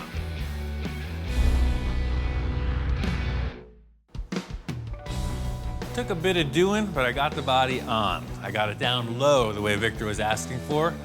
I had to change the tire and rim combo. The other ones were too wide. Right as I got them on, Victor shows up. Hey, Ian, what's going on? What's happening, man? Where'd the white walls come from? To get it to lay down, it needed some skinny, tall tires, so I just went with the 560/15 white walls. That has a stance. You got it down low. It sits evenly. When I walk in, I look at the car, and he nailed it again. He surprised me. Any problem with clearance in the back? Well, that's why I had to put the tires on, because those fat mag wheels were not letting it lay down. So I went with the skinny tires. It dropped right on the floor. How about up front? It looks like you took care of all this stuff here. Well, I had to do a lot of clearancing, and that's where the bad news starts. When you're looking at this car from the rear three-quarter view, it's sitting pretty. It's all good. The front end is a different story, and I gotta break the news. Let me show you how this fender lines up. Okay. It's close. In an effort to try to keep it as intact structurally as possible, I've just been picking away at it a couple inches at a time. And then the front. So what's stopping it from hitting that? Is it this corner? If you see here, it's the headlight bucket is right on that bolt. Okay, with this here, the solution, we're changing that anyway. That's all gonna get cut out, and this will sit up a few inches here where it actually comes up. It's going from here up and back down to flow. Right off the bat, Victor shows me the headlights he's planning on using, And they're a completely different orientation as the Packard units. And at the same time, we're coming off this level, and then we're coming here and up a little, and then back down. So it's got an enhancement. Victor comes in and just wipes the slate clean. He wants to restyle the entire front fender. In fact, the entire nose of the car, as it turns out.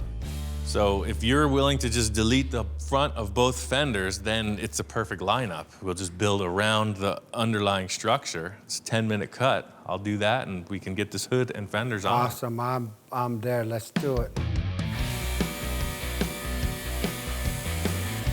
I'm just going to eliminate everything that's in the way. I'm going to leave a small area representing the front where it meets the hood, and that's kind of it. The whole headlight and grille area is out of the fender. Well, now you can see plenty of clearance. That changes everything. It eliminates the ugly in the front of the Packard, and it helps me mount the fenders without an issue with the headlights at all.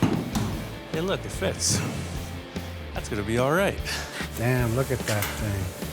That's one long-ass front end. There's a million ways you can go about restyling a car, and I know Victor's got a plan. He's been thinking about it for a while, and it's not gonna be okay to just mock something up and have him check it out. I need to nail a few of the core lines with him here so that we can get it right. Probably a little bit more to your left. Yeah, the fender, the tire side. Before you do that, I wanna do, like put something up so we got a little high point. Just like an artist is drawing a line, we're gonna do that same thing. We gotta figure out how to suspend a nice, graceful arc. First call is to try to just pull some tape across, and it looks terrible. It's all faceted, flat, straight lines. Just up like a quarter, half an inch, and then back down. Well, I have this round rod. All right. I got a pretty good idea on how materials work, so I got this 3/16" round rod, and I just hold that up on the same plane as the tape, and it just bows gracefully. Just the weight of it makes the perfect arch. Yeah, that's it right there. Shit, that's it. After he put the rebar on, he handed me a piece of cardboard. So, got the little envisioning board. Yeah, Try well, that check out. this out. 'Cause coming from this point, yeah, look at that. That's like perfect right there. So I get it, I fold it over gently so I got the contour of the car. I could literally see what I was thinking. As soon as he expresses this upper fender ridge, I could see where he's going with this late 40s caddy styling. They have a very pronounced upward curve in the fender, and it's just a super deluxe look. It flows right in, right off of this line to that line right there. I'm over here going, yeah, man, that's cool. Ian gets quiet again. That design's great, but that's a lot of metalwork. You got 6 foot on one side, 6 more makes 12 by 3 foot. It's like 30 square feet plus of metalwork. I hope you know somebody who can pull that off. Did I ever say it was gonna work or not? That's a question. He says, yeah, you're not the one cutting the car up. I go, yeah, that's why I come to you. I don't want to say it's above my skill level, but I haven't tried this yet. I've cut up a lot of cars, changed a lot of stuff, but I've never done 2 fenders like this. Victor loves throwing down the gauntlet. All I gotta do is run it. I gotta run through all these tasks he's envisioning, and we're on to a new adventure. Here we go. I knew I could swap this body, no problem. These fenders he's talking about are pretty challenging. I gotta match that wire Victor set up on the fender, and a flat piece of sheet metal just ain't gonna work. It's easy to just piece together parts, but to create something from scratch is a whole different skill set, and that's what he's asking me to do. It needs to look kind of like the shape of a potato chip, if you can envision it. It's going to curve this way, and it's going to curve that way. Something for eating salsa. Gotta start somewhere, and I'm thinking that the main line of the fender is exactly what Victor created with this round rod mock-up. So I'm gonna try to create the biggest piece I can with the tools I got. The first step is to shrink it along each side of the sheet and curve it. Doesn't look like much has happened, but I'll tell you, those molecules are feeling the pressure. Hear that? It's tense. This is potentially a disaster. Victor's asking me for something he conceptualized with a piece of round rod and a lot of hand gestures. I don't have any blueprints, I don't have any sketches, I just have a conversation and I'm trying to build a car around that, so it could go either way. That's pretty darn close to what I need at this end, but you can see it's just a straight shot. So I got some stress in here and I got some stress up here. Now we're gonna put it in that wheelie thing. Let's see what happens. The two tools I'm using are really the standards for any kind of metal forming. You need to shrink it or you need to stretch it. If you're ambitious, you could build a whole car out of this if you knew what you're doing. But don't give Victor any ideas. It's pretty labor intensive, and I'm not that ambitious. Coffee break. This piece is the backbone of the design, so anything can happen, but you need a center line, and that's what this is establishing. I don't know what Victor's thinking. I'm just trying to set up this line, this one line he established. Everything for me has been structural and alignment oriented, so this is the first bit of art. Having done this one curved section for the fender top, I think that's gonna be the same process all the way through. As soon as I figured out this backbone ridge top thing, it's on. So the whole thing with this is gonna be made in so many pieces. I'm just trying to hold it on the car. I'm just gonna start assembling parts. It's kind of like a puzzle that you're making the pieces out of. But I'll be able to take smaller sections for this reverse dip that he was talking about. In getting this fender line to look proper, I had to just trim back. And once I figured out a line that it's gonna join properly, the challenge is to get them to flow evenly. If you don't want it to look like a bunch of bricks on a wall, you want it to just look like a smooth, slippery surface.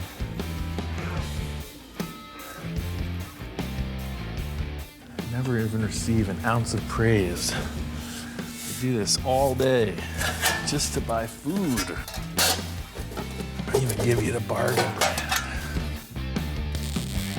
This is an advanced mock-up. I mean, it might be a keeper, it might not, so I'm just trying to streamline it. I don't want to make it twice. I think this Fender's a keeper. The whole thing is if Victor thinks this Fender's a keeper. Ian, how you doing? Aha. Damn, that flow's bitchin'. That's it, man. The good thing is Victor walked in and right away you could see the gleam in his eye. The difference from this side, stock, just straight down like nothing, to come in here by just raising this up and giving it an arc here, it give the whole fender like it's on steroids. No steroids, steroids. Right. It's in proportion, it flows, and it's gonna eat a Merc. Well, I was really stressing about the Fender creation issue, but if you're happy with it, then the big challenge is what do we do about the grill? There's nothing going on there. I brought you surprise, so come on out and I'll show you what my idea is. All right, let's see what you got. Victor's got people. He's got people all around doing stuff. So he tells me he's got some of his guys dropped off a bunch of things in the driveway and I need to check it out. I've been thinking about this for a while too, like I think about everything else in my mind. And he's looking at me now, what the heck this guy gonna come out with? Whoa, a Mercury. What is that, 1950, just like your other ones? 1950 Mercury, it was another project. I figured I'd donate it to help you complete the front end on that other project. Crazy, man, you could sell this for a grip. It's people who want this part all over the place. This thing's in perfect shape. Yeah, no, perfect shape. Everybody wants to know where this came from, and the backstory I get is one of his friends somewhere down the line tried to chop the car, customize it, and made all the wrong moves. So apparently what Victor has is a dilapidated, half-rotted, half-assembled Mercury four-door. Fortunately, the guy didn't cut the nose, and that's what we need. Right here, we don't need the fenders. All I want is the opening in that grill. All the opening in that grill. Here's the original 1950 bumper, front, back.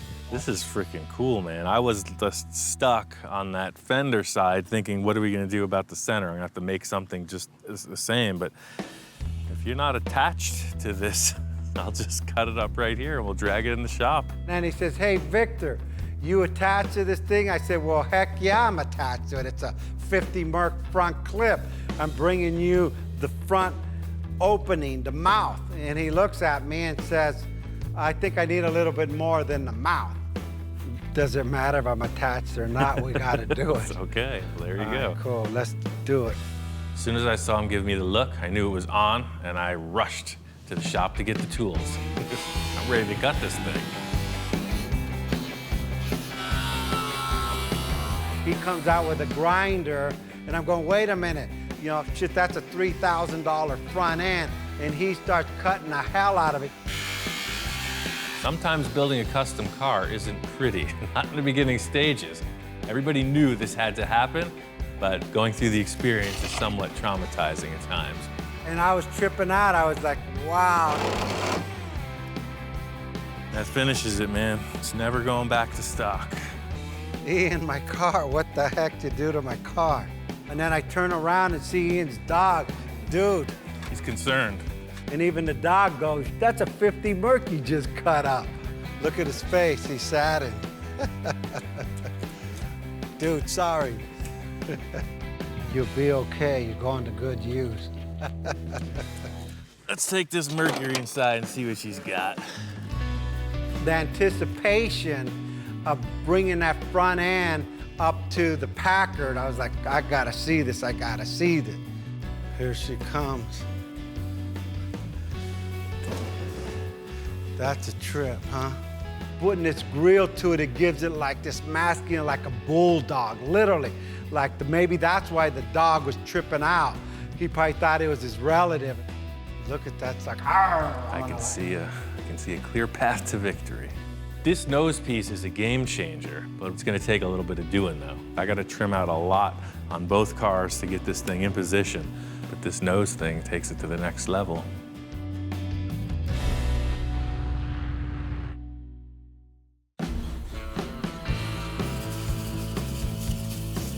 Getting this Merc front end ready for the Packard. It's a rusty old car, it's been sitting around. I'm gonna clean as much of the rust off as possible just so I can start to get an idea of how this will fit on the car.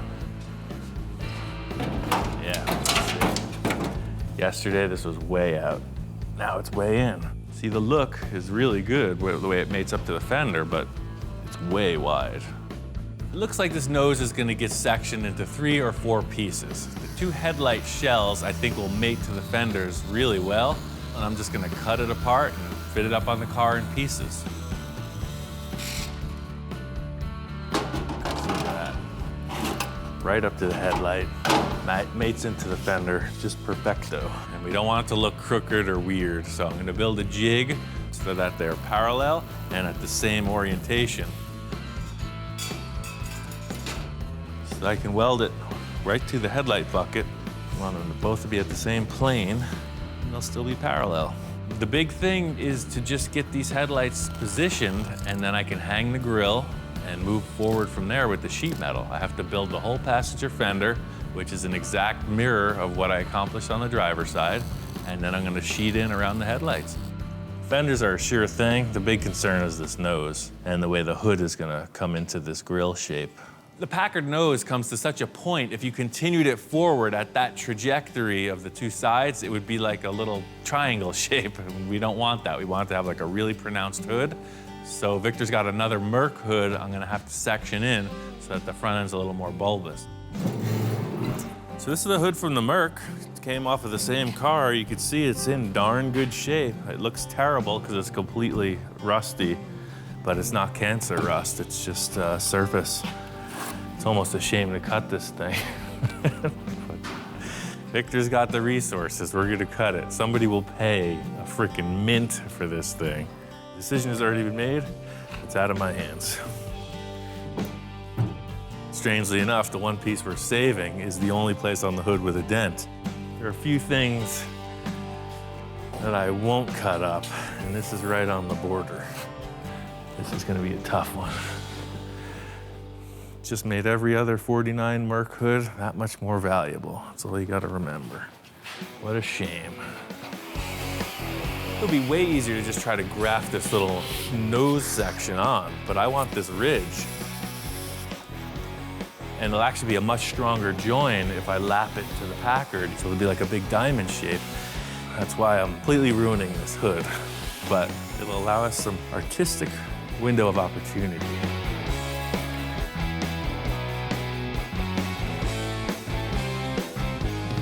Oh, that actually don't look half bad. Sure switched up that ugly Packard. The Packard looked like a beak, a bird's beak. It was just way out and it's very thin. The Merc new as a really wide, low car. And this really, it's a half and half. It's just, I can't believe it actually fit. Seeing that this Merc hood worked out was a relief. Now I just got to figure out the lower portion. The cool factor about the Merc grille and the hood is it's got its factory latches in place. So by lowering this section, you'll see there's a structure in here that is designed to mate up against this. And since I need to lower this, I'm going to have to section it somewhere. So I'll section it right through the dent and then repair it, weld it back together. So it'll have a strip coming right through here. I've got a clear path to finish out this nose, and it's gonna be all right.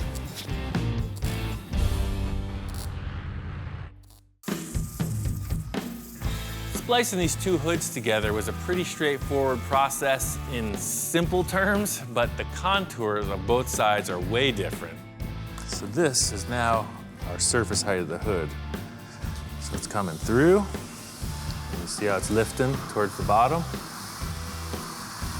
Coming right through here like so, till it blends in.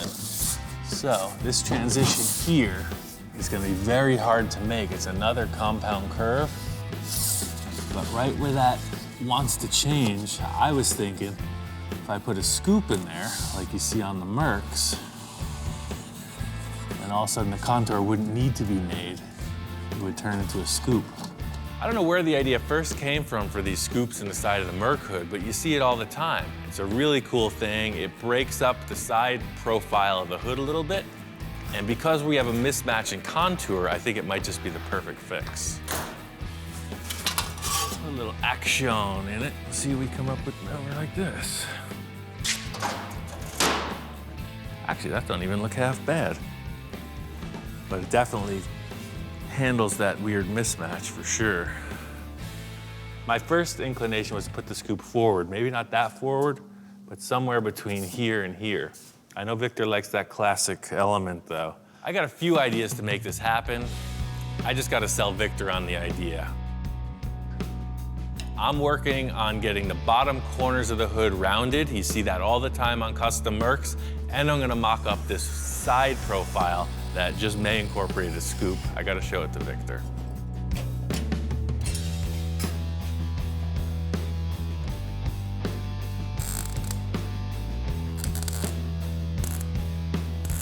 So this is now the new shape of the hood opening, and I'll finish off the shape of the fender surround with the smaller rod. So this will be a nice radiused hood edge. You see it on a lot of customs. Victor's got it like that. Ian, what's going on? Hey, man.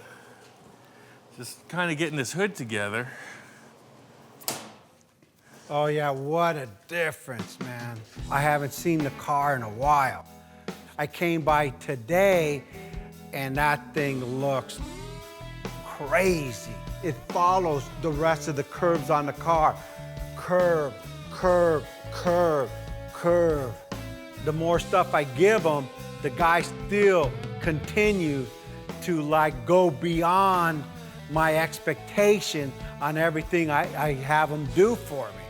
Cool. That's real good. So what are we gonna do now on the hood here? Well, that's the thing, you know, the transition from the Merc to the Packard is a little weird. Once Victor digested the look of the front of the car, he was really pleased with it, but then I tell him about the problem, and that is in the side contour of the hood. I want to show him the mock-up for the side panels and see what he thinks about this scoop idea.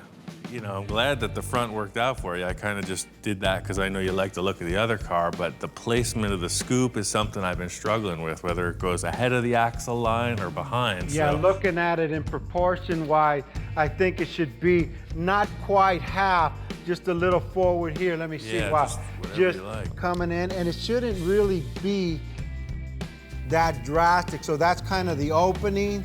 And then from here, I mean, I'm just gonna draw it. It kind of ends in no more than a 1/4 inch, just to come in, just so there's a scoop line there.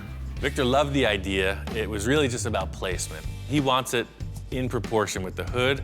He came up with a solution, and I was feeling really good about it, but Victor had other ideas. The modification isn't over yet, so don't do this until the bird sings. I just licked it, man. I was Game gonna over. say till the fat man sings, but Yeah. I can't sing worth the shit. I still got some tricks up my sleeve, which I haven't even told Ian about yet. The modification isn't over yet. Okay. I really want to get this thing to my house and just to like see it every night so I could kind of feel it and I want to look at it. Something, you know, once it's there, you know me, there'll be a slight modification. Right. Next time on Full Custom Garage, Master Metalman Ian Roussel continues the lead sled challenge. The main thing I knew bringing the car over to Victor's was that his head was going to be spinning with ideas. He looked at me and said, oh, that's a good idea, but I could see in his mind, I thought I was done. I'm feeling like the world-class mountain climber that just summited Everest, and Victor's in the back of the car with like a whole new battle plan. I want this sucker to bulge. But Victor's surprises don't stop there. I've been thinking about giving this car to Craig. Okay. The only thing is, his birthday's in a couple weeks. With the pressure on, Ian's got a plan to pull it off. There's nothing like hitting it when there's inspiration in the air, so I'm telling Victor, let's just cut it, you'll see what I'm talking about. When he was talking to me, I didn't quite understand what he was trying to tell me. Who cares how much effort it takes to get there? Wow, that's right on. It's the end result that counts.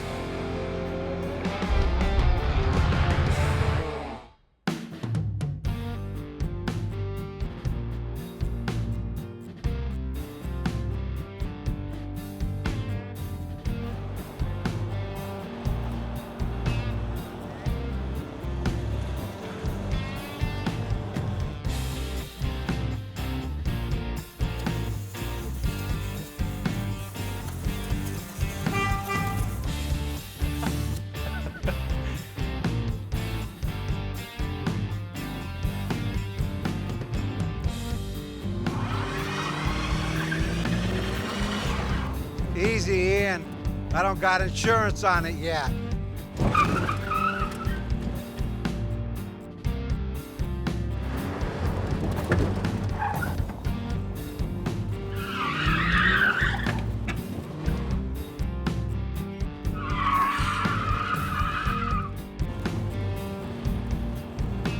I think this is a keeper, man. Yeah, no, look good, but hey, you didn't have your seatbelts on.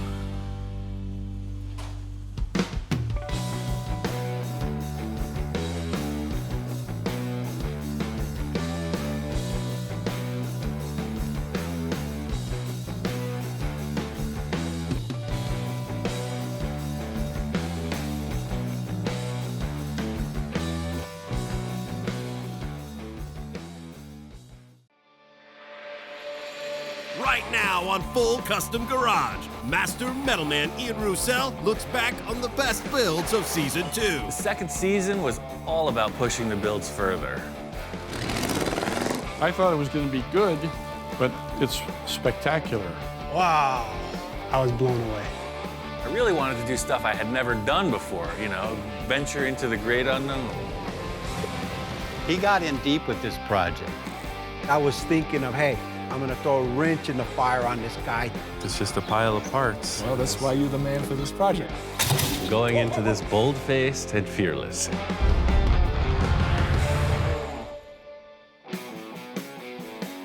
First project I wanted to do was a 1948 Packard. It was just sitting around at my friend Don's shop. I wanted to turn it into a custom lead sled for my friend Tom. The biggest challenge in the chop on this Packard was the big bulge in the back of the roof. I took care of that. I wanted to show it to Tom. Uh-oh, there goes the neighborhood. What's up, man? Wow. Got a car. This is the Packard, huh? Yeah. So being excited about seeing this Packard underway, I gave Ian a call and I said, hey, I gotta come down. I gotta take a look at this thing. And just putting it on the ground and chopping the top, he loves it. Now that I see it here in person, I like it as a four-door. I stopped on these roof panels. My next step is to throw them on the English wheel and get these guys tacked in. I got a way of doing things by myself, but hey, there's another body in the room. Get to work. To be able to work with Ian today is a real special treat. This is a really complex thing, creating a big roof for a chop-top car. The whole thing is establishing this nice roof line. I want to minimize the amount of body filler in the end. So it's really just like push it, hold it into position, and tack weld it so it stays. You know, it's the stuff you read about in magazines. So I stuck him in the car and had him hold up the sheet metal. I would have to come up with a bunch of weird contraptions to hold it in place. Here he is doing it. He was pretty excited. Ian, in my opinion, is today's Ed Roth. Ed Roth was a wild customizer who was very innovative. Ian is just carrying that torch. What this thing does is it sucks the metal together so it will create a little more of a dome. Ian likes to think outside the box, doesn't care about what anybody else thinks, and builds what he wants. So this is gonna crown it out a little bit more as well as take away all those hammer marks. I'm really not that familiar with an English wheel. I've only used it a couple times. Eastwood had this really simple, portable one, and it worked out pretty darn good.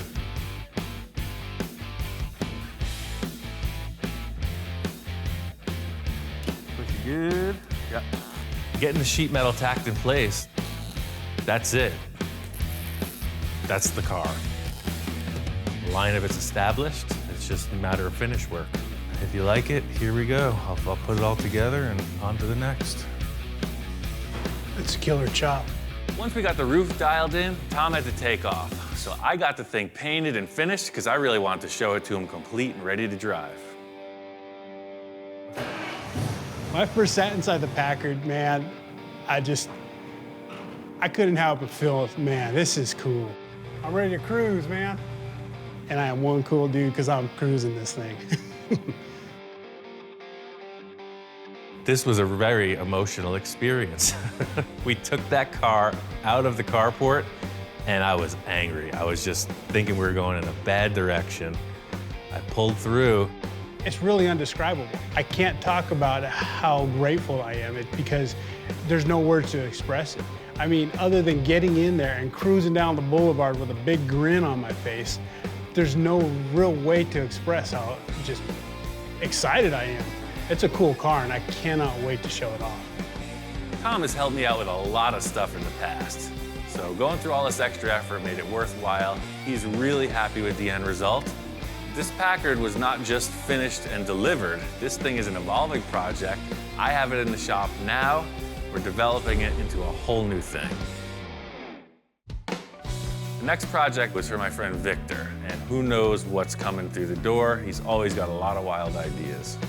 So Victor comes in with a set of blueprints, and he's talking 100 miles an hour. The other night I was thinking of a project that I need. I got a retail plant rental company. I need for my nursery to have like a little car spectacle, something like people would see like, what the heck is this thing? If Victor wants a spectacle, he came to the right place.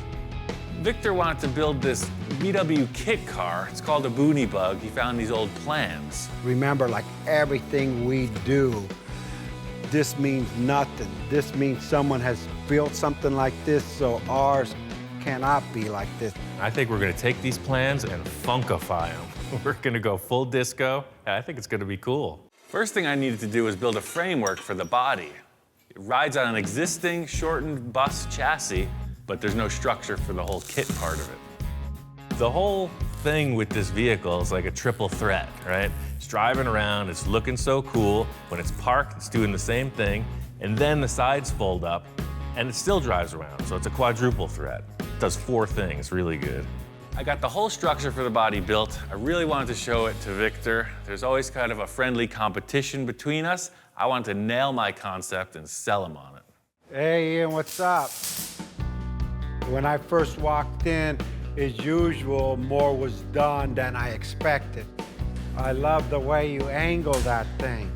I've been thinking and dreaming about this too since I left. I said, I want to put, kick the angle down. I didn't know it was going to be forward or backward, but you're reading my mind. Instead of the doors like the plan showed, the whole wall is open like that, both of them. That's and then amazing, it says yeah. ultra green, so when you park it. I was thinking of, hey, I'm gonna throw a wrench in the fire on this guy. I'm gonna have him make something raise up because I want my sign to show. And I come in and you raise up the door and my signs go there so the guy outthinks me. But yeah, no, that came out crazy, yeah. The build of this was pretty inspired and quick, so I got it finished up and ready for paint and interior.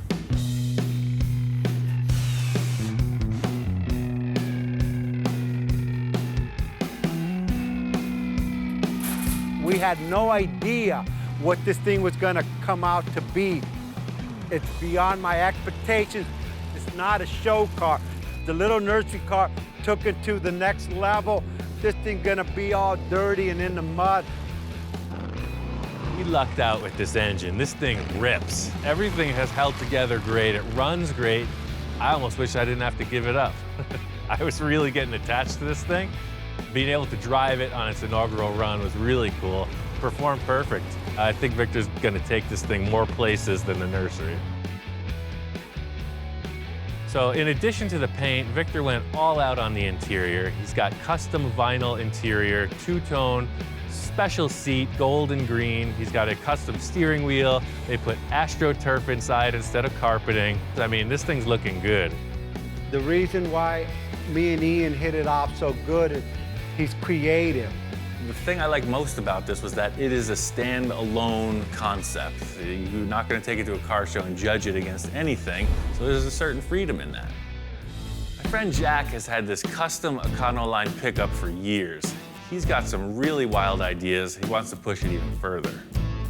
So we're going to have to take about this much out of the middle.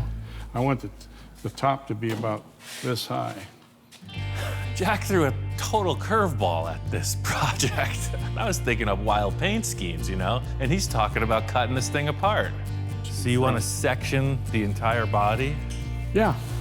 It's a pretty good looking truck like it is, man. I know. You sure you don't want to just start on another one? This is, No. This has to be the one. Jack showed me these drawings he had, and we went right to work. We had to modify almost every panel.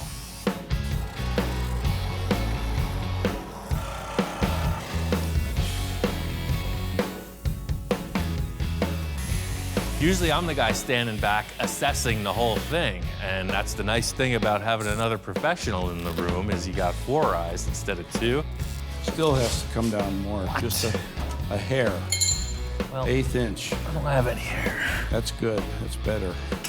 A great thing about the way Jack thinks on a project is he's not really wishy-washy about things. He says yes or no very efficiently, and that's really what I'm all about.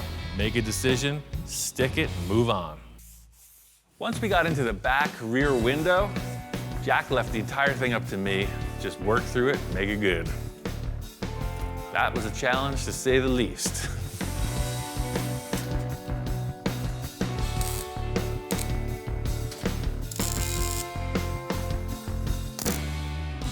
I like what you did with the window. It's beautiful. I'm feeling pretty good with the rear of the roof, and then Jack shows me these taillights he wants to use. These are freaking massive taillights. What the heck are they out of? I've never seen anything like it. It's 70 Chrysler. I found them at the junkyard. He looked at me, what the hell is this? And I said, well, we're gonna try this. We're gonna put these two together and see if they fit on the truck. You know, these taillights are quite a bit different than what you had. I thought we were just gonna like hole saw and put the other ones back in. No, you gotta. So you're switching up the whole bill on the back of the truck too, I see. Yeah, well, that's kind of like how I am. This kind of changes everything. I don't know where he's going with this, but we're gonna have to figure it out. To make these huge taillights work, I had to French them into the back of the truck. It wasn't something Jack and I talked about, so I kind of took a leap. I was hoping he liked it. Whoa. Hey. Whoa. What do you think? Is that gonna work? Wow. So I take off for a day or two and look what happens. This is beautiful. Wow. There's only one thing wrong. What's that? It's upside down. No, I'm just kidding. Okay, Yeah, I put it in the other I'm way, just and it's like, fooling. wait a second, No, it looks like a smiley mouth. No, this is perfect, man. Well, when I walked in and looked at them, I was shocked. I thought it was going to be good, but it's spectacular. I'm elated. I can't believe that in 3 weeks we've gotten this far. Beautiful, Jesus. The camera doesn't come out until Jack's happy with it. Once that digital camera's on the scene, you know we're on the right path. We are both on the same page with all the fabrication elements of this project, but the critical thing is the paint detail. We're doing something really far out, and we both have a difference of opinions on what color it should be. This color here, that's sunset orange. I've got this idea for this color. Looks like a sunset. I went and bought a gallon of that, and that's the color we're going to use. This got a lot of metallic in it, a lot of fine metallic. I think you're gonna have to add something. It's like almost a production car color. Need something to make it pop. Our difference in opinion on the paint scheme actually turned out to be a really good thing in the end because we had two separate elements that came together in a great result.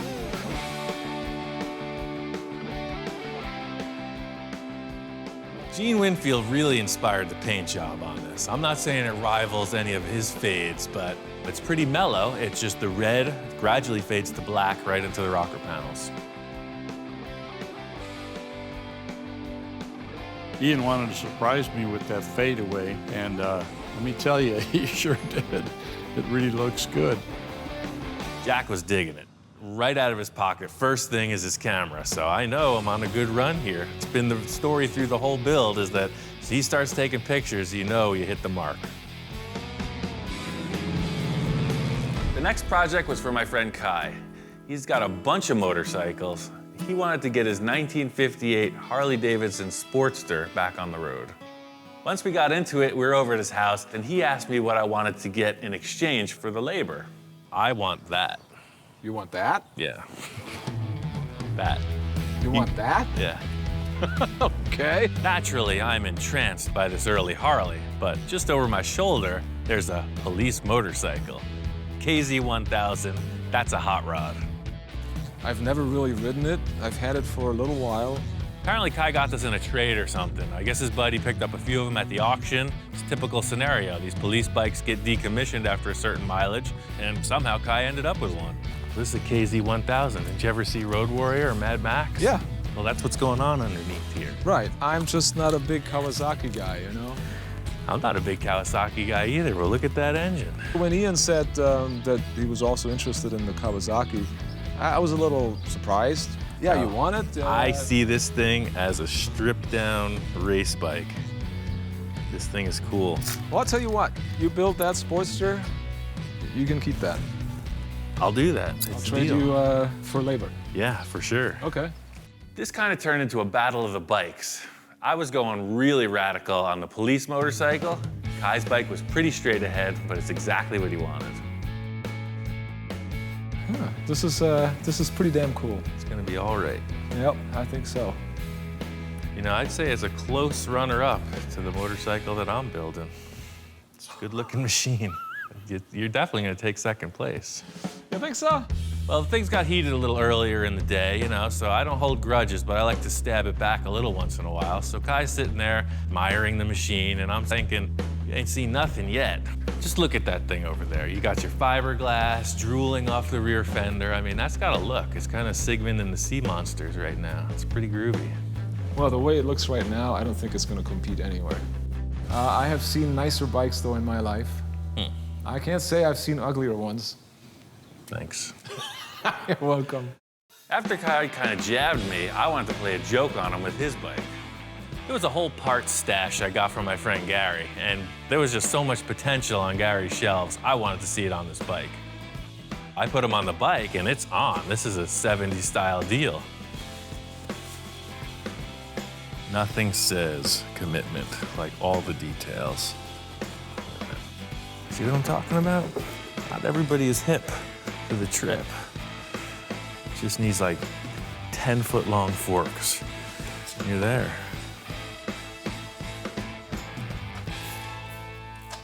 Hey, Ian. How's it going? Good, man. Got your bike just about ready to start. Oh, man, check it out. Did a little restyling. Holy moly. Look at this thing. Fishtails and everything. This is terrific, man. I love this. This is great. When I walked in, I was really surprised at how the bike had changed. Yeah, he may have meant it as a joke, but I was digging it. I was loving it. Man, this is awesome. The joke was on me. He walked in and loved it. I thought you were gonna hate it. I guess you're into it. No, I love it. I love the fishtails. I love the sissy bar. This weird prank actually resulted in a pretty darn good-looking bike. So it was sort of a debate between Kai and I.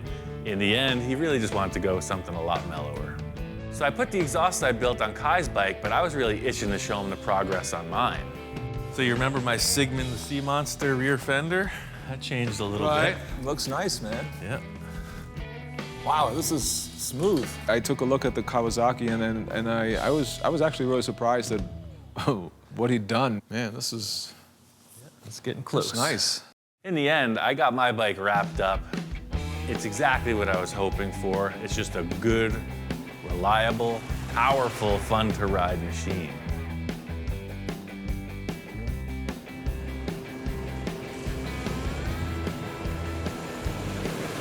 The whole deal with this project was the transformation. You saw this kind of very upright police motorcycle, and I just took it all wrong and made it gnarly, a very aggressive machine. I knew what was inside of it, and I just let it out.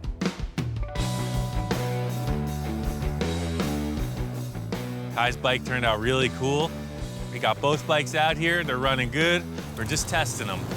I love the way it looks. I just love the way it looks. It's old school. The general ride itself was exactly what I hoped for. You know, just smooth and has a lot of power. Well, Ian's bike, his Kawasaki, I mean, like I said, I didn't think in the beginning he was going to do anything with this thing. Ian, as usual, pulls a rabbit out of the hat or whatever you want to call it, and I actually got to ride it too. And I was really pleasantly surprised. It's a cool little bike. It's a nice change of pace to build a couple motorcycles. I don't do it often, maybe not often enough, but I really like the cars, so I was ready to get back to them. Next project I did was with my friend Bill. What year is this? This is a 1962, as I recall. That's what I'm talking about. I guess it's an early 60s Ford Falcon window van. It's a short wheelbase. Looks like it was maybe from a utility company or something. It's bare bones inside, but it's a pretty cool looking ride. I talked Bill into working on the van as a concept to sell to fund another of his projects, and it just turned out to be way more work than either of us considered. I got a couple good ideas on how to get this thing back in action. The question is, how bad is it? All right, so I'm gonna start off on the front, because to me, it looks like it's hiding some secrets. Pull off the front bumper, turn signals, you know, trim stuff. Start sanding it. And that's where the story begins. There's a ton of filler in this thing.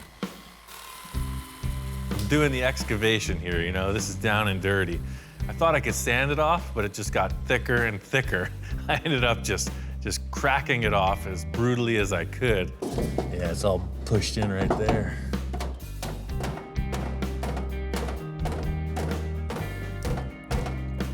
Even though the van looks pretty good, you see it's hiding secrets. Some of my time in Egypt spent doing exactly this type of operation. I'd say there's been a traumatic event. His van ran into something, and then it was repaired really poorly. The easiest solution would be to get a replacement panel, but I think I can just take this thing, reformulate it, and put it back into place. The cool factor about this is that you're not your typical auto body procedure. I'm gonna fire up this torch and get medieval on it. This metal piece was created in a certain shape. The only thing that changed was the collision made it into a different shape. I want to bring it back to the way it was, and that's just done by a series of heating and hammering.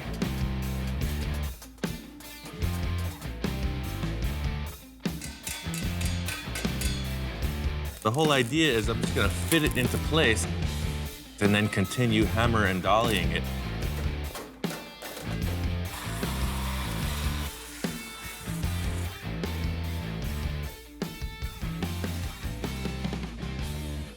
The van came out really cool. We got it all finished up and it was ready to show to a potential client. Bill had somebody interested in buying.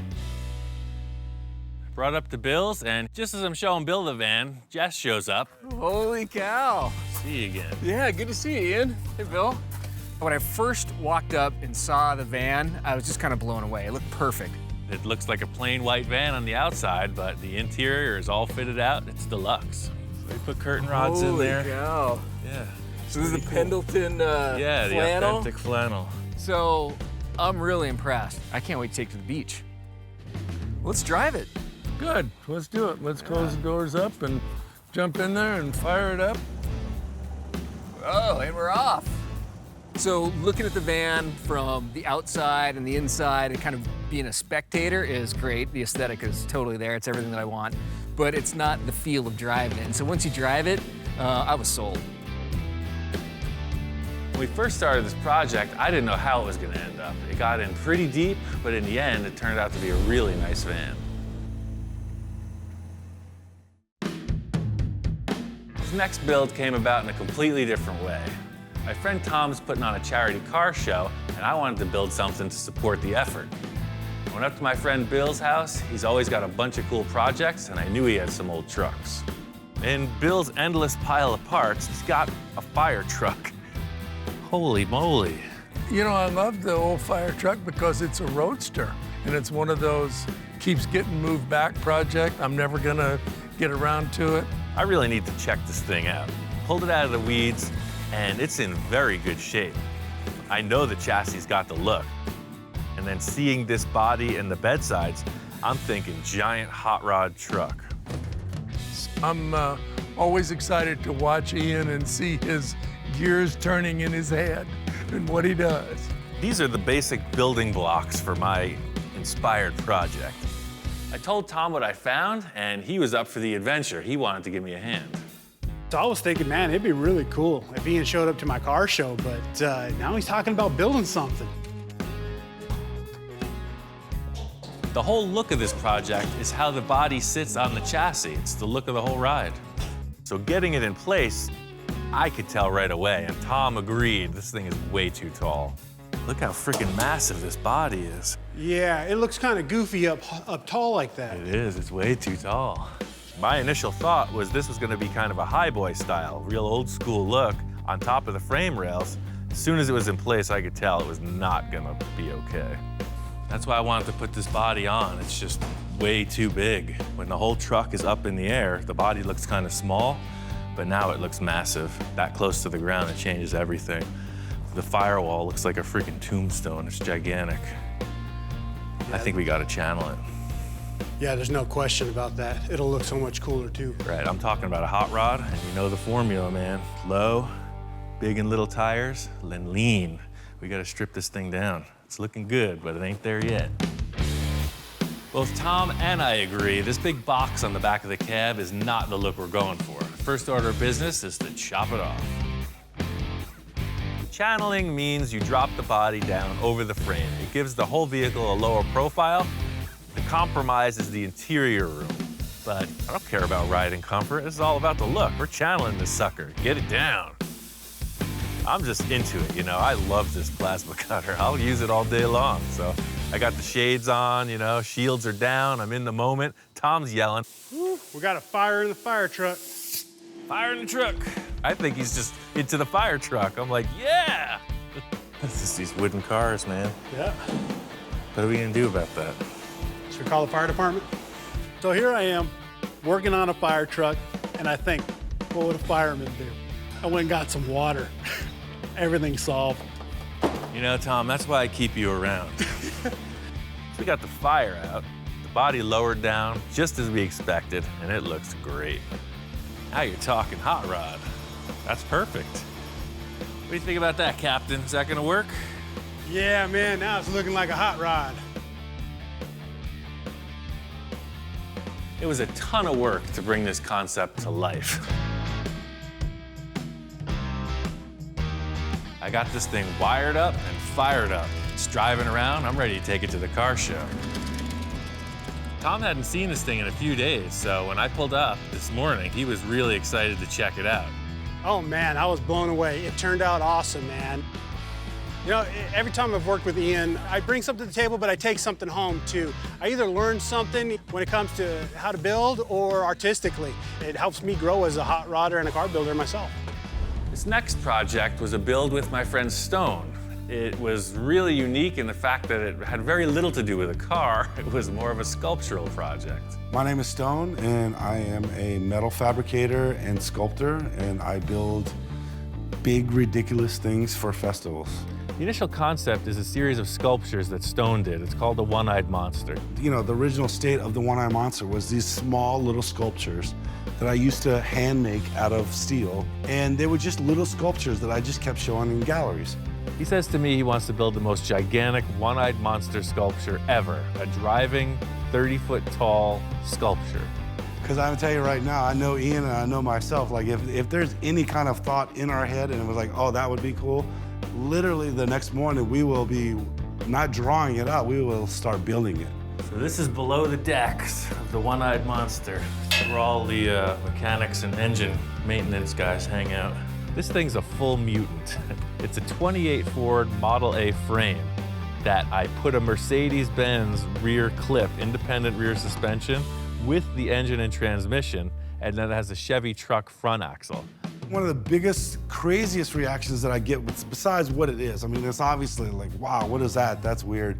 But when you tell them that it's an actual car, or you don't even tell them nothing, you just get up in it, you start it, and you start driving through a crowd, and they're like, what the, you know, and you're like, exactly. All of Stone's sculptures are like a spherical body, and to make it proportional to what he wanted to do, we had to build like a 16 or 18-foot diameter sphere. It's all aluminum flat bar rolled on edge to create a series of like pie pieces that form this huge sphere. Ian's part, like one of his big parts, is like more of the stuff that you don't really, I mean, you see it, but it's inside the car. And that's transferring all of the controls from, you know, a 4-foot range up to 14 feet in the air and actually make it functional. You drive it kind of pirate ship style. It's this huge A-frame, you're 15 feet off the ground, so all the controls and the steering are upstairs. So we made 2 lenses for the eyeball in the same way I was doing the bubble tops and taillights on the other projects. For these, I just made a round oven. We used the same barbecue style thing and just blew these circular ones as to Stone's specs. You know, he knew what the diameter of the eyeball was gonna be, and we just made a ring and a backing plate and inflated them. It is actually kind of complicated because it's colored, but it's translucent. You know, you don't want to paint something because during the day it might look great, right? But at night, that will not look that great 35 feet in the air. You need to light it from behind. So even though this looks like it's all painted, it's actually totally translucent, so any light will penetrate any of this paint. We created our eye socket out of like stuff that we just made here in the shop. Putting this thing together is a lot of effort. It's a full day setup, but the real reward is the sun sets, you get up in the cab and you're cruising around. I mean, just that, it's a really cool vehicle. It's totally fun. It's worked out perfect. It's exactly what it needs to be, and that's a spectacle of this crazy thing that no one else has ever seen.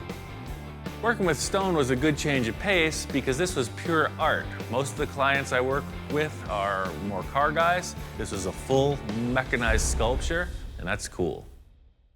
The next project was for my friend Don. He had an old 22 Ford C-Cab and a pile of old parts. As old as it is, it's in pretty darn good shape. I've got the frame for it, got some of the fenders. Oh, wow. Yes, this is what started this whole idea. This whole thing started with Don finding this manual hand crank. It's a tow truck winch. It's dated like 1930 or something. Well, that winch has been sitting in storage for 33, 34 years now. I always thought it'd be really cool to have a vintage tow truck, basically to move stuff around here on the compound. Every project has some sort of impetus, the things that get you interested in building. This hand crank did it for me. I think if we build the whole truck to reflect this era, I think we come up with something really cool.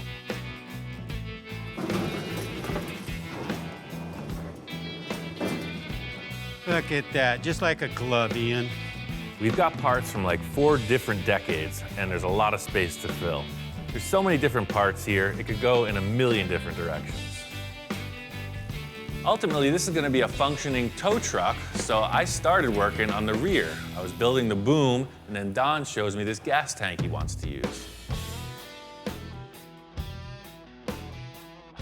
The tank Don showed me is just kind of generic. It looks like something that should be under the bed. This truck's got one lacking area between the bed and the cab, and I think building a custom gas tank is gonna set it off. Ian has his own ideas on how this is gonna look, and I have my own ideas too, so I'm a little concerned about it.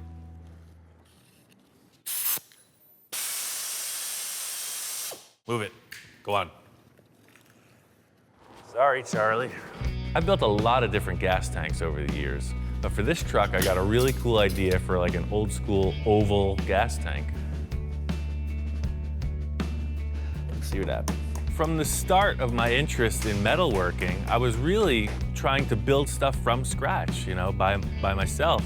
The reason I started using found objects is because there were curved shapes of metal that were way more accessible, so I could get into the actual building of larger components instead of focusing on these small details on curving metal.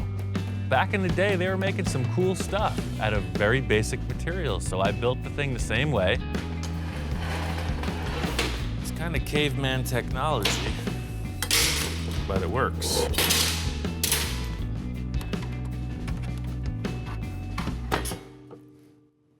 It's a stainless steel cap.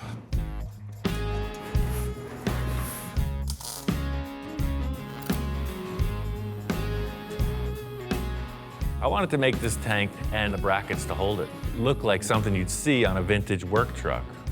What I'm looking to accomplish here is match this radius with the mellow curve, and then I'm gonna pull it tight over a piece of pipe. That way I'll have more of an egg shape instead of a perfect circle.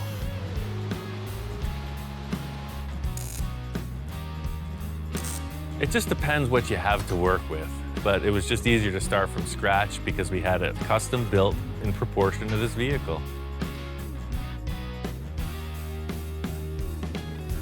That's what we got, dog. It's interesting the way that ties in between the cab and the bed of the truck to have that space taken up by a fuel tank. It looks absolutely perfect and vintage for that vehicle, too. It's little steps like this that can convert a man like that to the creative process. It's a small victory in this grand war. And in the end, the truck came together really cool. Ian nailed this thing. It's unbelievable. The stuff that I gave him to work with, he knocked it out of the park. I mean, look at that truck. It is just absolutely beautiful. There's stuff from the 40s. There's stuff from the 30s.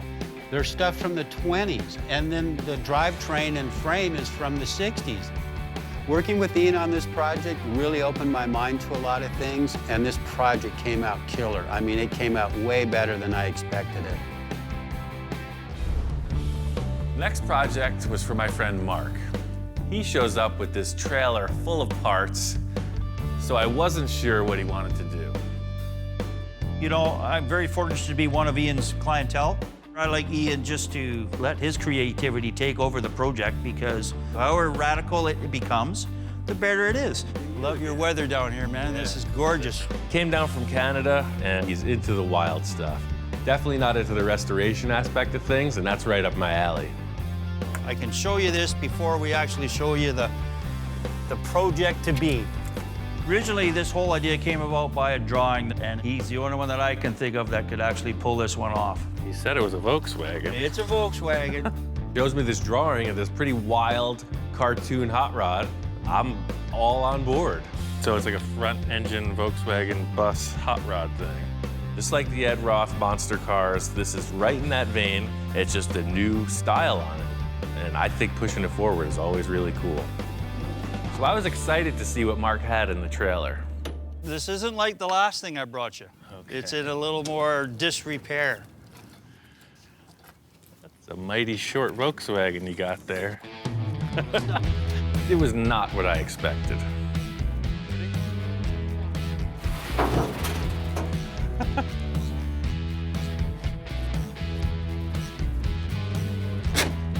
Here come the clowns. Must have been a rare factory option. Mark pulls out this shortened VW bus and just a ton of other random parts from the trailer. So I thought, well, let's throw AMC running gear in a Plymouth frame, and then now we're gonna put a Volkswagen body on it. You know, let's mix up all of it. I like having clients that are all on board. You know, they think I can accomplish anything. Unfortunately for me, the anything gets wilder and wilder. The big challenge is to make it look like the drawing. The stuff Mark's pulled out of the truck looks nothing like what we're going for. Oh, yeah. Oh, it's gonna be awesome. It's gonna be a one-of.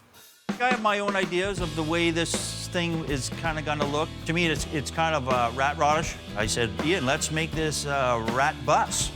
Mark's talking about rat rod.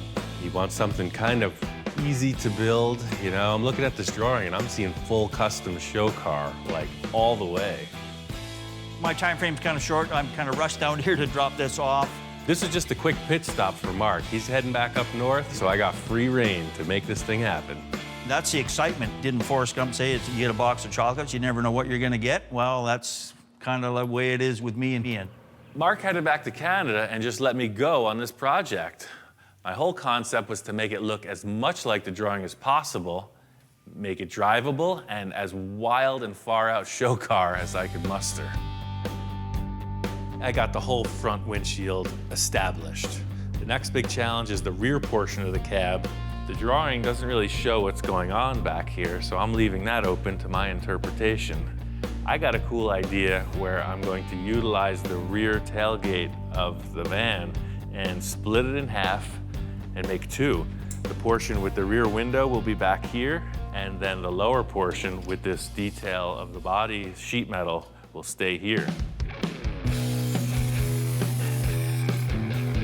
Being that the cab is so much narrower, the whole rear window frame and the rear hatch have to be reconfigured. It'd be nice to just cut it in half and put it in place, but all the proportions are changed.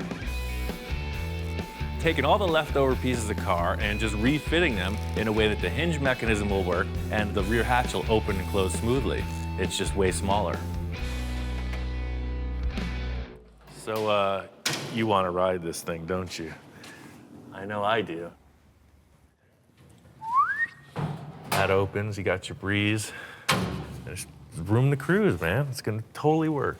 This, hands down, was the biggest build of season 2. It's a huge amount of fabrication for such a little vehicle. This thing's wrapped. This is a toy come to life. Mark is out of his mind. Johnny is totally charged up about this. It's the coolest thing I ever seen. I'm stoked for Pomona. I can't wait for that first reaction from people when they see it.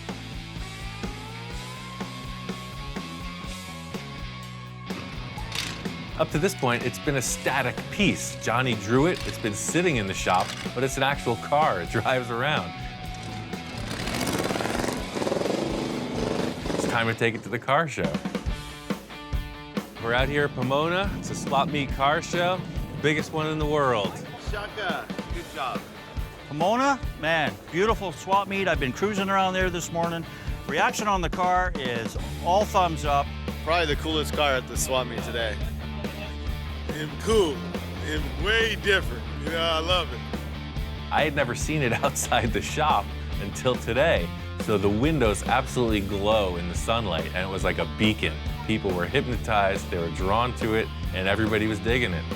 Well, I would think that's probably one of the most unique hot rods I've seen out here in In the 30 years I've come out here, there's lots of different things out here, but that one's truly unique. It's the cartoon driving experience that, you know, if you own this, you'll have that, you'll achieve that. It's wonderful, man. This is kind of a step in a new direction for me because it's the wildest design I've ever worked on, and it was dictated by an artist. So it really makes me want to do more. Season 2 really expanded the role of my shop inspector.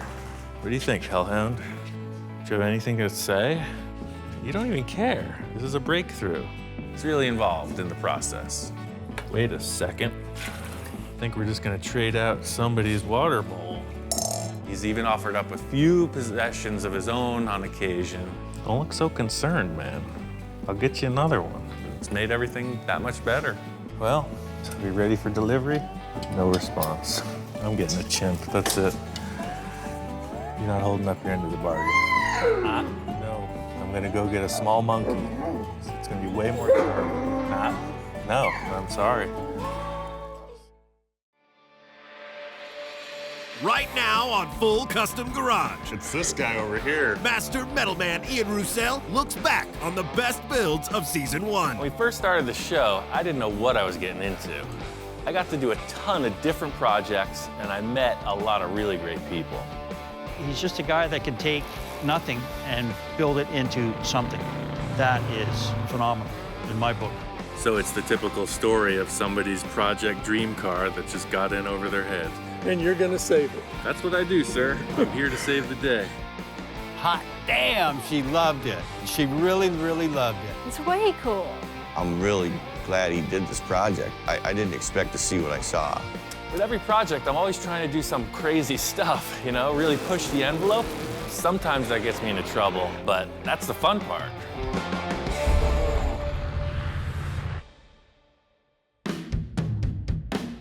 One of the first projects I did was for my friend Bill. We took his 1948 International truck cab and we put it on a modern roll-off chassis. Not the easiest thing to do, a lot of heavy metal. The truck needed to be wider to fit on the frame, so I started with the front fenders.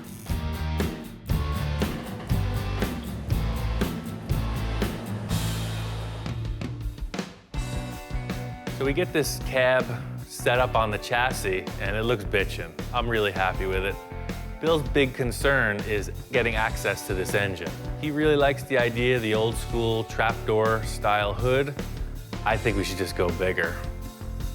The whole plan here is the nose of the truck, the hood, the side panels, the fenders, the bumper, the lights, the kitchen sink.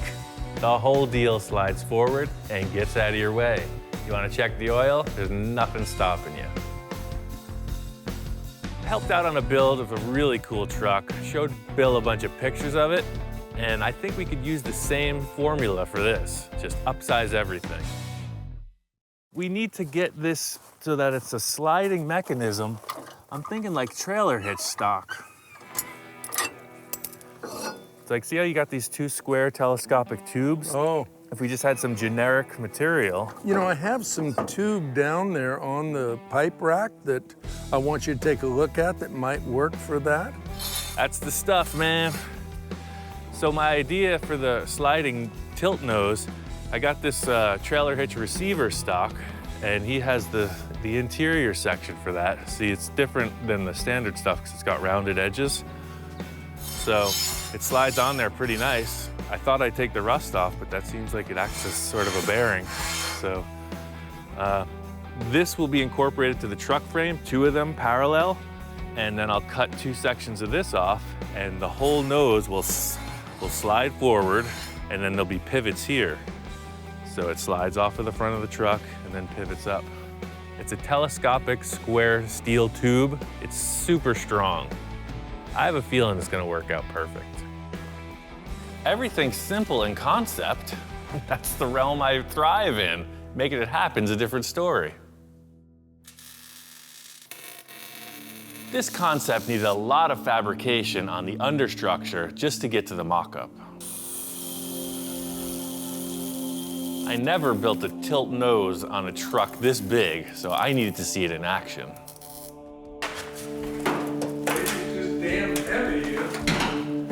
that down. Par for the course. All of this work, I finally get the thing ready to tilt, and it's stuck.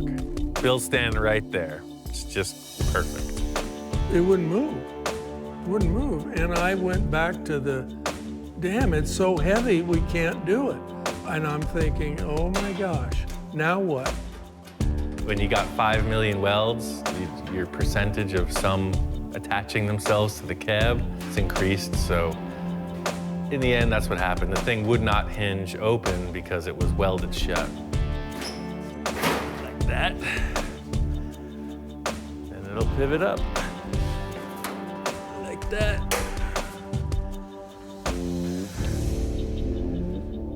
There it is. You got a tilt nose. It is just awesome. Really cool. Everything I hoped it would be. Going for the KO, but I hung in there. I was bobbing, I was weaving, ducking, pulled it off. A lot of blood, sweat, and tears by that young man right there. In the end, the truck worked out great. The thing I like most about it is the front view. Obviously, we know the fenders are widened, but you don't think that when you look at it. You just think, what a frickin' big truck. There's not one thing I would change on this truck. I love everything about it. A lot of that is due to Ian and his persistence and his fabrication. It's a multi-functioning truck. It'll function as a flatbed truck, a dump truck, a van, does everything. Bill's truck turned out to be one of my favorite builds. The biggest satisfaction comes from the fact that it's a real working vehicle, and that's cool. Another project I did was a super custom 1964 Bug. It was based off a toy car someone gave me. One of the coolest custom pieces was the headlights and mounting brackets. These headlights are pretty crazy. They're actually pieces of spun aluminum that I found in the scrapyard. So I really made this whole unit. I had some glass lenses, and I made everything else. They're seal beam bulbs that I glued in behind these antique lenses. So they're 12-volt high-low beams. They look like vintage car parts, but they're handmade. Really badass. The other cool feature is the way they mount on the car. So it's a round tube. So they're adjustable up and down. You can move them in and out because you'll see when you steer, it's very close. Like so. And when the hood shuts, these strange little shapes clear the hood. You could really see the difference when we pulled it next to a stock Bug. I really loved the stance and the radically chopped roofline. The thing I like most about the chop in the roof is just the radical nose-down look of the whole thing. At first, I was building the car for myself, but I listed it for sale, and that's how I met Mark. He became a good friend and a long-term client. Wow. That's crazy. Just crazy, man. My name is Mark Hayward. I'm from a little town outside of Vancouver, British Columbia, Canada. Thought we'd come all the way down to California and meet Ian and pick up that beautiful little gem we got sitting over there. Oh, man. But I fit. You're about 6'2", right? Yeah. Oh, yeah. This is gonna be all right, man. So this car here, I mean, I basically bought it sight unseen. It was just spur of the moment type of thing. Like you say, we corresponded on email, and he said, well, maybe you're interested in this Volkswagen I got. I mean, how could you not just take one look at that thing? It's phenomenal. Not only did Mark buy the Bug, but he brought another project for me to work on. Oh, yeah, I got something for you. I brought you something. Okay, I heard that there was a little treasure in the trailer. I got a little treasure in the trailer, all the way down from the frozen north. Whoa, what the heck is that thing? That's a 51 Henry J. Holy moly. Yeah. I don't think I've ever seen one. That's crazy, and it has no trunk. What kind of car doesn't have a trunk? We have lots of projects, both Viv and I, and I'll never get to them all, so it's like, okay, let's give one to Ian and see what he comes up with. And if it's anything like that Volkswagen over there, we're gonna get a pretty nice hot rod out of this. Seeing his work, you know, through the video, seeing the car now in person, yeah, I mean, I trust him 100%. I think it's just his creativity, and it gets down to his hands, and that's what he can fabricate and do. So, yeah, I have full faith in him to turn that project we just left him here into something. He's just a guy that can take nothing and build it into something. That is phenomenal in my book. When I first met Mark, little did I know I would be working on some of the craziest projects, and this Henry J was just the tip of the iceberg. Next, I got started on Mark's Henry J, and it was all about chopping the top. It got pretty technical, but I knew I wanted to retain as much of the rear roof as possible, so I started in the front and worked my way back.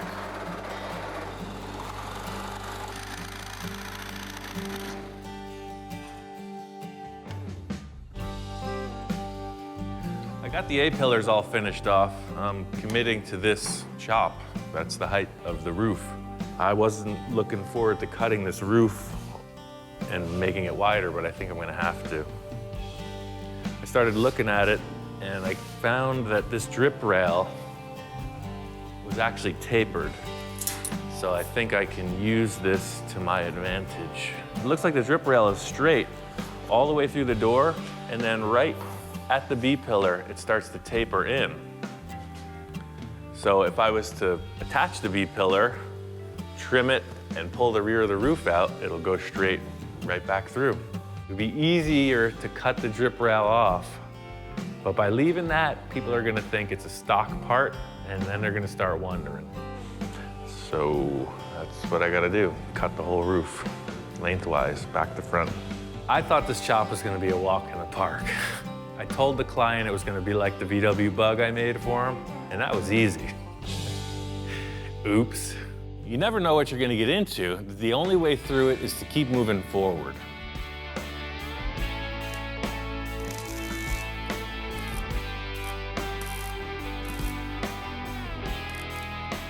So I'm just gonna cut up to the B-pillar. I'll probably do a little relief cut on the inside and see if I can just twist it a little, but I have a feeling I'm gonna have to go all the way to the front. This is the thing I'm unfamiliar with. I'm just feeling it out. I'm gonna make a relief cut on the inside of the structure and then just zip the sheet metal open and see when it moves.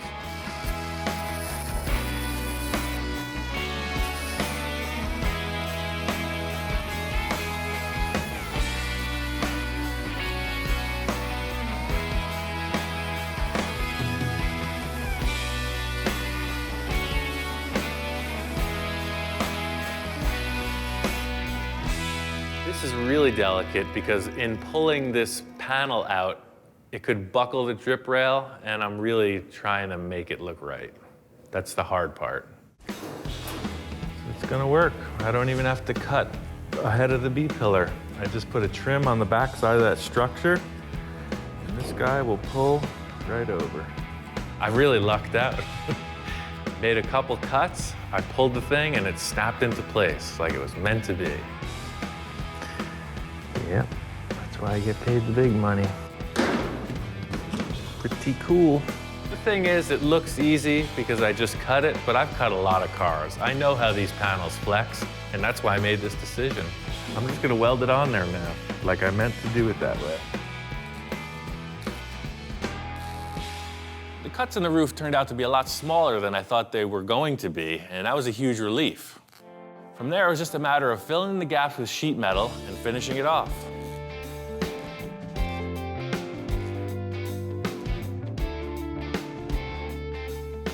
This kind of work is really tedious, but it's the end results that really show what the effort was from the start.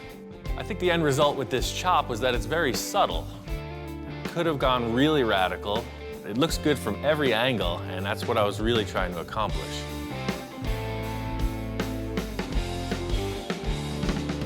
My friend Don, his wife Patty's birthday is coming up. He wants to get her something really cool. Her family has a long history with dune buggies, so he's thinking about putting together one for her. It's going to be a total surprise for her. Growing up, her dad had a Myers-Manx when they first came out, and my wife had a lot of good memories with that dune buggy out at Pismo and some of the desert areas with that. Don is a car fanatic. His wife is a little more conservative. She's always wondering what he's doing over here. He's got 6 million cars. I think that this dune buggy might seal the deal. It might win her over to our side. It's just going to be epitome of driving around in something cool, you know, especially done by Ian, because he's so creative. Ever since I started this project, I've been thinking about the engine. Searching around at Don's, as usual, he's got so much stuff. I find an electric motor for a forklift. Just in a pile of parts, you know, there's this electric motor, there's a bunch of switches, speed controllers, just electric stuff. Just got me thinking. I mean, an electric dune buggy, nobody's got that. A lot of my ideas seem pretty crazy at the time, but actually pulling it off is the big challenge, you know? It's almost like there's a Jekyll and Hyde scenario. I had to make this electric motor work with the Volkswagen transaxle. I tried to make the simplest possible coupler. I used an old clutch disc and just welded it to a couple pieces of tubing. That fits the Volkswagen transaxle. What do you think about that? It's gotta work. I'm going off the standard VW gearbox, so it has a neutral, which is perfect. I don't have to worry about the tires spinning. So it's kind of a safety mode. I'm just gonna hook up the motor and run it, see what happens with no stress on it. It's such a bummer. It seems like anything that can go wrong will. This electric motor spins the reverse of what a Volkswagen engine does. That means we have 4 reverse gears and 1 forward gear. It's in reverse now, which will make it go forward. It's something I need to figure out. Yeah, there it is. I'm not gonna get caught up in the fact that reverse is forward. Sometimes things go sideways for me. It's still gonna move. First gear is here, and then second gear. The electric motor was only going to spin one way, and that was backwards. So I put the car in reverse, and I made 4 different voltages that spun the motor at different speeds. And then with 4 batteries, you'll have 4 gears. Should go 1,000 miles an hour. I finished it up, painted it, and took it for a quick test run before I showed Patty.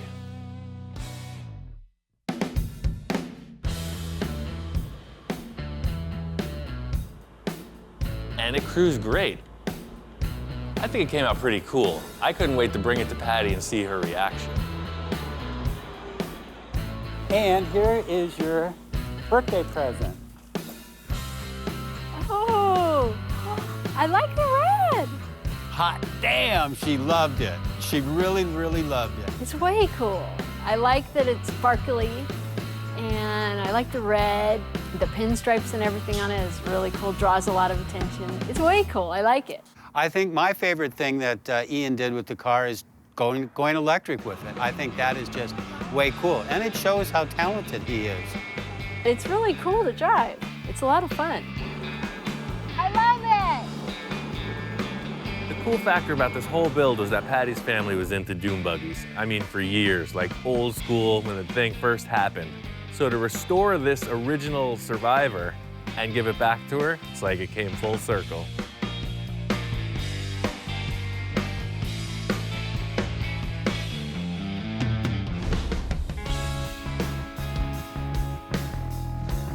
We're in Ventura, California. It's the Chopper Fest. Just looking around, see what's happening. I got a couple ideas of a bike I want to build, and I'm just seeing what's out there. Seems like the bike world's taken a couple turns in what's popular with style. For me, the 60s, 70s, the chopper thing that was going on is really the core of it. A big part of the chopper scene were these straight 4 engines, Hondas, Suzuki's. Denver's Choppers was building frames for these kind of engines, and I just think it's cool.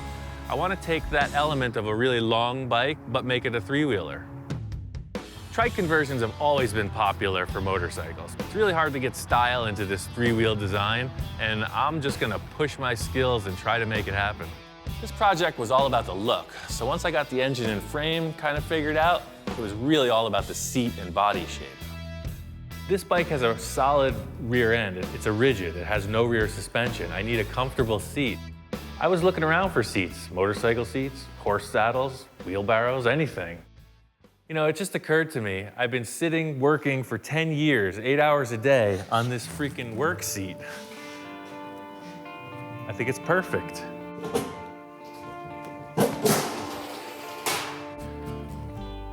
I want the seat to be right on the axle. As soon as I put it in place, I was like, wow, it's low back, really wide. It's perfect. With the seat in place, I wanted to start building the fenders. Here is an improvised arch maker. I need to create a radius around those tires. There's a lot of ways to bend tubing. Sometimes I just do it primitive. It works for me.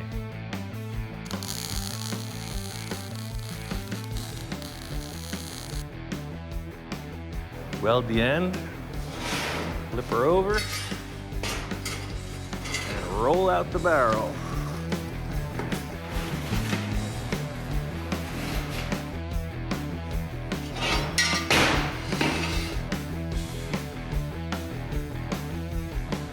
This rim made the ring too small, so I'm just gonna stretch it out on this tire. It's always easier to open the arch up than to try to shrink it down. So the idea here is to get this to be about just a ½ inch or an inch off of the surface all the way around the tire, kind of like here. So all you do is just start to beat on it.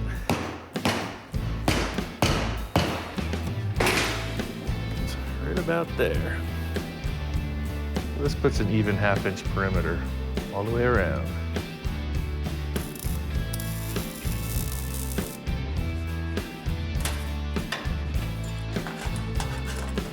You can see it swings down and then out and then back around, and it's all one panel.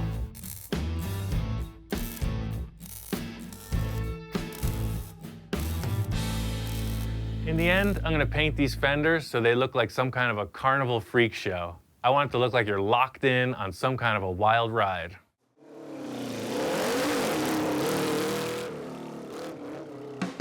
The whole thing with this is to look like a giant toy.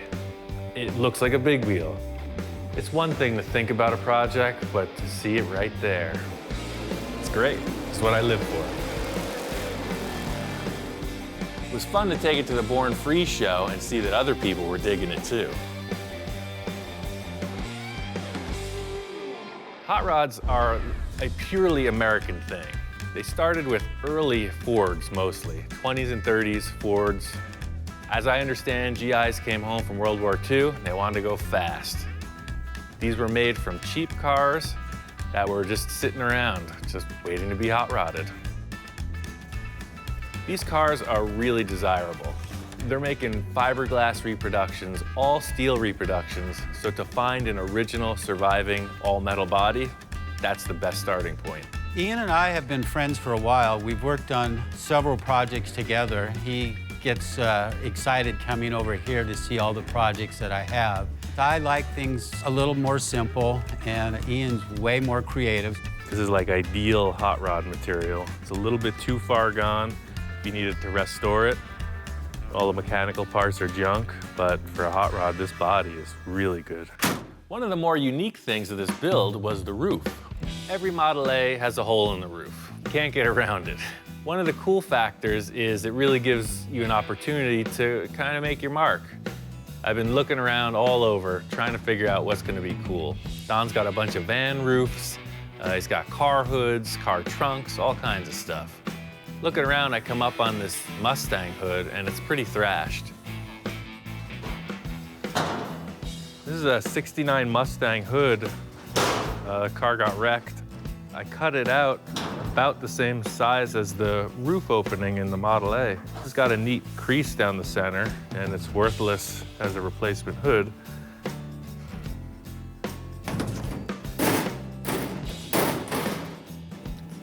The contour fits.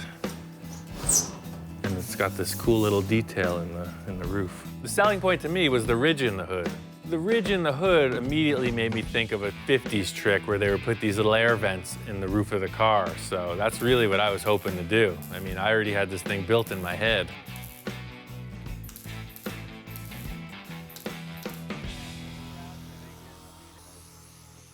When Ian was gone, I went ahead and I got some LED lights. In my absence, the hood scoop, this great styling element, has become a third brake light. Very interesting.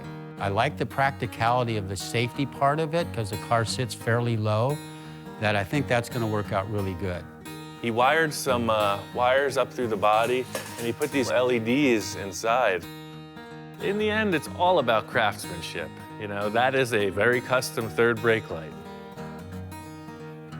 Oh, look at that. Boy, somebody will see me for miles away. Perfect. At the end of the day, Don was really happy. He's got a cool hot rod, and he loves to drive it.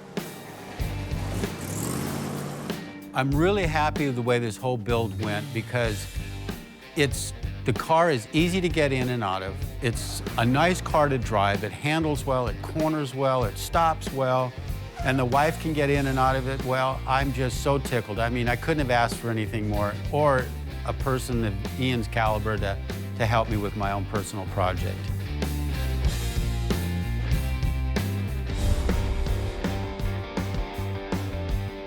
The whole thing about 50s customs is the style, the flow of it, the silhouette. It's really an artistic thing. What most people are trying to do with these cars is make them look better than stock. Everybody has their opinion, and that's why no two cars are alike. My friend Bill had a 55 four-door Oldsmobile. The initial idea was to freshen it up a little bit, but of course, as things went along, it got a lot more involved. First, I chopped the top, and Bill really liked it. Seeing the roof 3 inches lower, I know I nailed it. But standing around looking at it, it just needs something else. I've already gone this far with the chop. It's a great looking car. I think its value has increased. If I go for two-door conversion with the chop top, this thing is solid gold. Ian now wants to turn this into a two-door. I really don't want this to turn into a big, huge project. I said to him, if you can do it in one day, great.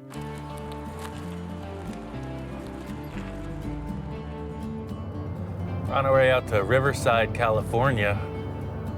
Found a guy who's got a 55 Olds. It'll be perfect for this four-door to two-door conversion I'm working on. Hopefully he's got the parts we need. Right on, I think that'll work. He had all the parts we need. We were able to cut off the backside of the door pillar and get the two doors, and also scored a new bumper. These doors were a lot longer than the original front doors, so I needed to see what it would take to make them work. Four-door to two-door conversion, it ain't easy, but I gotta do it like right now. I just gotta prove to Bill that this is gonna work. Fortunately, I got the door jamb from the parts car that matches these doors. I know some of the dimensions are a little bit different, but I think I can pull it off. A couple bolts and the door fit. If this door didn't fit, I think we're going back to a four-door. I just assumed it would fit, and we lucked out.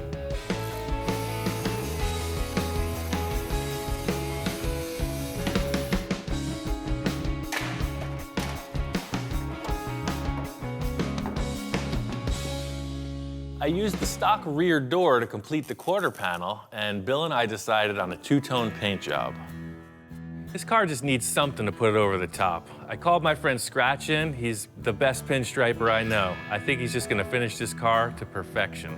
You know what? When I first saw the Oldsmobile, I'm walking up the hill to the shop, and the Oldsmobile's sitting there in the middle of the shop space, and it just kind of brings me back. It's very nostalgic for me. I like that they hadn't changed the grille or anything just yet, and then they chopped the roof, so it already it has that look of, it's kind of fast, but it's elegant. Don't mess with me. Scratch really likes Oldsmobiles and traditional customs. I knew it'd be perfect to pinstripe this thing, but Bill was a little skeptical. What's your thoughts? I'm thinking kind of conservative, probably by your standards. Well, I'm super conservative. I know that's hard to believe. It is. It's actually really hard to believe, but it's this guy over here. He's the wild man. Scratch just explained what he had in mind, and Bill was totally on board. Oh, a lot of people don't know this, but pinstriping actually was an art form that was that was made up to cover up bad bodywork. So striping's always in the same places, in the front of the hood, in the middle of the deck lid, and that's where the emblems and stuff had been shaved off. And then over the headlights and over the taillights, because that's where they would French the headlights or French the taillights. But later on, custom bodywork was taking so long, people would have their cars at their shops for so long that they're like, let's just get a stock car, lower it, and do a panel paint job on it. Like, has a stock original paint around it, we'll just tape it all off and spray another color, or we'll tape it all off and just do striping around it. And that's basically what we're doing. I really like the pinstriping. It's subtle, but it came out great. Got the car finished up and on the road, and Bill was super happy. You know, with Ian, every time I get him on board, none of these projects are simple. This was a huge, big undertaking. This thing was really rough, and he did a marvelous job on it. Just take a look at it. He really walked the last mile on it. I love the way this Oldsmobile looked when it was finished. It was pretty classy, nothing too crazy. Always cool to see a nice old car on the road. This next project was one of my own. It's a 1949 International Harvester Metro van. It's a delivery truck that I put on a modern pickup truck chassis. This episode was all about the interior. I've done a whole ton of work on this van, but for any cool custom van, it's all about the interior. And if you want to have a party in here, this stuff ain't gonna fly. I gotta fix it. The thing I like most about this, it's just funky. You don't see them. I've had VW buses since I was 15. I've always loved them, and this is like a big brother to a VW bus. It's like the next bigger size. It's able to tow. It has a good V6 engine with a manual transmission. It's the same idea as the VW bus, but rarer and cooler. My whole concept with this is like a dual-purpose vehicle. During the week, it's a work truck, and on the weekends, it's a play vehicle. I want it to be able to convert from work truck to camper pretty easily. I called my friend Bob to give me a hand. Ian's working on a project, and he said he could use my help, and so I thought he'd come out and work with him again. Every time I get the opportunity, I'd love to come out. This is the start of the rear deck. The whole idea is these panels are gonna fold up and become the walls of the van when you're in work mode. And then if you go camping or whatever, this is actually a big mat. It's a big bed you could sleep on. I'm gonna work on fabbing up the structure out of angle iron. I came up with some material that could act as hinges, so Bob's gonna build the hinges and I'm gonna build a frame. This is a really simple barrel hinge design. It's just a solid shaft that fits inside of a collar. Bob's just cutting a bunch of blank pieces and making sure they pivot right. Since we're fabricators and body men, we don't like to go to the store and buy hinges when we can make them.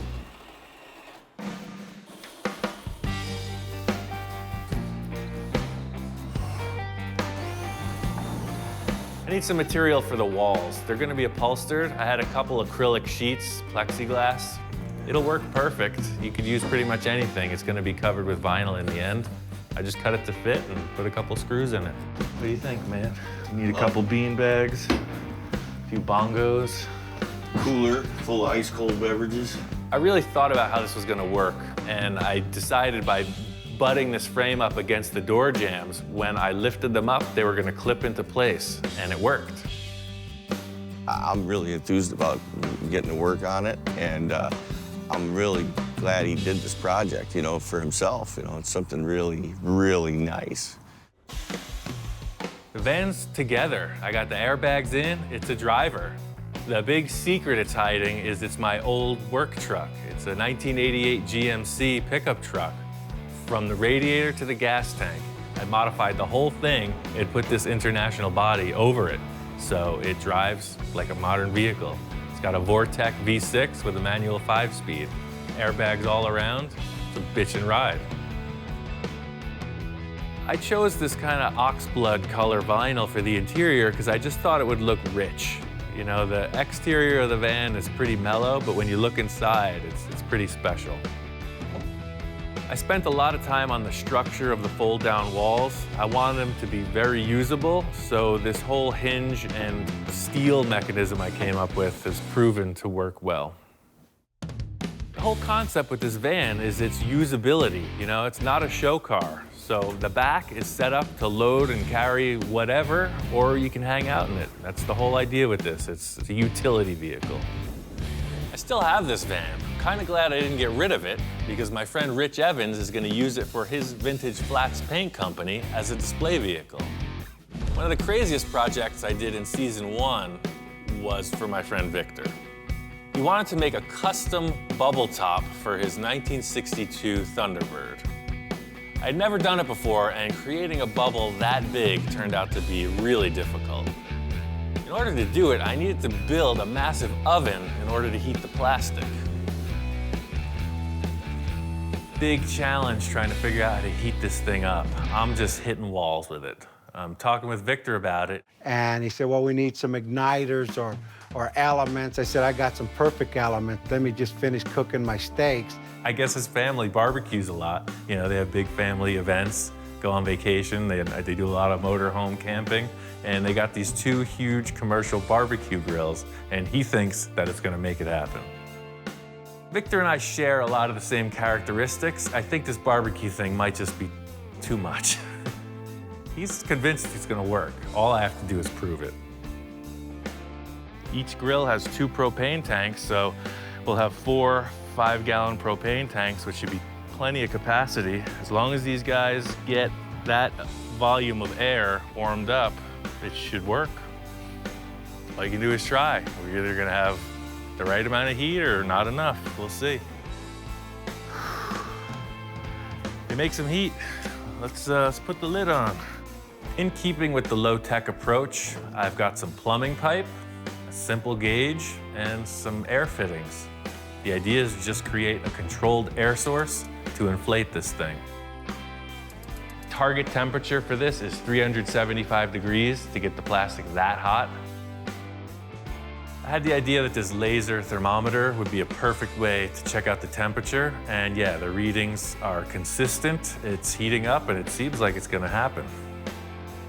Pretty weird. This huge sheet of plastic, as it heats up, is starting to deform. It's getting like all wobbly looking, and just putting a little bit of air pressure in it. Ian just strategically putting the air in and heating it up, and I walk up out of coming from a project that I was on, and I said, Ian, crank it up, let's take it to the limit. Yes, Captain, taking it to the limit, as requested.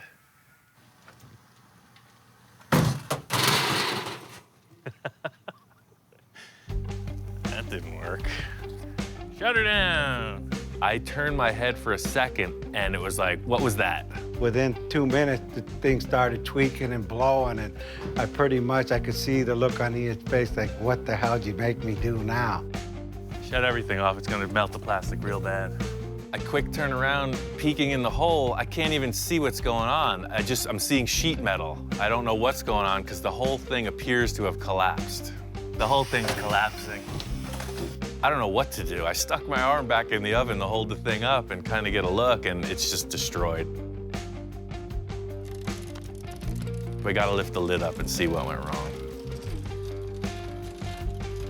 It looks like the metal and everything tore right out of the roof of the box. It tore off the lid. So we actually damaged and warped the first mold. I said, you know, just crank the pressure on it. That was the wrong thing to do, but hey, it's a good story. This thing was twice as big before this broke. So what happened was he lost air pressure and it shrunk. What a bummer.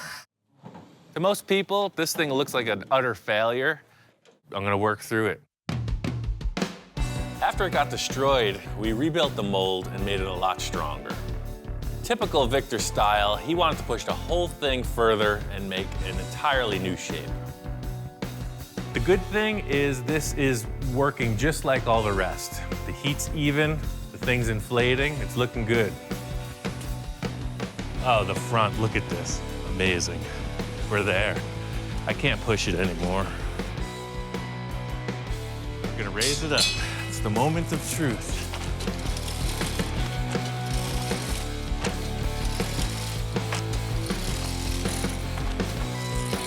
Oh, we got it, man. Look at that.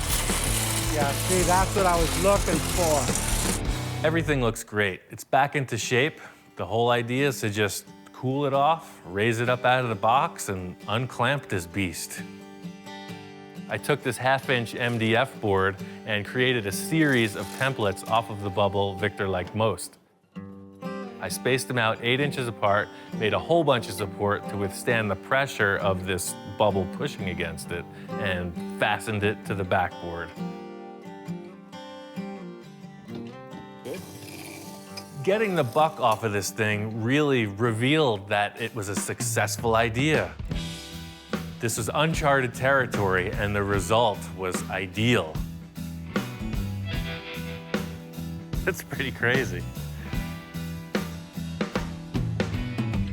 But the real tell is going to be how it fits on the car. That's what this is all about.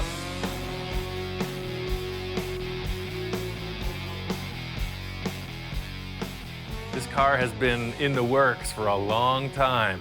It is a concept car. It's gone through so many phases of development, and now to have it finally wrapped, I'm stoked. The car came out amazingly beyond my expectation. On the bubble top, the interior, this is a total custom build.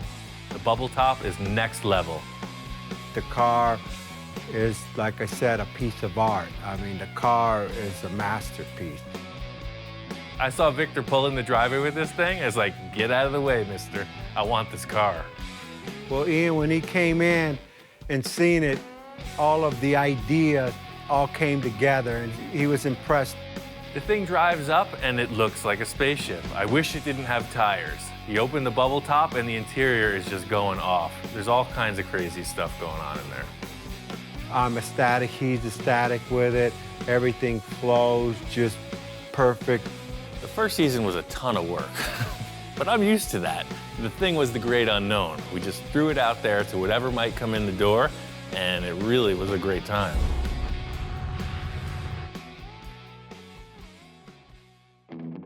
Little behind the scenes thing in season 1 was that I got my shop inspector, got my #1 dog.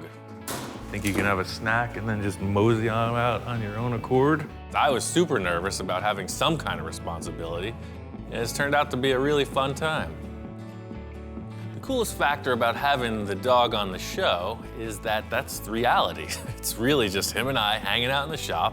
Hey, you're not the center of attention. This is my show. It's like baby pictures, right? You can sit here and boast about your accomplishments forever. But, you know, it is what it is. He's pretty damn charming. Right now on Full Custom Garage, Master Metalman Ian Roussel continues the transformation of his wild show car. I had a t-shirt when I was like 15 that said, "Normal is boring." This car, it's got to follow suit. Sky's the limit. Ian gets some help from an old friend, and the ideas keep flowing. It started with Johnny Jalopy, continued with Eric, and now Mark's here. So it is all about the collaboration. I brought you some stuff. Cool. Is he gonna like it? Is he not gonna like it? Whoa, that thing is nuts. With the car taking shape, Ian heads out on the hunt for parts. I'm building a Roth-style bubble top. Now that you mentioned that bubble top, let me show you something. It's like, you gotta come inside. This thing is like a snapshot of heaven. Back in the shop, things don't go as planned. Stepping back and looking at the car, it's just not good. There's something terribly wrong. He's got his vision, he's got the drawing to consider, but if it's not aesthetically the way he wants, then it's not gonna happen. There's one final element that's gonna seal the deal. People start to wonder, how the heck did that happen?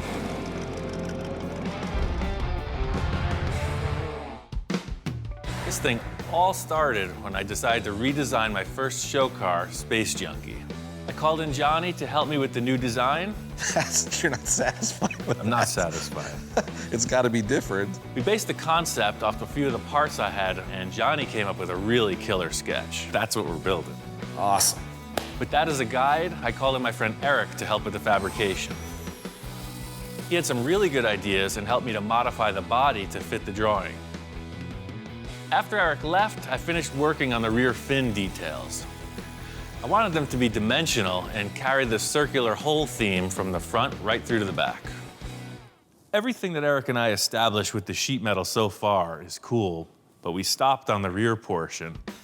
So in thinking about a radiator, I wanted something really exotic. I went to the local spaceship supply, and there was it was actually a crash-landed UFO. Some of the parts you could see were bent up in the impact. I'm telling the truth, this came from a store that has actual spaceships. It has satellites, rocket engines, the whole deal.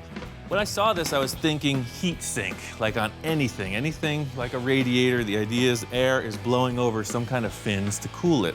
I definitely want to segment it, somehow fit it up to the rear of the car, but the first order of business is to cut it up.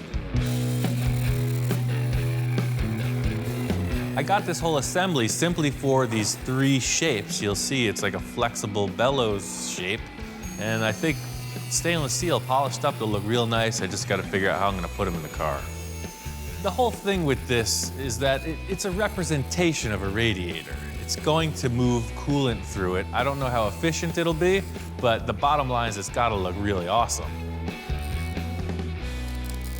So I just want to mock this up on the back of the car. It won't be tie wired in place in the end, but you can see that's pretty groovy. It's already starting to look like a spaceship. The thing is, right now you're just seeing these 3 pieces, but there's gonna be a lot of cool tubes coming in and out of the thing. So something will be coming through here into that, then it's gonna turn the corner, it's gonna turn the corner, and then go back out of the car. So it's gonna be like a whole crazy straw thing going on. It's gonna be awesome. So I'll frame it out somehow, definitely put a fan in it. But I think I have to build this before I can finish the sheet metal on the back of the car. So that's the thing. I got these tubes on order. My friend Mark says he's on his way. Mark's a long-term client. He's a total car nut. He heard that I was making another of Johnny's drawings come to life, and he said he had to be a part of it. Yeah, Johnny sent me a photo, so I got it on my phone, and he told me you're building something else, so I had to come and see. Johnny Jalopy, Ian, and myself collaborated on a build. It all came from a drawing which I stumbled across on Facebook, and it was drawn by Johnny Jalopy, fell in love with it, sent the drawing to Ian, basically said, would you be interested in building this? And of course, Ian's man of few words, his response was, yep. So this is the next one, but I'm keeping this one. I guess, this is awesome. It's looking like the picture. Ian's done so much for me with my cars and my builds that I had to give back, right? It's car for Ian, and I want to be a part of it for him. So you can see, this goes on like so. Awesome. Oh, I like it. I like it. Johnny's been sneaking me pictures of what's going on with the build, and I gotta say, it's like anything that Ian builds. The pictures don't do it any justice. You have to see it. I mean, I heard you were building this thing, and you know, like I said, I came here to give you a hand on this, and I brought you some stuff. Cool. I was surprised Mark said he brought something, but I'm open to everybody contributing to the project. It's like a potluck dinner. Sure, Everybody brings put it in the pot, stir it up, and see what comes out. Exactly that. Well, I'll go get it for you. Mark said he brought a surprise to help with the build, so I was curious to see what it was. He starts rolling in this thing, and I uncover it. Oh, it's a small block Chevy. Ian was pleasantly surprised because it's a V8. I mean, granted, it's not the prettiest thing you've ever seen. You know, it's kind of black and a little grungy, whatever. I mean, all we did was kind of pressure wash it off, got the grease off of it, whatever. But it's a strong running motor. I mean, if you look at the drawing, it's got the exhaust stacks coming out both sides, so the car needs a V8. He's concerned. What are you so concerned about? Do I gotta give you the pep talk? Well, we do a bit of quality control here, and the dog is giving me kind of the eyes. So he gives it the sniff test, he's smelling the distributor, he's checking the oil, transmission. What do you think? It's gonna be all right? He approves. No? Uh-oh, hold on, something with the transmission. Uh-oh. Like, remember what happened last time? I'm like, I know. On the last project I worked with Mark, he brought down an engine that had some hidden issues. I'm a little leery about this one, so I wanted to take a look inside. You know what happened last time? I looked in the valve covers and... Don't look in there. Oh, look, it's nice. And it's super clean, so this was a well cared for engine. Okay, well, I got a new starter on it, so it was a running thing. They told me it was running, so It ran don't great. shoot the messenger. I'm just a delivery guy. I heard that before. I have to prove it to Ian that, yeah, this thing works. Otherwise, you know, I'm never gonna save face with him ever again. So we're gonna mock it up into the Space Junkie. Put it in the car and I could tell this is what it needed. That's the look, man. I think you're all right. You definitely, you got an eye for this, man. Look at that. Huh? That's Oh, yeah, freaking see, it had perfect. to have a V8. Yeah. It's got the look he wants, it's got the stance he wants, and Ian will paint it up and it'll look like $1 million on the outside. I'm looking at the frame rails and the way that the exhaust ports are coming out. It's gonna look very much like the drawing, which is what we're going for. Straight 8 would have never have gave us this look. I do have another piece that kind of tops it off. But wait, there's more. There's more. Yeah, I surprised him pretty good with the engine, but you know what? That's not the big piece that's really gonna surprise him. I brought something else along. Ian's the creative master, and this is just sort of what I've done for him, and I'm hoping that he likes it, you know, so I got a bit of butterflies in my stomach going, is he gonna like it? Is he not gonna like it, you know? Mark walks in with what looks like a pillow, I think, you know, what is this? He's got sea cushions or what? Gas tank? It was a gas tank. Oh. But now, whoa. This is your air cleaner. Oh yeah, just like his drawing, man. That thing is nuts. I guess it's a motorcycle gas tank that he has taken the time to modify to look like Johnny's artwork. It's a big shell that has this mohawk detail on it and a bunch of cool vents. I could see he spent some time. It's just what it needed. I'm glad you like it and you can use it. I really like the fact that Mark made this, and just like the rest of the car, it's gonna get refined and evolved as it progresses. Now it's starting to look like a spaceship. So you got your radiator thing, you have 2 mohawks, you have the air cleaner. I could see it already. The great thing about this project is it started with Johnny Jalopy, continued with Eric, and now Mark's here. So it is all about the collaboration, meeting of the minds. This thing's gonna be way better for it. So Mark's little V8 adventure got me thinking we needed a really cool exhaust. So I went and I got 8 of these megaphones, supply shop here in town, and they have the flanges for the V8 engine. So I'm working on figuring the exhaust out. Mark is doing the intake. Mark hasn't had the best track record with engines, so I'm anxious to hear this thing run. He's a little concerned, so yeah, he wants proof of the pudding here. Okay, you brought me this thing, that's great, I appreciate it, it's in the car, but does it run? Ready? I'm ready.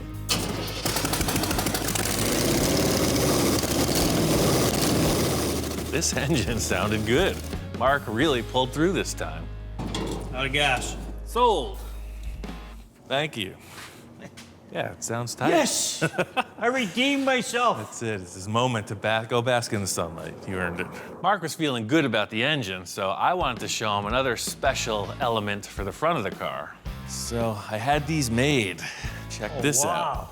This has been on my wish list for a long time. These are 21-inch spoke rims, but they're set up for a car. I had a guy custom make these for this vehicle. They're unique, and they're all mine. Yeah, that's just awesome. I just like how freaking open they are. Oh, yeah. You know, the whole thing with this car was trying to show off everything. So now the side view, you're gonna look right through the rim. You know, no brakes, no nothing, just full dragster style. Putting this rim set on here really shows off what I was trying to accomplish. You could see the axle, you could see all the detail that the side view with the other rims was hiding. Well, that's it, man. Oh, yeah. Once we got the wheels on, I wanted to move towards the front of the body. Johnny's drawing has this unique headlight detail that I'm really trying to emulate. I thought the shape here with his headlight detail was really well represented by these architectural light housings. You know, you see them on the side of a building, illuminating the wall. So they're aluminum, they'll shine up. I mean, those are perfect for the drawing. I mean, they look like they were made for it. Yeah, they look just like it. Yeah. Pretty ruby.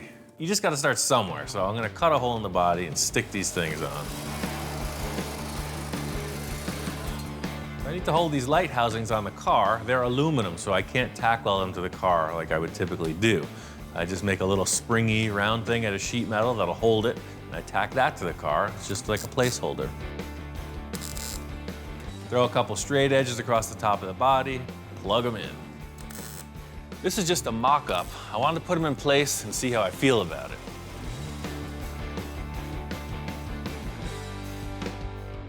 Stepping back and looking at the car, it's just not good. It's not okay. There's something terribly wrong. It's changing the whole look of the car. Once I mocked these up, I knew they were too big. I'd have to redesign the whole body to fit them, but Mark liked it. They're already got a 45-degree angle on them, so they matched the drawing that Johnny did, and I said, wow, what a perfect thing to reuse to get the look that you're after. In order to show Mark the problem, I had to use a different type of envisioning tool.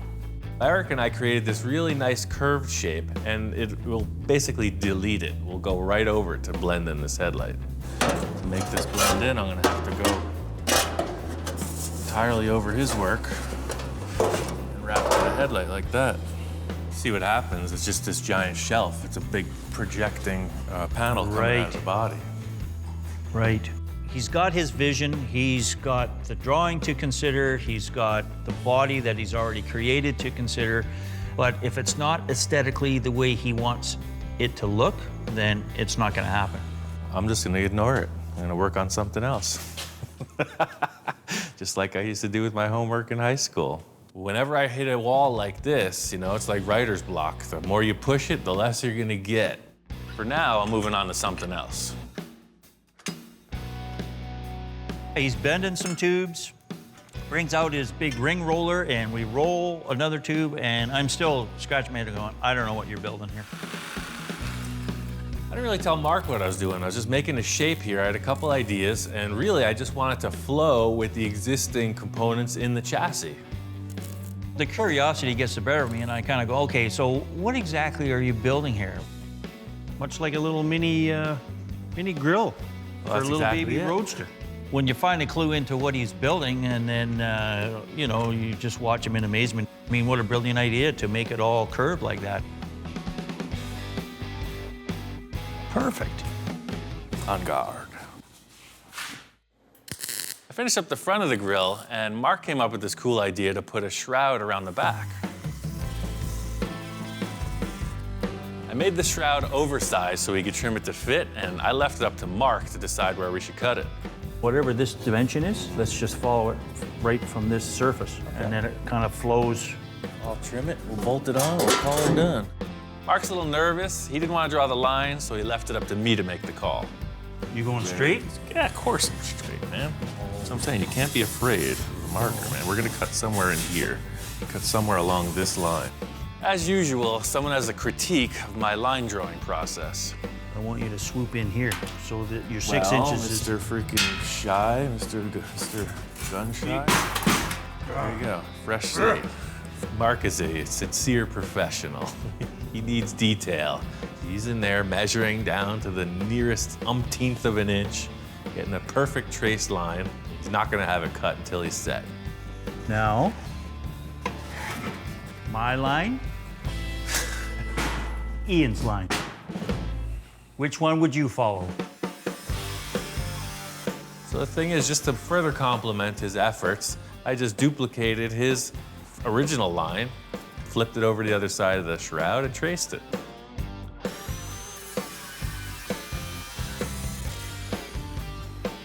We put it back on the car, and we accomplished exactly what we needed. That's cool. Yeah. It fills up that void, definitely, For sure. right? Another piece to the puzzle, man. This is a pretty crazy car. Felt good to complete the grill with Mark, but there's still a lot of big issues we have to deal with. I needed to get a lot wrapped up with the rear of this car, and I wanted to make some progress before Mark got here. I walk in and Ian's grinding away and whatever. I kind of come up there and stand beside him. It's looking a little different. Wasn't there something hanging there or something before? But now you got this odd shape going here. So the hole is for a fan. So see this fan here, it's gonna go in here. Before Mark arrived, I finished up the radiator tubes. I got a bunch of mandrel bends and I welded them in to finish the radiator design. He proceeded to pull out this radiator piece that he had construed together. So this is gonna go in this puzzle piece here. Laid it in there, and basically the name of the car suits it. I mean, Space Junkie, it is something from out of this world. It's kind of like a part of a reactor or something weird and funky, very spacey. Looks cool, I like it. Mark got the vibe exactly. It is something that will cool water, but it's more of an art piece. Flux capacitor, whatever, spaceship stuff. Mark's only got one more day to offer me, and I really need his help with something bigger than just the rear sheet metal on this car. The thing is, I'm just messing with Mark a little. I tell him, hey, we got this huge piece of plate over there in the corner.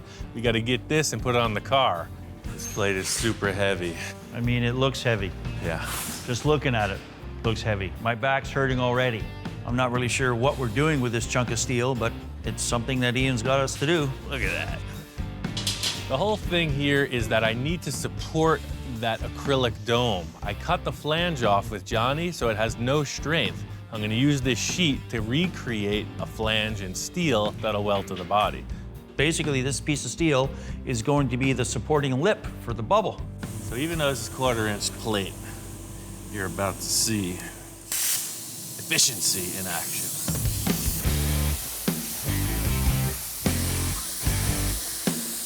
Cutting disc ain't gonna do it this time. I gotta use the plasma cutter. It's a treasured asset, so I only use it when I really need it. The sheet isn't big enough to do a full perimeter around the inside of the car, so we're gonna have to do it in 2 pieces, and you'll see we're pushing the sheet right to the limit. It's a big ring portion we're building, and we're gonna use the majority of the surface of the sheet.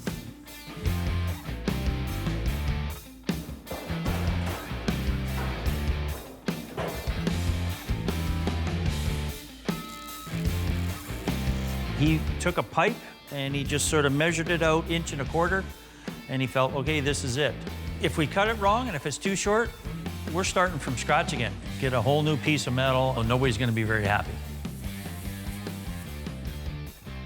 I've been kind of amped on this all day. I needed Mark's assistance. You see, it's a lot of heavy moving. We got it in place. I really want to see this bubble on the car. You ready, man? It's time for the test fit. I'm sure we did it perfect. So close. If I drop it, I'm running out the door. Very cool. Now she's looking like something. Yeah. That's cool, man. The whole thing was I haven't been able to see it until this point. It always had some piece of board in there, a couple braces. It's the first look at the vehicle, seeing through the interior. It's exactly what I hoped it would be. You know, it's looking more like the final end result here. Yeah, with the wood in there, you just didn't get the sense of it being such a cool thing. No, and to see through down into it and whatever, you know. Since I'm 15 years old, man, this is what I've been waiting for. The whole reason with splitting up a project into so many different tasks is just what we accomplished today, is a little victory, charges up the energy, we see a good positive outcome, and it allows you to continue with the struggles you're having. So, buddy, I gotta hit the road. What?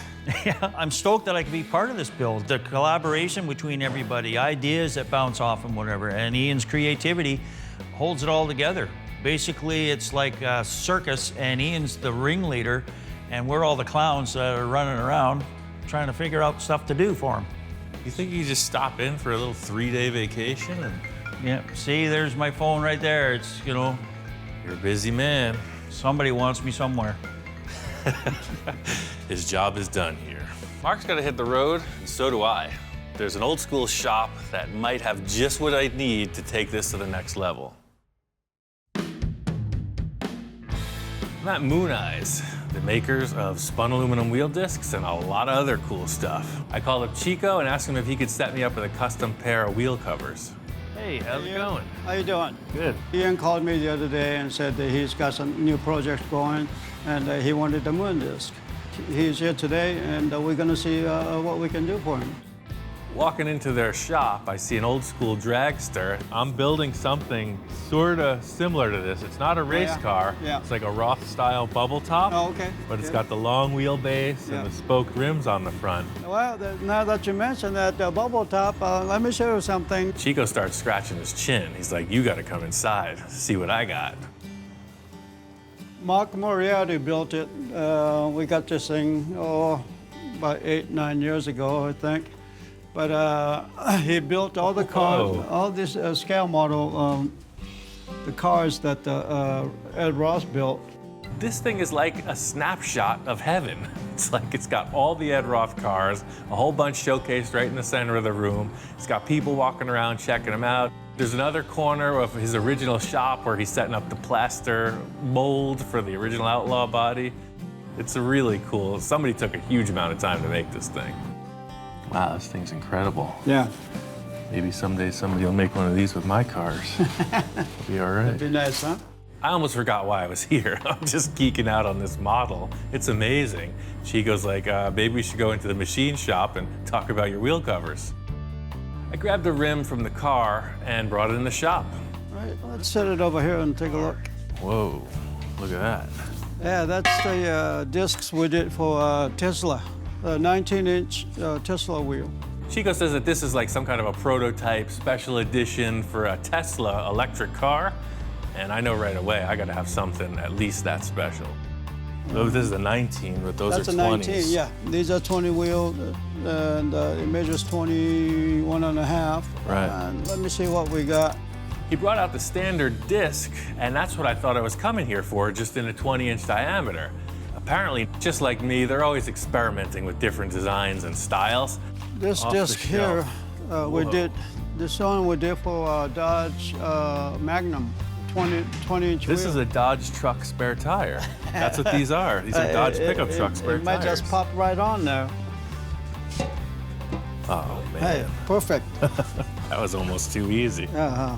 Fitting that disc on the rim, it's like, this is what I need, man. Whatever it takes to make this fit, I'm on board. This is what the car's gonna have.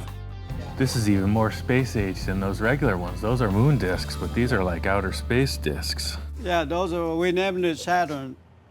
That's what they're called? Yep. Okay, Saturns, perfect. That's it, that's the look of the car, man. Yeah. The coolest thing about the Moon Eyes facility is that they have a full machine shop. Let me show you here. This is Manny here. He's been working with us for how's it over going? 10 years now. This is Thanks, Ian. man. I always wondered how they do this. Everything starts out from a flat piece of aluminum. See, that's what it would look like if I made the wheel cover. That's why I came Yeah. here. It was set up on that mold that we have, and it's from the 1940s. Apparently, nothing's changed since they invented this. You take a flat piece of aluminum, clamp it in the lathe, turn it on, and then push it into shape with this paddle.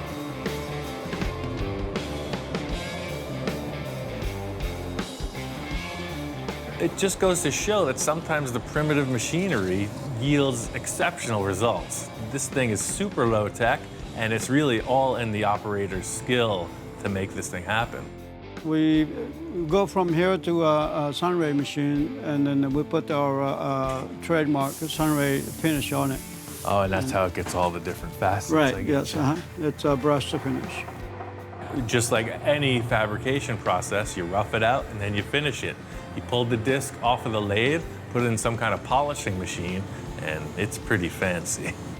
All right, here's a finished product with a Sunray on it. Wow, crazy. The difference, huh? It's perfect, man. That's the thing, I mean, literally. Yeah. That's the From start, that to and this that. is the finished. That's pro. Seeing the process was pretty cool. It's a highly specialized thing, but mostly it's the old school dude doing something with his hands right there in front of you. Custom work is where I would really like something that's not available out there, and I want to be able to make them so that we can say, here, we did this. Thanks for coming by, Yeah. and we'll get your wheels disc done next week. Sounds good, All right? yeah. Whenever you get time, just give me a call. All right, Those great. are perfect, thanks. Very good. Right Thank on. you. Thanks for coming by. So it looks like these wheel discs are a go. He's gonna do a couple things to make a mount. I gotta get back to the shop and finish this car. I think I figured out this headlight issue. The whole thing was I loved those original headlight bucket shapes, so I just kind of modeled the new design after that, just a little bit smaller. I really dug this slash cut opening, but on the outside of the car, it was just too bulky. Took some round rod and I just framed out this opening. Took some sheet, I put a little curved half cylinder in there, and then I took some round tube and just made a recess in the body. I also still like the aesthetics of the original headlights, and I wanted to incorporate them as well. With this in place, there's another idea that I want to try out. I was making a lot of cast aluminum parts in the past. This is one of them. You see, like on lowriders on their fender skirts, a lot of times they'll have this shape. This is handmade. I had a foundry pour it for me, but I took an original trim part off of a car, mocked it up on a board, and then added an extra element of these deals and one more spear. So instead of 2, now you got 3. And it just so works out that we need 3 spears in the front of this car. Like everything else, I see a shape and I'm thinking it can be cut, segmented, modified, whatever, and that's exactly the course of action with these. I made them, I'm gonna cut them apart and remake them again. The whole thing I've been doing from the start is finding parts that I like the shapes of, wherever they may be, and modifying them. And now I'm starting to find the parts that I'd modified before and remodifying them to make something even weirder. So it's a whole vicious cycle.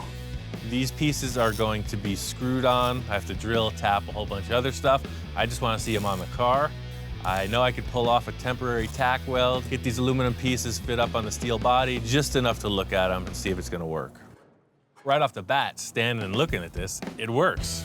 This is exactly the look I was hoping for. Sometimes you just gotta wait a couple days. You know, it just occurred to me that I had those spears, made a good call on not adding that other element with the headlight bucket in there. That's the look. I'm committing to that. The main thing on my mind right now is getting to one of the biggest fabrication elements on the car. Johnny drew this mohawk thing, and I really need to nail it. I think it's gonna set the car apart from all the other bubble tops. The main thing is trying to make it look like it belongs with the car. Well, the first step is figuring out how to draw a line in space so you can stand back and look at it. And got yet another envisioning tool. Yeah, bottom line is this is an engine hoist. You use it for lifting engines. I'm gonna use it to lift some tape. Keep your eye, just like focusing, aiming a weapon. Trajectory is dead on. The whole idea here is just trying to create a support structure that's adjustable. I want to stick the tape on the dome and just have something that raises it up in the back. The whole idea here is seeing what the angle of this aluminum fin's gonna be. Try it right there. Yeah, see? That's all I needed. That's the thing, you use what you got. I knew I needed something adjustable in the back of the car. Engine hoist is exactly that. It ain't gonna move and it's completely adjustable, so problem solved. The angle looks perfect. I'm gonna grab some paper, make a template off of this line that the tape has created. My idea is that it's going to be an abbreviated version of what Johnny drew. Same flavor, just a little more dialed in for this car. I'm happy with the paper template. I'm gonna skip a couple steps and go right into the aluminum. I think I could fit this aluminum panel to the acrylic bubble and work that as the template. The whole key to this is just making it look like it flows. There's no other way to describe it. It should be like a nice swish, you know, something that looks fast and light. This is just another template. I'm going to cut a series of holes in this and then make a duplicate. So it's gonna be thick, welded, finished. It's gonna look sort of like the rear fins on the car, very dimensional, but all aluminum. The whole thing with a bare metal sculpture is you're seeing the work all the way through to the end. I gotta take my time, weld this perfectly, and finish it off. Got this aluminum mohawk fin thinger real close. The setup for welding on this is critical because I don't want to warp it. That being, I have to take a lot of preparation not to overheat the metal when I'm welding it, because it's only going to be a metal finish, no filler, no nothing. You just see the work.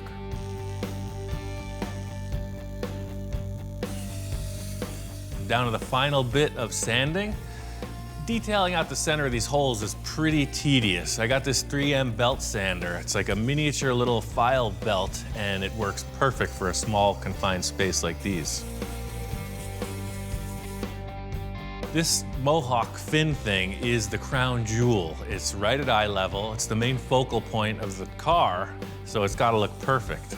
So I'm going through everything. I got the belt sander, I got a die grinder, a regular flat sander, and really that's the whole deal, just creating a surface that will be refined to a nice finish. I used to work at a foundry. We did a lot of aluminum and bronze sculptures. One of the guys that taught me is probably watching right now. So, hey, Tom. Pretty cool, huh? So here's the deal. It's still gonna get finished out. It's still pretty scratchy looking, but that's the gist of it. Once I got the Mohawk built, I really wanted to focus on the bodywork.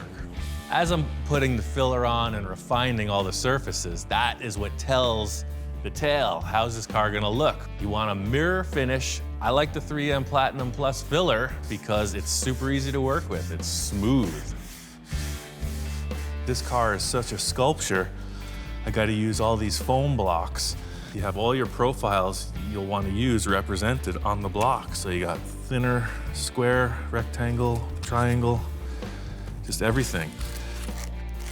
This car really is like a nod in the direction of Ed Roth. You see it kind of has a lot of the features that his cars do. It's a very sculptured look, and the whole deal with all the body filler is I'm creating this really wild, very smooth, contoured surface, and that's really what all the sanding is about, making this thing look like a mirror finish. The final paint job is kind of on the back of my mind. The paint could either make it or break it. I want something that complements this wild design. You saw it with the original Space Junkie body. It wasn't that radical a concept until the paint was on it. It was just a radically chopped car. The paint freaked it out. Now we have a really radical body, and hopefully the paint can take it even further. I got this car primered, so it's looking good. It's one thing getting this thing looking like a close to finished piece, but it's gotta drive. I had a t-shirt when I was like 15 that said normal is boring. So this car, it's gotta follow suit. It's not going to be normal. You're gonna be sitting way back. So I got this little miniature dragster steering wheel. So you're gonna be all the way back here.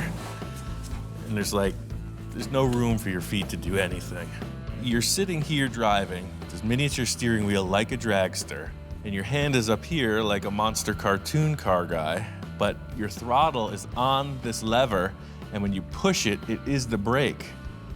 So your master cylinder will be on top front row center, and you're pushing it with your hand to stop and twisting it to go.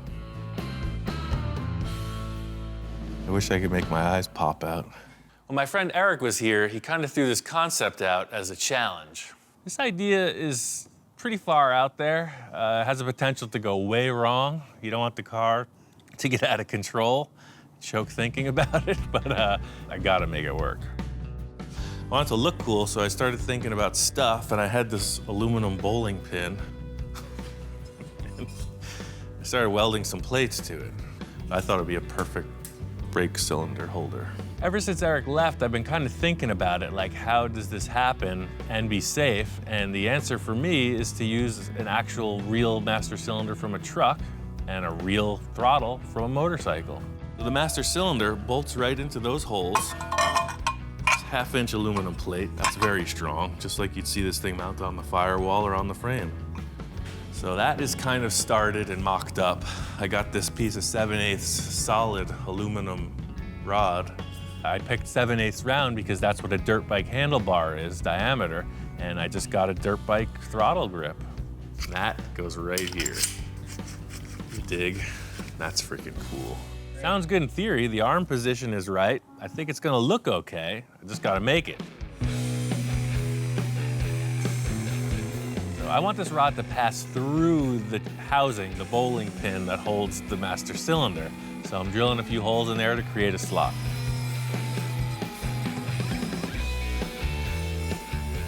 Thinking about the leverage I'm gonna need, I drill a couple holes in the body. The lever will mount below the floor of the car, and then the master cylinder will be bolted to the top panel.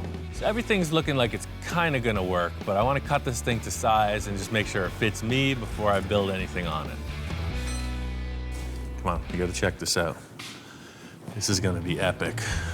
Quality control, I gotta just make sure everything is jiving with the higher powers, and I'm just gonna show them the idea. You understand? It's pretty simple, but it works. I could see the concern in his eyes. He's got 2 long drool strings coming out of his cheeks, and that automatically is a cause for concern. And then he's giving the shifter in the eye. You're not impressed. You're concerned? It looks unsafe?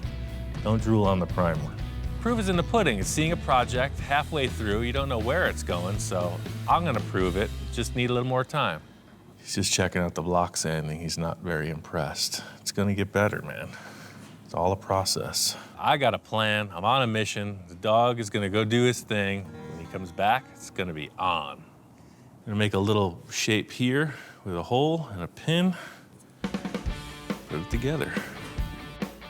It's all about just getting a few tabs in place just to mock this up before I can really go forward with it. The whole thing with this is that it's aluminum. It's gonna be all finished and detailed in, similar to the Mohawk on the bubble. So just using the TIG welder, gonna fill in a lot of aluminum so that I can grind it back and it'll still be strong. Working with a client, there are parameters. There's always a budget concern, a time concern, and then whatever their idea is. I don't have any of those with this project. Sky's the limit. So this is kind of the theory. It's gonna take a bunch more brackets underneath to make it function, but you can see it's very much like a brake pedal in your car. There'll be a pivot you push, and this rod, which will be adjustable, pushes on the master cylinder. I'm sold on the idea of this thing, but I gotta get underneath, get all the pivots in place, and then give it a test run. Got this brake lever mounted. I pulled the engine and transmission out of the way so I could get underneath and build a structure.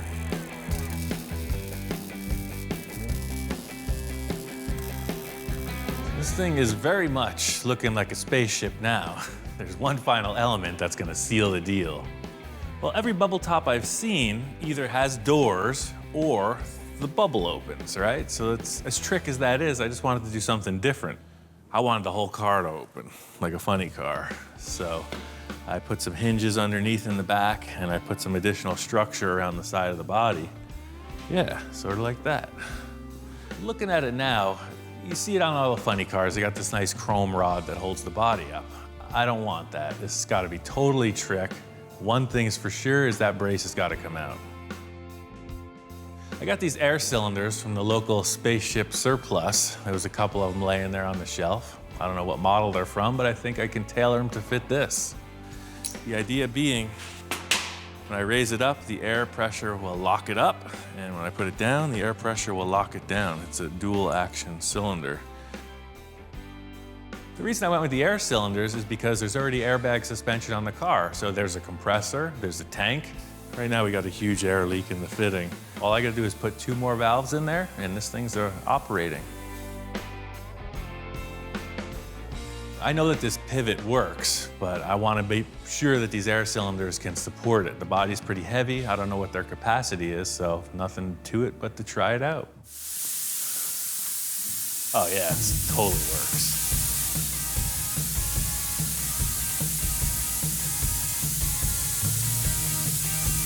Yeah, see, it's almost neutral.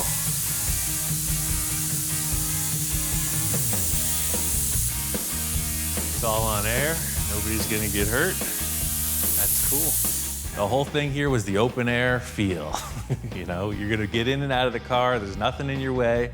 It's pretty cool looking. That's how it'll sit at the show. Once the bubble's on, the interior's all finished out, this thing is nuts. Next time on Full Custom Garage, Master Metalman Ian Roussel continues the wild bubble top adventure. After everything we put into this car, this could either make it or break it. So the thing is, it's not gonna be just a silver car. What's it gonna look like? I'm a little nervous, way excited. As the guys get into it, a surprise visitor arrives. I'm like, oh my God, it's Ed Ross' son. Whoa, check out what we're making. Man, this is sick. My first reaction was, am I not at Ross Studios in the 1960s? Because everything that Ian does has that flavor about it. And as the build progresses, wow, Ian calls on the help of an old friend. Jack's an encyclopedia of classic ideas. What'd you do this time? I told you we're gonna change the look of the car a little bit. So we made a few subtle changes. I think so. He's getting crazier. Even Hellhound's responding. This is the stand back and check it out moment. This is what we've all been waiting for.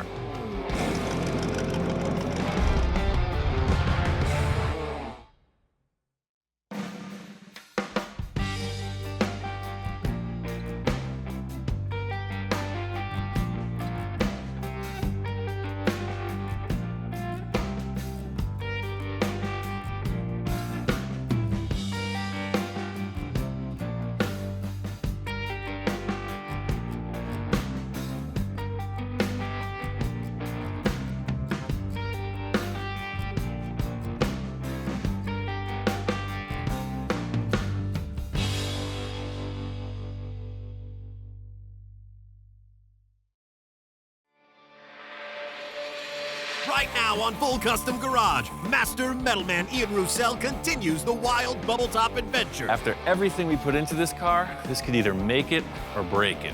So the thing is, it's not gonna be just a silver car. What's it gonna look like? I'm a little nervous, way excited. As the guys get into it, a surprise visitor arrives. I'm like, oh my God, it's Ed Ross' son. Whoa, dude, man, this is sick. My first reaction was, am I not at Ross Studios in 1960s? Because everything that Ian does has that flavor about it. And as the build progresses, wow, Ian calls on the help of an old friend. Jack's an encyclopedia of classic ideas. What'd you do this time? I told you we're gonna change the look of the car a little bit. Holy We made a few subtle changes. I think so. He's getting crazier. Even Hellhound's responding. This is the stand back and check it out moment. This is what we've all been waiting for.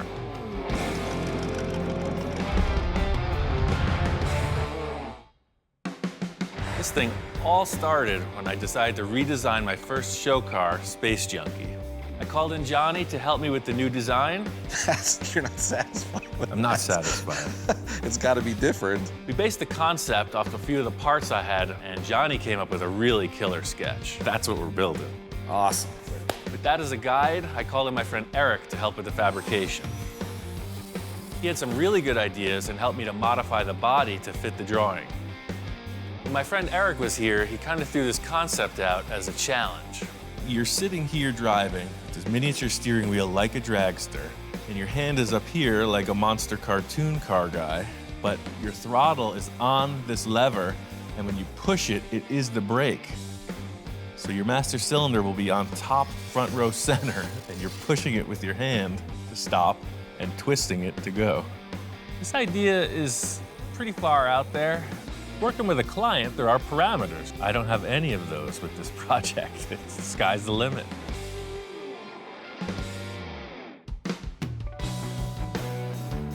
My friend Johnny's coming in. He was the main inspiration and collaboration on this design from the start.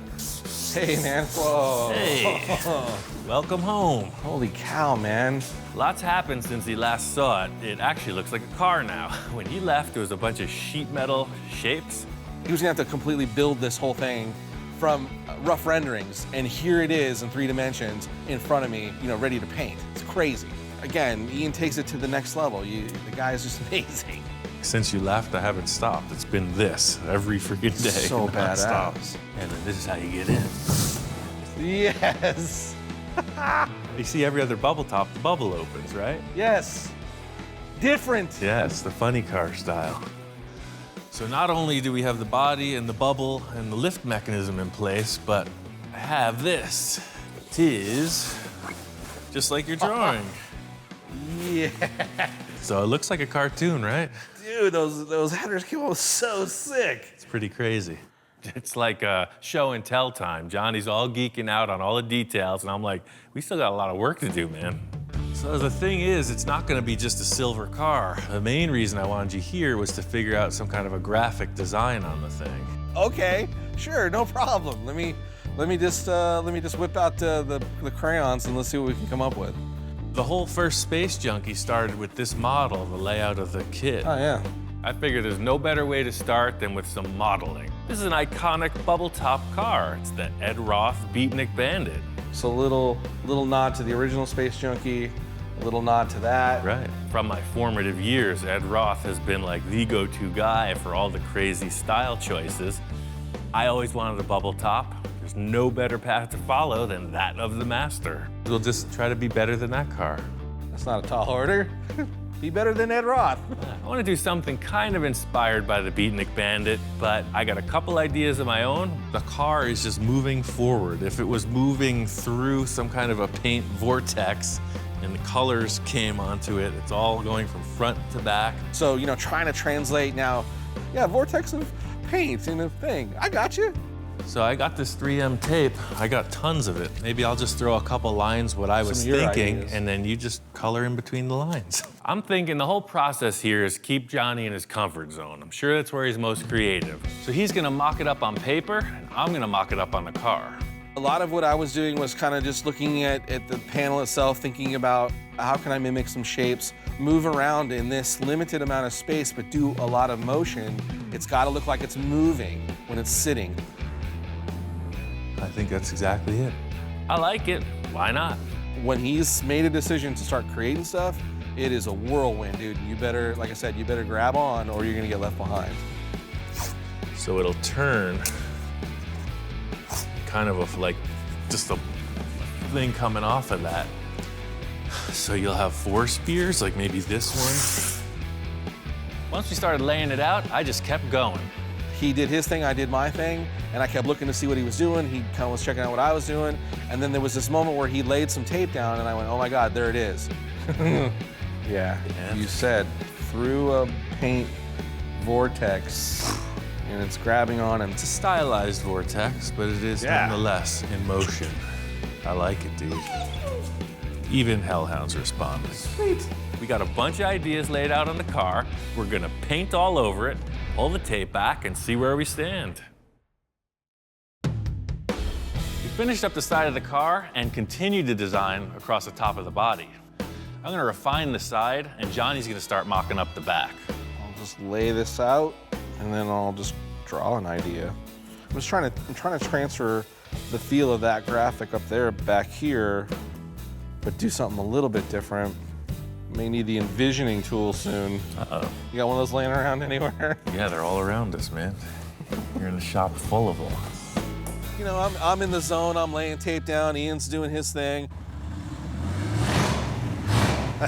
What is that? And I start hearing this really killer exhaust coming from outside the shop. That sounds good. Yeah, let me show you. I got a little treat. I invited somebody over. So we pop around the corner and there's this really tricked out, flaked, crazy car with a dude in a top hat, and I'm like, oh my God. I introduced Johnny to Dennis, Ed Roth's son. I'm Dennis. I'm Little Daddy Roth. What's up, Johnny? Great, nice to meet you. I'm like, oh my God, it's Ed Roth's son. And he's like, I got goodies for you guys. I asked Dennis to come by because he's got a line of paint products designed specifically for this type of car. And as soon as the light hits that Roth flake, it's amazing.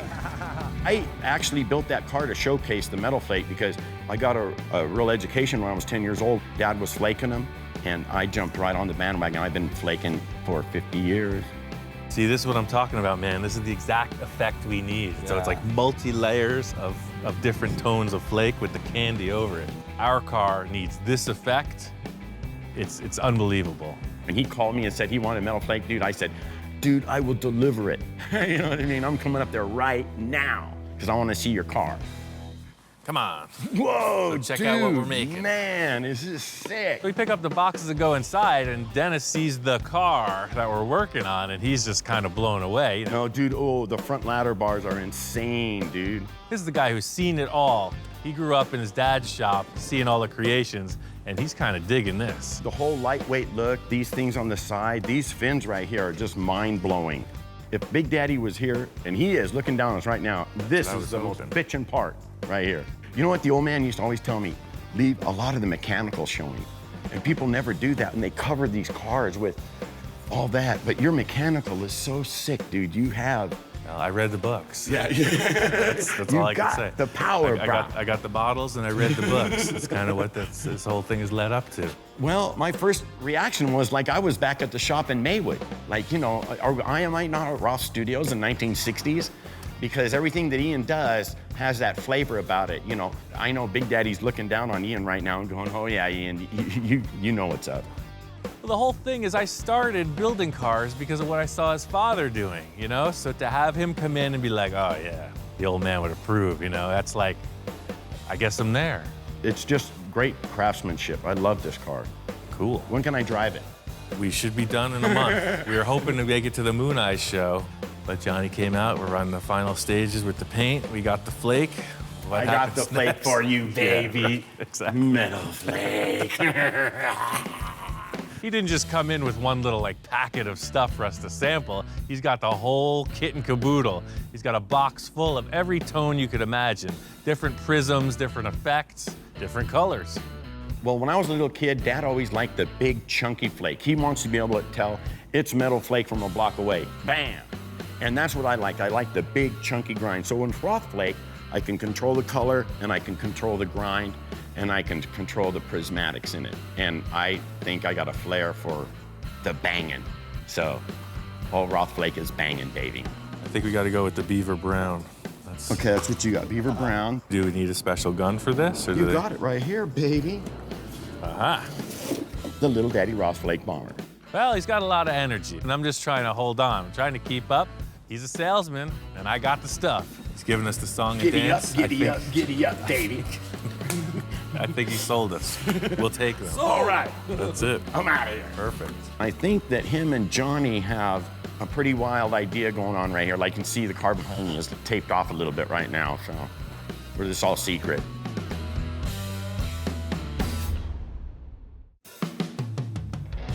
We got the first layer of paint on.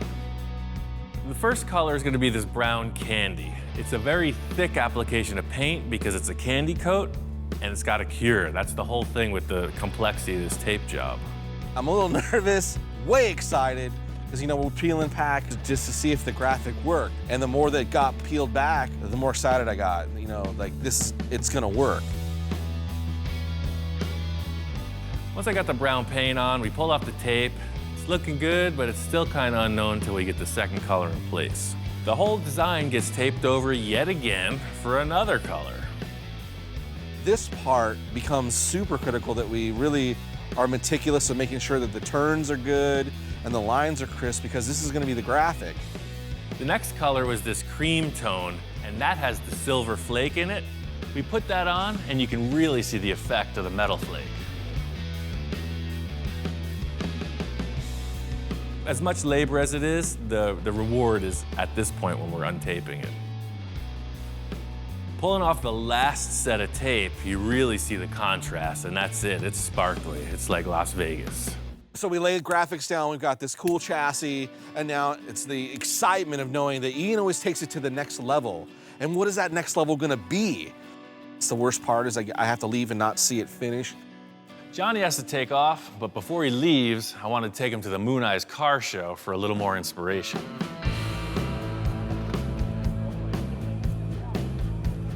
Kind of walking around, taking a look at some of the different paint jobs on some cars and trying to get some inspiration for the Space Junkie, and see some pretty cool stuff, some good ideas. This van is freaking crazy, dude. It's got all this stuff. The panels, this wandering squiggly line thing. Yeah, it's a lot of tape work, man. I love your car show, man. Thanks, man. This guy is good. Nice. Yeah. We got free. I got some of my ideas from you. That's my goal right over there. Sweet. I got some of my ideas from you. This is a 51 Ford. It's a shoebox Ford that this fella said he's a frustrated artist. So he went all the way on the paint job. You tape it, you backmask it, you got different colors. You see the way the body's a different tone than the roof. It's the same process we're gonna have to go through. First thing that's jumping right out at you is all the metal flake. That's the eye-popping candy paint with the huge metal flake on it. That's where it's at. Well, this is more of a very straightforward paint. Yeah, look at the tape, taillights on right? that. But the effect they achieved with the pearl, the prismatic. What would you even call that? Like, it's so rich, man. You want to taste it. I got look. It's good. And it's this crazy blue. Yeah, it's super good. Love it. When you're walking out of the sun, you Jump. don't even see it, and now it's like a freaking vortex of color. Vortex of color. You know my friend Jack, you know what he said? Oh, you don't put metal flake on a truck. Yeah. You put metal flake on everything. Breakfast cereal, steak. These cars, I saw when we were walking Oh, here we in. go. It's all the traditional lowrider stuff.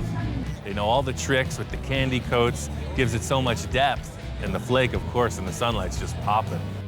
I think the inspiration in all the lowriders is really where we're going with this. The metal flake, the taped out lines, that whole deal. And there's a million cars with that flavor. I showed up kind of feeling down about my own artwork and stuff, and then to get in here, start creating and doing creative processes with Ian is like this new energy to go back, do some new drawings, come up with some new designs. We got a lot of inspiration out here. Unfortunately, Johnny's got to hit the road. I'm gonna do everything in my power to be back when this thing is done, and I'm sure I'm gonna walk through the door and look at it and go, what? thanks.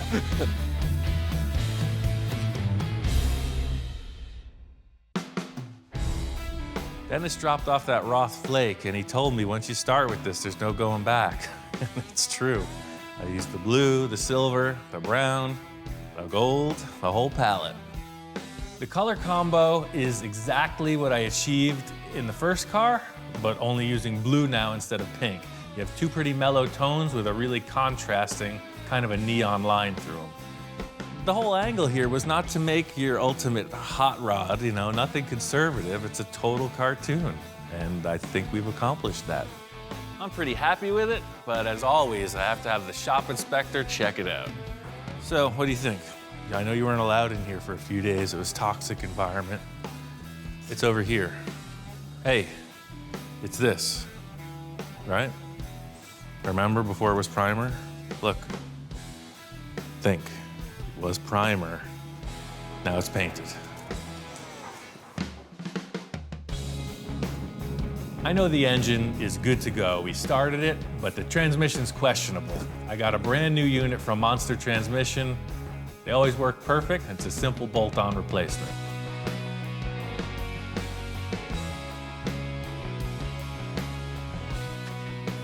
Mark was right.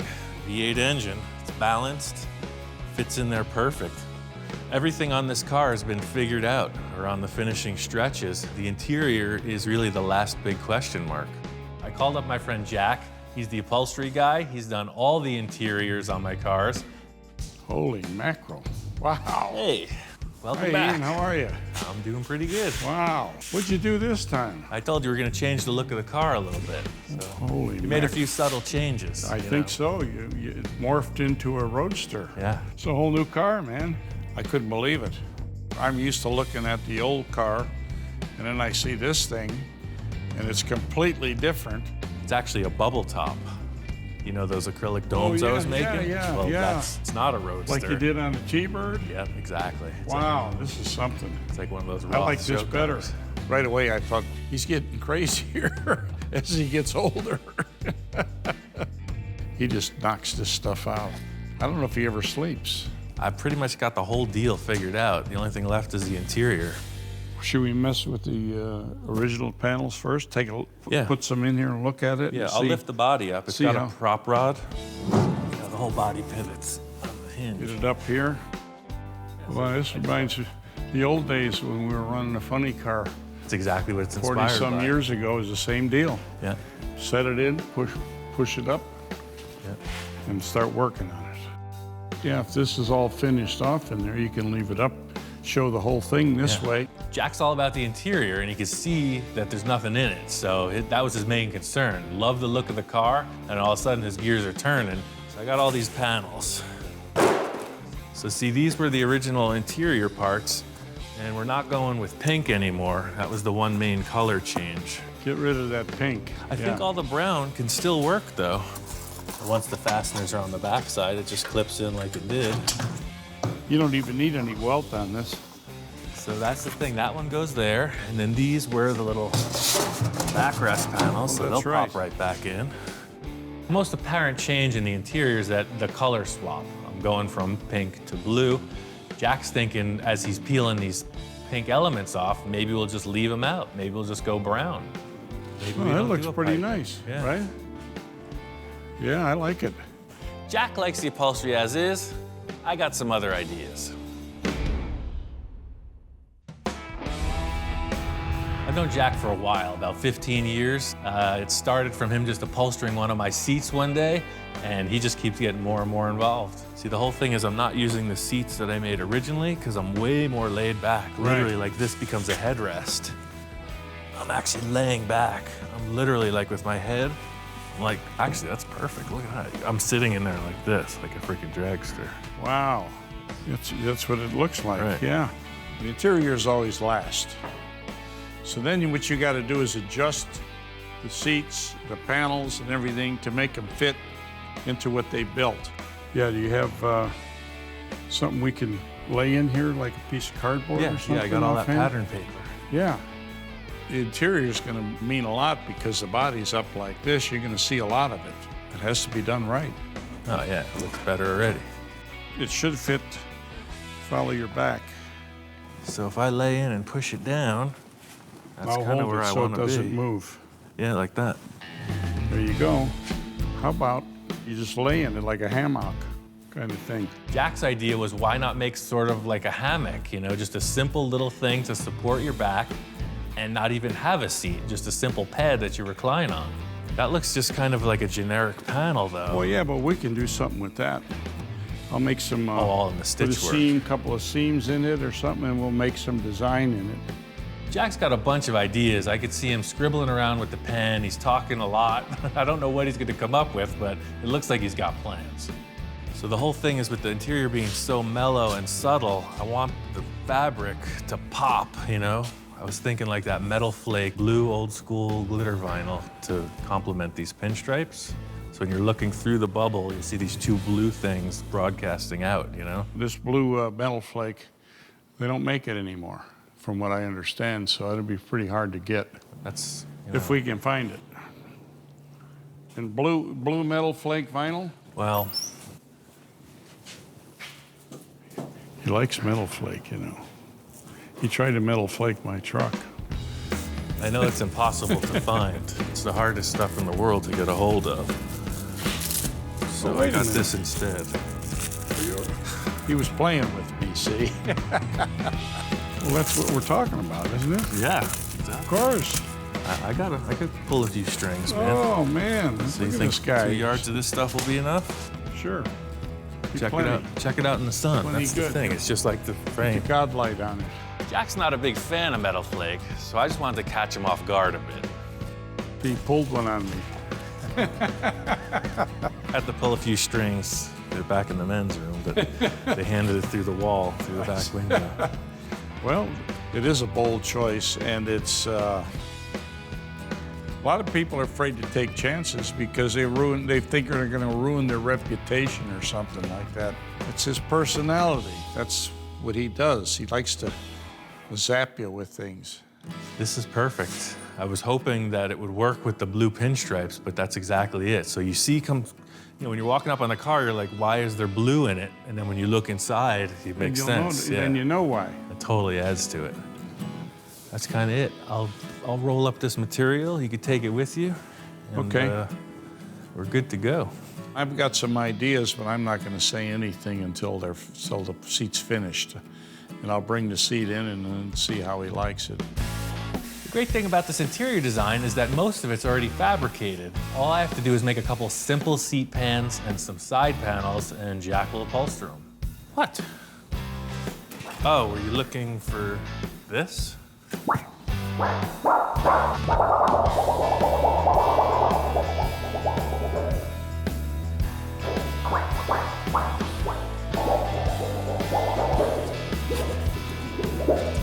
Eat it, kid. Go play in traffic. These seat pans are very straightforward. There's already some hardware on the floor to mount them.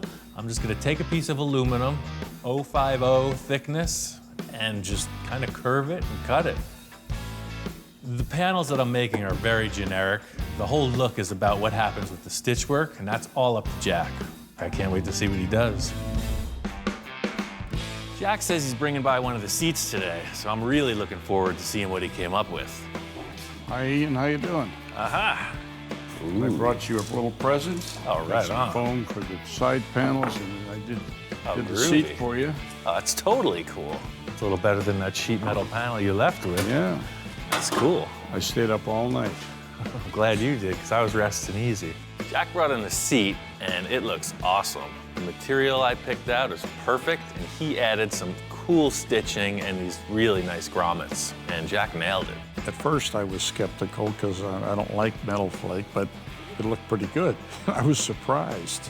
Next thing I wanted to deal with were these side panels. Looks pretty rough in there. We gotta freshen it up. I feel like it just needs some other blue element inside. That's the thing, to just have those two seats might be kind of lost. So I do want to keep it simple. What if we put a little blue in the middle? That's what it's about, is figuring out how to do it. That's the fun part.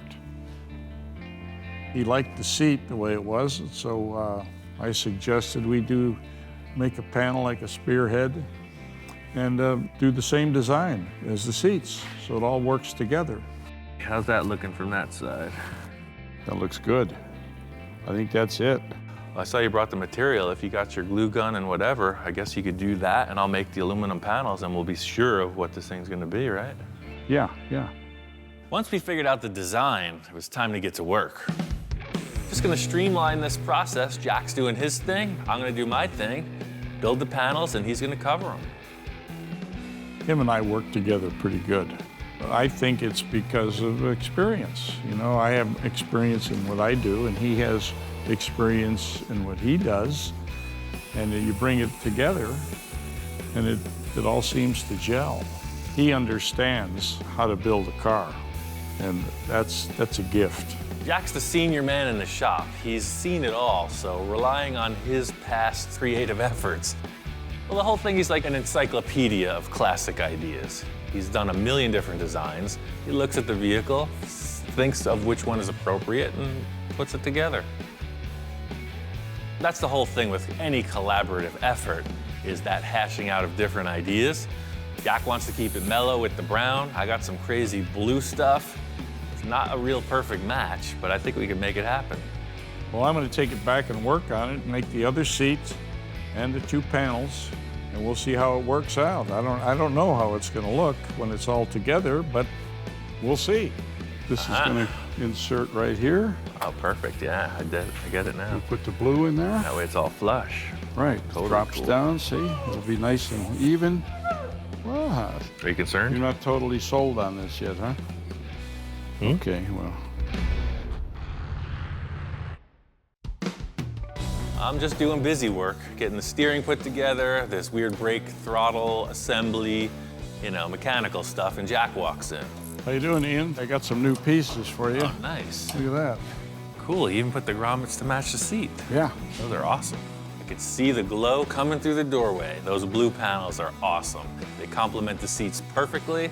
Stitch work and the grommets look like a perfect match. What surprises do you have for me over here? I can see some extra standard mechanical little work. arms sticking up here. What is Yeah, this is a motorcycle throttle, so there's no room for a gas pedal in there, so we're gonna have a hand throttle. Ah, so what do? Push that? That's the master I cylinder. see. You push just like your brake pedal. Oh, I see. That's your brakes. Ah. That's your gas. What's this little deal? You don't move that except in emergency. I didn't put the sign on yet. Oh, It's for what the is that? ejection seat. If all Oh, hell you mean breaks to loose. put you through the right bubble? through. Well, you've seen all the fighter planes, right? The canopy goes. Oh, yeah, and then you go. Exactly.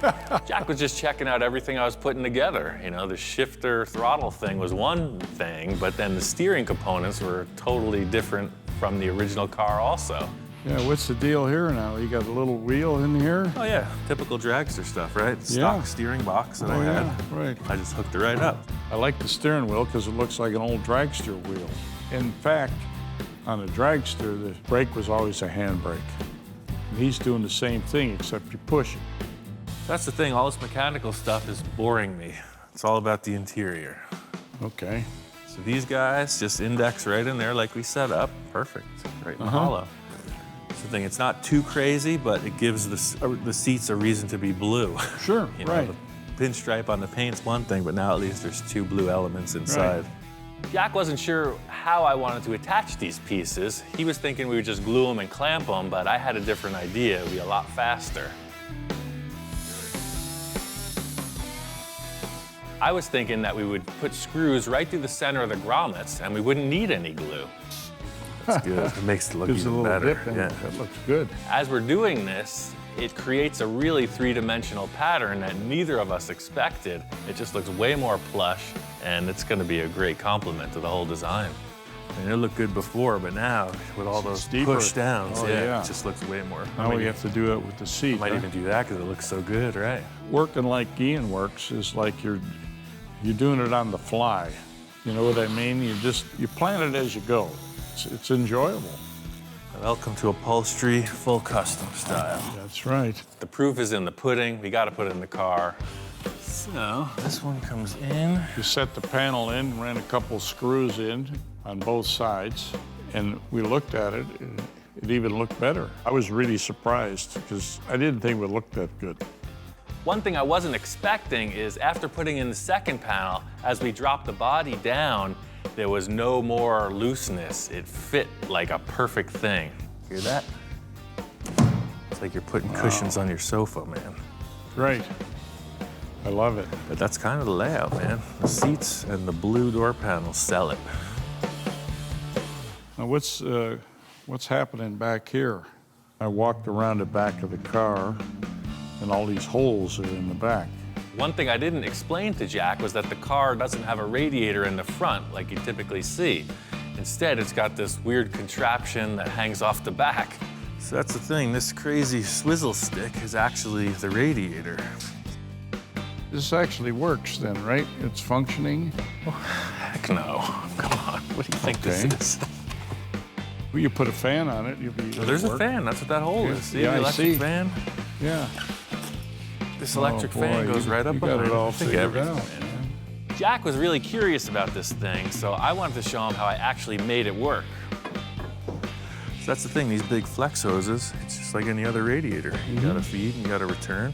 We're gonna go in to the here. line. So I'm gonna make like a big S like this, just to take all that, so when it shuts, it just whoosh.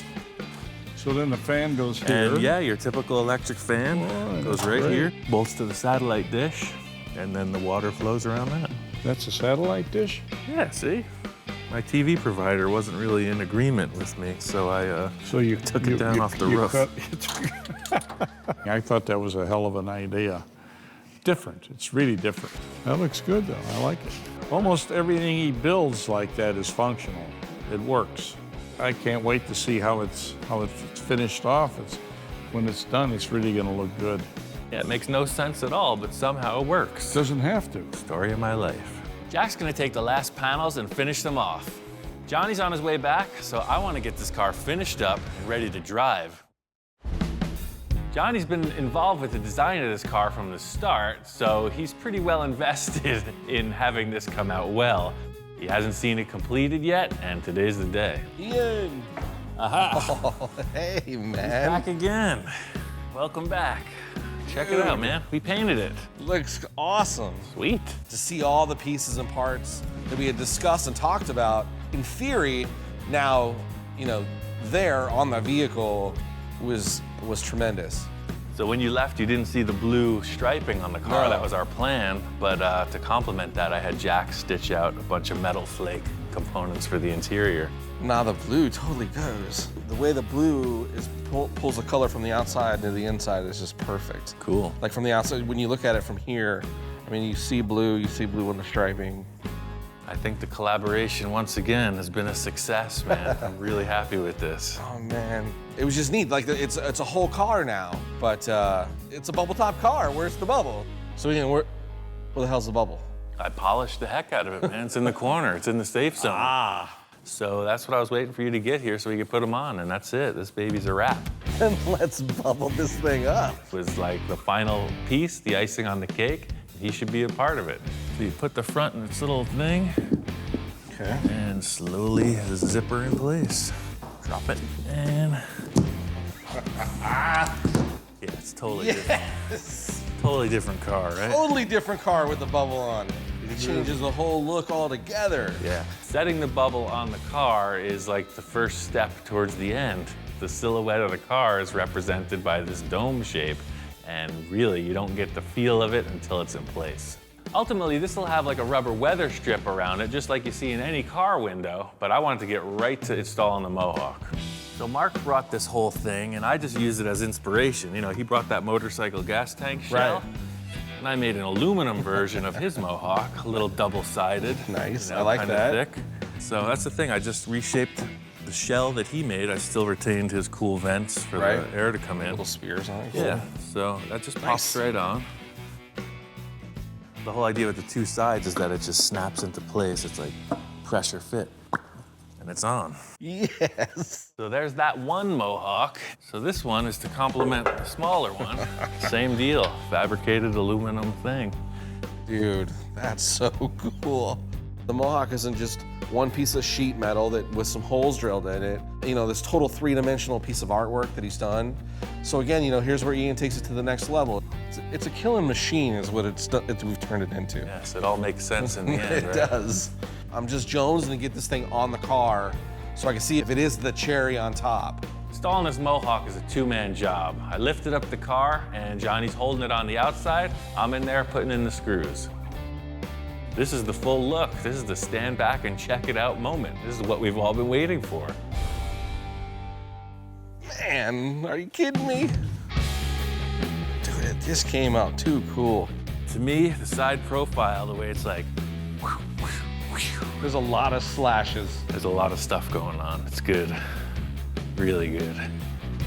The Mohawk just brings it all together. It was like, without the Mohawk, I think it's like a superhero car, but now it's like a villain car. A super villain. Yeah. From the jump, the initial inspiration for the car was this wild Mohawk. I've never seen anything like it. It was in this cartoon, and now there's an actual vehicle.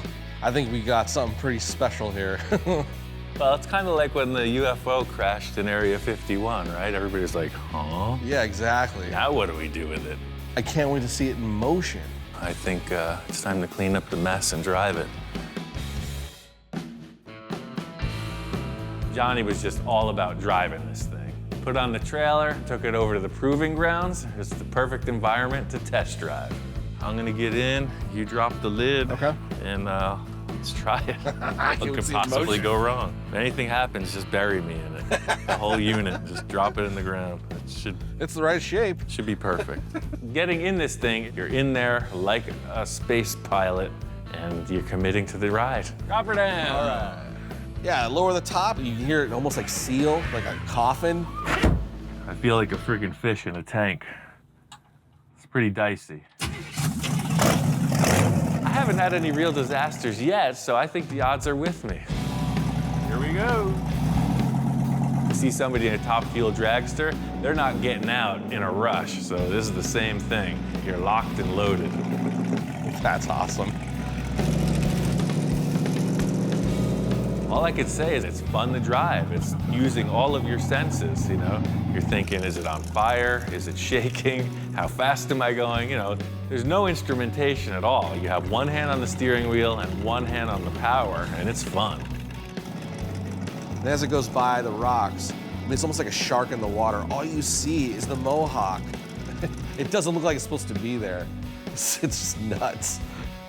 We did the testing, you know, slow speed rolling around, and I wanted to see what it could do.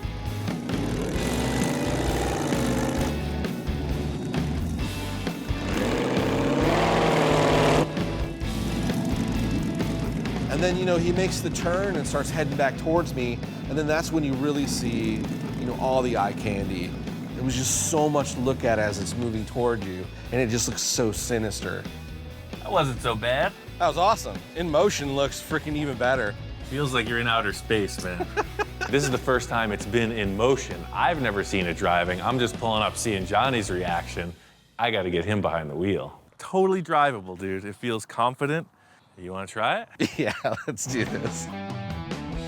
Imagine how the astronauts. T-5, right, that's what I'm saying. Imagine how an 4. astronaut feels, dude. Yeah, that's why there's no fat astronauts. But I was damn determined I was going to fit inside. If I had to lay over the other side, I'm getting in that car. That feels crazy. Wait till the top's Dude, down. it's just a... Are you claustrophobic? I don't think so. I guess we'll find out. I wasn't claustrophobic until I shut that thing. It's like, it sounds funny in there. I was a little concerned about the way it was controlled just because I was, you know, it's brand new. And I didn't want to be the guy that wrecked it. There's no foot pedals, right? So this is your brake. You just push right on there. See, it actuates the master cylinder. Gotcha. Motorcycle, throttle. And then that's your shifter. It's an automatic. And that's the kill switch and the starter. Exactly. If you're gonna start it, that's on. Okay. Start. Anything happens, just hit that and the car's dead. No power. It's a learning experience. You know, you don't really drive a car like this. You drive a motorcycle like that. So it's kind of like a really low-slung chopper on 4 wheels. So that's all up to you, man. Pull the button and push the pin. You can't drive it for somebody, right? I just told them how to do it, and that's it. See ya. I was looking at the car in motion, just really responding to it, and I realized Johnny's hands aren't where they're supposed to be. Well, he first kind of went over the controls with me and how to do it, which I didn't really pay attention. I was just wanting to drive it. So I let go, and I just started grabbing the steering wheel. He's just rolling away, and hopefully he'll figure it out. I'm looking through the bubble now, out into the front of the car, it's just this sick look. You're so low to the ground. Johnny got around the corner, so it looks like he's under control. For me, it was just really good to see this thing finally in motion. It's been a crazy experience. It was one of the coolest things that I've ever done. Yeah. It's kind of hairy. Crazy. It's predictable, but it's really weird. That's nuts. This whole project kind of blew the lid off it for me. I don't really consider any of my cars finished, so maybe someday I just take this thing apart again and improve on it once more.